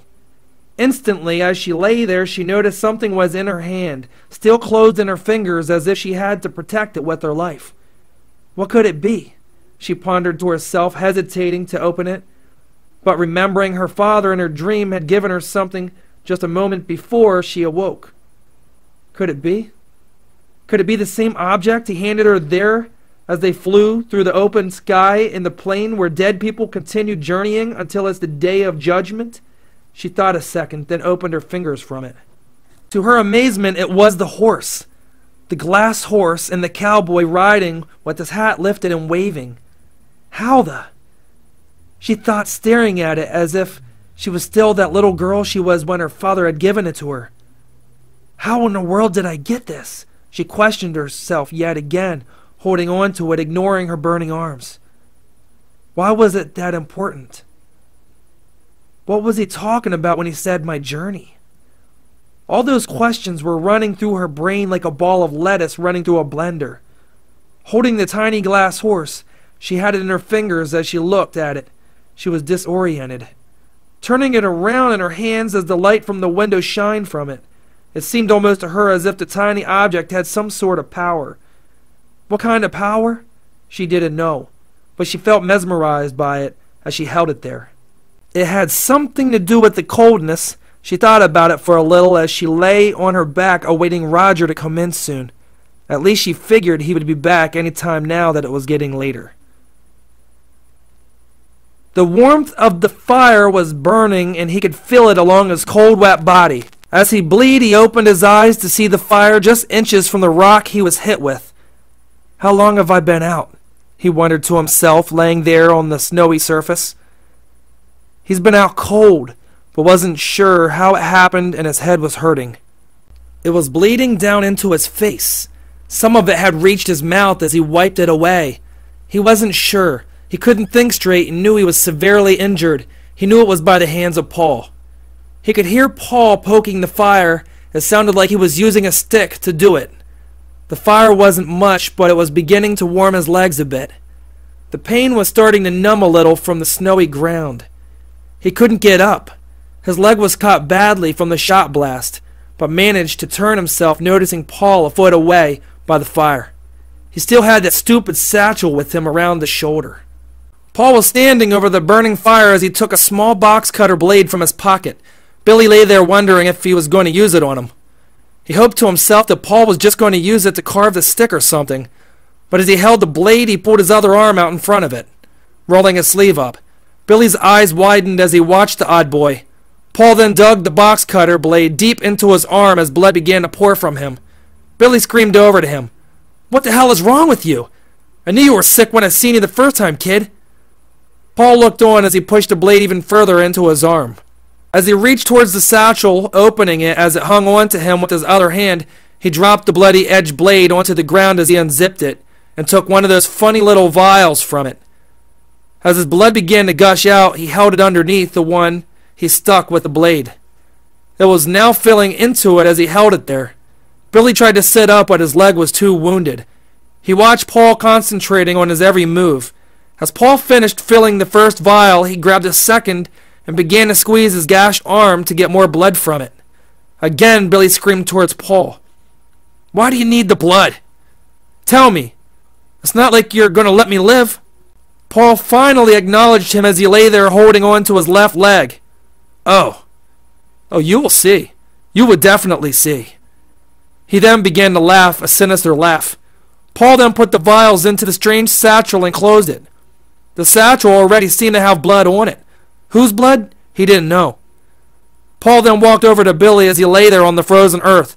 The fire was beginning to burn itself out as Paul grabbed onto Billy's good leg, the one that wasn't injured. Billy screamed as he jerked his leg, trying to pull him further into the heavy wooded area. His cut leg was agonizing and in pain. Just then, Paul took his leg, gripping it tight as he could, and planted his boots as deep as they would go. The traction was tough now, as he attempted once again to pull Billy. Billy was face down now as Paul held on to him as he forced away. Billy screamed, yet he didn't budge him. Billy was bleeding even more now from the attempt. "Damn you motherfucker, you're dead, wait!" he cried to Billy as he lay there almost passing out from the pain and his blood loss.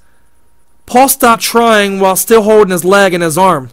His arm was still bleeding from the self-inflicted cut he did a moment earlier with the box cutter. He stood there looking around, and then again as he stared back towards his house. Billy was holding his bloody leg with the other in Paul's hand. Just then Paul dropped Billy and said, "Don't go anywhere, I'll be back for you."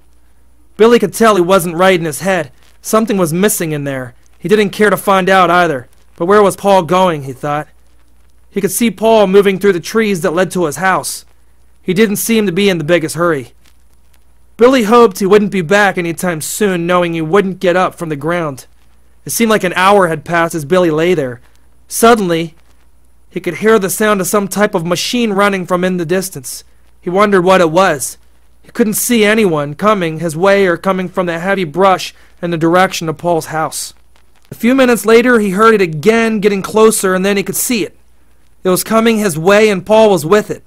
It was riding on something, but Billy couldn't see well enough what it was as he lay there behind the heavy brush of woods. As he got closer, Paul rode onto the lane near the camp area where he had started the fire. Billy watched as he came towards him, not knowing what his intent was, holding his leg still as the noise got closer to his face. Paul slowed it and pulled the old rusted tractor beside Billy as he lay there in torment. Paul climbed down from the tractor as he grabbed something from behind its seat. He carried a yellow and white braided rope over towards Billy as he watched in wonder. "Looks like you're going for a ride," Paul said, looking down at Billy as he lay in agony. Billy didn't say anything, clenching his teeth from the pain his leg was causing him. Paul went over to Billy's leg again and tied the rope around his good leg, as Billy almost lost his consciousness as he screamed, "Please don't do this. I'm pleading to you. I don't deserve this. Why? Please." Paul started the tractor, leaving Billy tied and ready, as he stomped it, dragging Billy across the frozen, icy ground, smashing his leg and body against the rocky path. He could barely scream as the pain shoot from his leg and up to his back, bleeding more with every bump and the constant gravelly patches passing underneath him.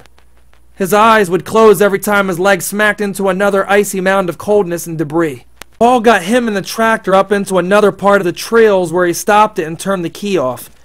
Billy was still on his stomach and had lacerations across him that were wet, dampened, and beginning to shed tiny driplets of blood. Billy picked his head up enough to see an old car half dug into the dirt. The Ford was starting to frost over, too. He was out of breath from being dragged and had lost a great amount of blood and torn flesh. Paul got down from the tractor as his boots hit the frozen land. He walked over towards Billy, laying there in critical condition. He grabbed Paul by the left leg, lifting it up to loosen the knot around it. Billy screamed again, "You son of a bitch! Where are you taking me?" Paul didn't say anything as he got the knot off from him. As his leg fell from the tractor, it hit the ground bluntly, causing Billy to bite his lip, as blood filled his mouth and ran into his teeth. Paul went around towards Billy's face as he reached down yet again and grabbed him by the back of his collar, lifting his head away from the icy surface. He forced Billy to the side, making him look over along the trail. There was a huge tree that had fallen, blocking the path. Billy didn't see anything else, as Paul pointed out to him. "Look over there, you idiot. You're toast. This is where I wait for them to come. You thought you were smart, but I'm smarter than you, jackass." The tent was covered over quickly and camouflaged with broken tree branches, bark, and frozen leaves to hide it from the trail and anyone else's view. Billy wondered why. Billy lay there thinking, unsure of Paul's comment. What do you mean, they?" he asked, confused and in the pain he felt as he bled into the ground where the tractor had stopped moments before. Chapter 34, Preacher. Lily Jean had to pull herself up. She took the glass horse and rider and carefully put it in her top jean pocket, trying hard not to bump her sore arms. Roger must have fallen asleep or stepped out for the time being, Lily thought to herself laying there. She was sore and her arms were wrapped and bandaged, but she couldn't stand another minute laying in that bed. The springs were beginning to poke, and every time she tried to get comfortable again, another would stick her. Her boots were folded nice and neat on the wooden chair, and her hooded sweatshirt was also. He must have washed it for her, she realized as she smiled. Most people in Mansfield didn't have a washer or dryer. They used the well water from outside and hung-dried their clothes. Roger must have done it after finding her there at the pub after it burnt to the floor. Ashes and cinder was all that was left. She was sure of that. She thought about it as it all came back to her. Debating on whether to get up and fight the burn she had or call for Roger, she decided to do it on her own. That's what she was known for, to be a hard-nosed country girl. She knew getting up now would mean she's going to have to start her own personal rehab the minute she takes off the bed. It was time. Roger wasn't up, or maybe he was. She didn't know. As she scooted towards the edge of the bed, she inched over until she reached the very lip of the mattress. She leaned her right leg off from it and proceeded to turn onto it with her body until she landed both legs on the ground, doing everything not to hit those burned arms of hers. Her adrenaline got her out of that God-forbidden bed, and it was enough to get her moving. She then slowly crept towards the door. Once she got into the next room, which was the living room, she didn't see Roger. She called out to him. "Roger, are you there?" She didn't see or hear him, so she called out for a second time, hoping she didn't have to go upstairs. "Roger, I'm up. I had to. I couldn't stand another moment laying down in there," she said aloud. As she went towards the bathroom, the door was closed as she neared it. She grasped the knob, turning it, and she could hear the faint sound of somebody. There's somebody inside, and water was running, but she wasn't positive it was Roger. "Roger, are you in there?" she asked, but didn't get a reply. She peeked inside, holding the door halfway open with one hand, trying not to see anything unattractive, closing her eyes as she called him. "Roger."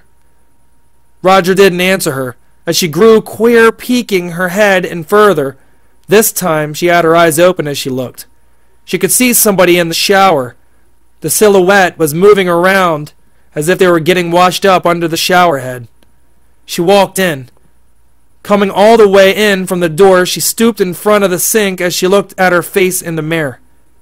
"Roger, I had to get up out of there. Had to get up off the bed. It was killing me being in there," she said to him. "Roger, do you hear me?" Still standing at the mirror, looking at her raw face, she noticed the exposure from the cold had chafed her skin. Roger still had not answered her. She tucked her bottom lip under her top teeth in frustration, wondering if he was intentionally disregarding her for some odd, off-the-wall reason. She turned from the aged mirror and was now facing the shower. She could still see he was still in there scouring himself, wondering why he wasn't paying her any attention. She walked over and grasped the curtain and started to pull it back, peeling it towards her as she could see his legs. The watering was sopping from them as it hit the tub below. She was hesitant to look any further. She really didn't want to see any further up his body. "Roger," she said, but receiving no reply. Suddenly the silhouette from behind the curtain vaulted out at her. Frightened, peeking his head out, jumping back out of pure reflex and spilling backwards onto the floor, landing on her backside, peering upwards. It was Roger. He still had his head out from the running stream of searing water drizzling down on him. "Roger, are you okay?" she asked, concerned over the freakish setting. He glared at her from within the shower and hastily put it back behind the curtain and continued cleansing. She looked puzzled as she got up from the moistened bathroom floor. Okay," she said, murmuring under her breath, getting ready to walk out. "Yeah, I'm all right. I'm just freshening up for the brethren." She looked briskly back towards the shower stall, looking puzzled. "What?" She was unclear what he meant by it, but he didn't answer back this time.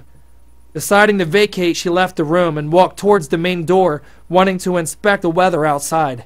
Opening the main door, she could see it was flurrying now, and the wind was starting to billow and gust as it came in her direction, hitting her at the door. She was still inside looking out. Unexpectedly, Roger came around from the side of the house, carrying a canister of fuel. "How did you get there?" Lily asked him, gaping at him, utterly confused. "What do you mean? I've been out here for an hour. Had to get the generator going," he said, peering back at her with a witty look upon his face. "No, you weren't. I just seen you," she said hastily, but the thought of him inside was becoming more hazy now. "Seen me where? Inside?" he quickly asked, looking more dazed by her questions the more they chatter. Yes, you were just in the shower, weren't you? She asked him immediately back. He was still standing there with the canister of fuel, looking cold as he brushed some of the wet ice from his neck. Yes, she said, turning back into the doorway. She rushed back towards where she had seen him. She broke through the door as it swung into the wall behind it. The shower was still streaming and she could still see someone inside. Hesitating to approach the shower yet again, Roger wasn't in there. She had just seen him. Who could be in there? She contemplated in terror. She stayed crouched as she came inches from the shower curtain, waiting impulsively to open it. Suddenly she reached to grab the plastic liner and the curtain all at once, hastily ripping it open. Her heart spiked, sending her nerves jumping through the roof. The dread was so great and alarming inside she almost crawled out of her own skin. She acknowledged the man as he crawled out onto his hands and knees onto the floor, leaving puddles of melting flesh from his hands as he wriggled towards her. He sprung up at her, clasping her around her shoulders with both fleshy hands. Her body erupted convulsively, nearly collapsing as she stood there looking at him in horror. Go now. Go to the woods by Montgomery High. His voice was piercing and full of emotion, and his face was malformed and repulsive as she stood frozen, unable to move. Roger bolted into the bathroom. The door was open already as he could see Lily standing there alone. I will, but why? She cried as tears began to drip from her face. The shock was great and had her standing there still repeating herself. Why though? She asked as Roger took her by her hand, leading her back into the living room to sit her down. He didn't know what else to do. This time it wasn't her father. It wasn't the little dead girl from the plane. It wasn't the frozen people from the pub. It was Sam Wright, the pastor from the local church, the Christian Church of God. She sat there with her head down, thinking, still in tears from seeing the manifestation of the man she knew little of, but had seen him a few times outside of his farm, cutting his lawn or planting flower beds. Why was he an apparition? Was her imagination, she wondered? Or was he dead and sending her a warning to fight against the coldness? She didn't understand what he meant. Why her? She questioned herself. Her faith wasn't as great as some. At least she thought it that way as she sat there with Roger in the other room now. He was getting her some pills to mellow her out. He knew she was under a lot of stress and duration. Chapter 35, Fire and Devils. It was absolutely the coldest night of them all, and the intensity of the flames wasn't warming Billy Jones. There was no distinction between the fire and just resting on the coldness of hell. A few hours before he was dragged again, but this time he was left by the tent Paul had thoroughly concealed, masking it away from anyone who might come nearby and ask questions. The same kind of questions he needed answered. Paul was camping inside the tent, and he could see him from the outside, where he had been left by a thin tree uprooted from within the uneven ground. He watched as Paul sat inside mumbling to himself. Billy didn't know what he was whispering, but it didn't sound rational. It sounded quite unstable. Billy knew the bird had flown from its coop, and time would be the answer if he would ever regain any normality. A small iron pot was boiling over the fire just feet away from Billy's dying leg. His head was bleeding, but not as bad. He couldn't see it, and hoped it didn't need stitches as he lay against the narrow tree. In the pot was some soup Paul had brought from his house. Billy was hurting badly and was having trouble staying awake from the lack of anything to drink. He had those candy bars at the school, but that was a long while ago. He knew he wouldn't make them much longer outside in the cold. Paul was still inside. Billy wondered if Paul was planning on ending him or if he had any other malicious plans for him. As he sat now up against the tree, he began to peel some of his jeans back and examine the wound caused by the buckshot. It was bad. Real bad. Black blood was beginning to drain slowly from his leg. He hoped it wouldn't become infected, and it was only a matter of time before he would go into shock. And they were out in the trails. Who could help him? He knew the reality that nobody was coming. A quick minute had passed as Paul unzipped the tent he was in and came out to check if the soup was warm yet, as he stirred it with a broken twig. He stopped and went walking back to his open tent and swiftly came right back out again, this time holding a small plastic bowl. Billy hadn't seen him with it earlier and wasn't sure how he'd gotten it. Billy watched from afar. Paul was unloading the hot soup into the bowl. It was pitch dark now. Late evening, and the sun seemed to die low quicker that night. Still unable to get up and run, Billy sat there awaiting death, hoping there wouldn't be any wild animals out that night. If there was, he would certainly be their dinner with an open leg and bloody flesh hanging from it. Paul was making his way over to Billy with the bowl. He didn't know what he was planning as he approached him. Billy didn't even bother looking up at him as he came to a sudden stop just inches from his face, crouching down so he could see face to face with him. "Consider this your last dinner. Oh, and before you eat, let me spice it up for you, jerk-off," he said, as he held the bowl in front of Billy. He then began to clear his throat, bringing deep mucus into his mouth, then steadily blew it into the soup. Billy turned his head to the side in disgust. He was revolted by Paul. "Keep it. I'm dead already from what you're saying," he said back to Paul while trying to kick the bowl over into the ground. Paul picked it back up before he could spill it from the bowl and placed it a few feet away. "In case you change your mind," he said.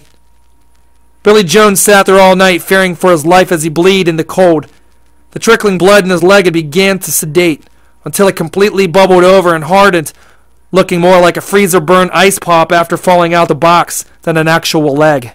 Gangrene was developing within his leg, and the pain would have been fatal if he hadn't fallen asleep when he did. Billy's head gently sloped against the tree as he dozed into the darkness of his own fabricated world where the darkness couldn't touch him. Paul walked leisurely back to his tent, zipping himself in for the night. A stretch of time had passed by as the evening turned inky and much more darker. Paul was inside of the secret tent that he had concealed and hidden out of the sight from others who might stumble onto the path and catch the two boys. He was woken abruptly by a swift coldness that immediately unfurled itself as it circulated and penetrated through the tent, although it was fastened shut. Paul murmured to himself, half asleep, "Damn, it's getting cold. Mom, can you give me another blanket?" Thinking he was still at home, although he wasn't. He wasn't even close. And he was outside, awaiting the coldness and awaiting something that words could not describe. He was suddenly astounded, realizing it was there now. His eyes opened almost the same way a young child would after realizing it was Christmas morning. The raucous cold had been initiating itself around the boys' camp. Paul suddenly leaped to his feet, searching for his boots. Putting them on hastily, he unzipped the tent and hurried over towards Billy Jones, who had fallen into a paralyzed sleep state. Billy was suffering a plodding death and was struggling to breathe as Paul stood looking downwards at him. "Wake up now," he said. But Billy didn't respond. "The coldness is here, and you're going. Even if I can't wake your sorry ass," he shouted at him. While reaching towards Billy's already decaying leg, he could see the pus frozen along his rip-saturated jeans where he had shot him with the shotgun hours earlier. It was a gruesome sight, but didn't bother him the least. Paul continued to dig one of his fingers into Billy's rancid injury. Still, Billy Jones lay against the tree as if death had already thieved his ultimate desire to stay alive. His eyes were gluing from the jarring wind and coldness it conveyed surrounding the two boys in the thick wooded area where they camped. He was there, but his body was dying as Paul muttered to himself, "I knew I should have taxed your blood the way I did Jimmy's father," Paul said quietly. Although Billy didn't hear him as he lay lifeless and breathing faintly. "They're not going to take you like this," Paul said as he licked his finger. Not the one that he had used on Billy's leg, but another as he tried to pinpoint. Coldness felt the greatest. From within a far distance he could see something almost swirling in the sky above the woods. The wind above was conspiring, almost forming a luminescent light within the cold air just above the frosted trees. It was unquestionable. It was the opening he had been waiting for. The unexplainable coldness blew into Paul, hitting him as he stood before Billy's motionless, immobile anatomy. His body looked now more like a pyramid of saturated blood and flesh. The coarse, angry winds were glacial as they unrolled, like how the tides rise momentarily, briefly, before a colossal tsunami strikes. Paul given up on Billy as his futile body lay against the tree. "I'll just have to explain to them," he said, briskly, running back into the tent for the satchel. He left Billy Jones there to be forsaken, for death to liberate him as he were. He walked hastily towards the rapturous ring just yards away, shifting in the sky above and just a few yards from the back of his house. The unwelcoming cold carried Paul as if he was weightless and wrenching him towards the unearthly ring as it sheamed downwards almost to ground level. His legs were moving, but he had no authority of himself as he neared the opening in the air. Immediately perforating the obtuse ring leading to the unimaginable, he dissolved into the force of darkness. Billy Jones on the far side of the woodland lay against a tree that second, opened both of his crusted eyelids as he extended his jaded arm, reaching into his pocket to convey the tiny eagle he had found. The one from the abandoned farmhouse where he had found it. The same one that reminded him of his dead father.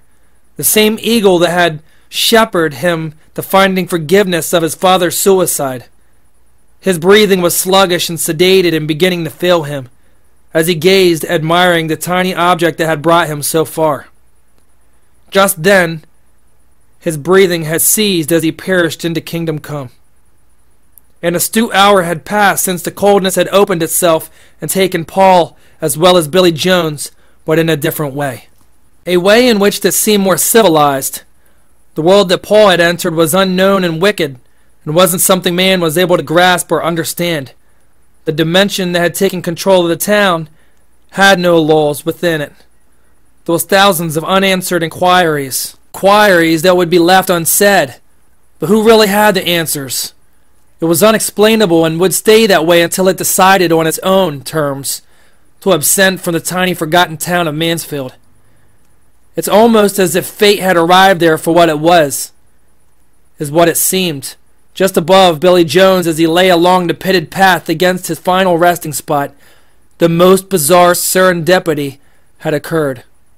Something beautiful and alluring had just flown over him, steep above the mountains surrounding him and just slightly above the frozen treetops. A bald eagle glided gradually over him, just above him as if it were somebody he knew visiting him one last time before saying goodbye. Or maybe it was just a reincarnation of himself in some extraordinary way. On the other side of Mansfield, Lily Jean had never left Rogers that day. She was too fearful of what was to come. The outcome was too great of a risk to her. She sat there with Roger while he drank another beer at her side. He was sloshed, and although she never went to the trail Sam Wright had commanded her to go to, she felt okay with her decision. Her journey was just beginning.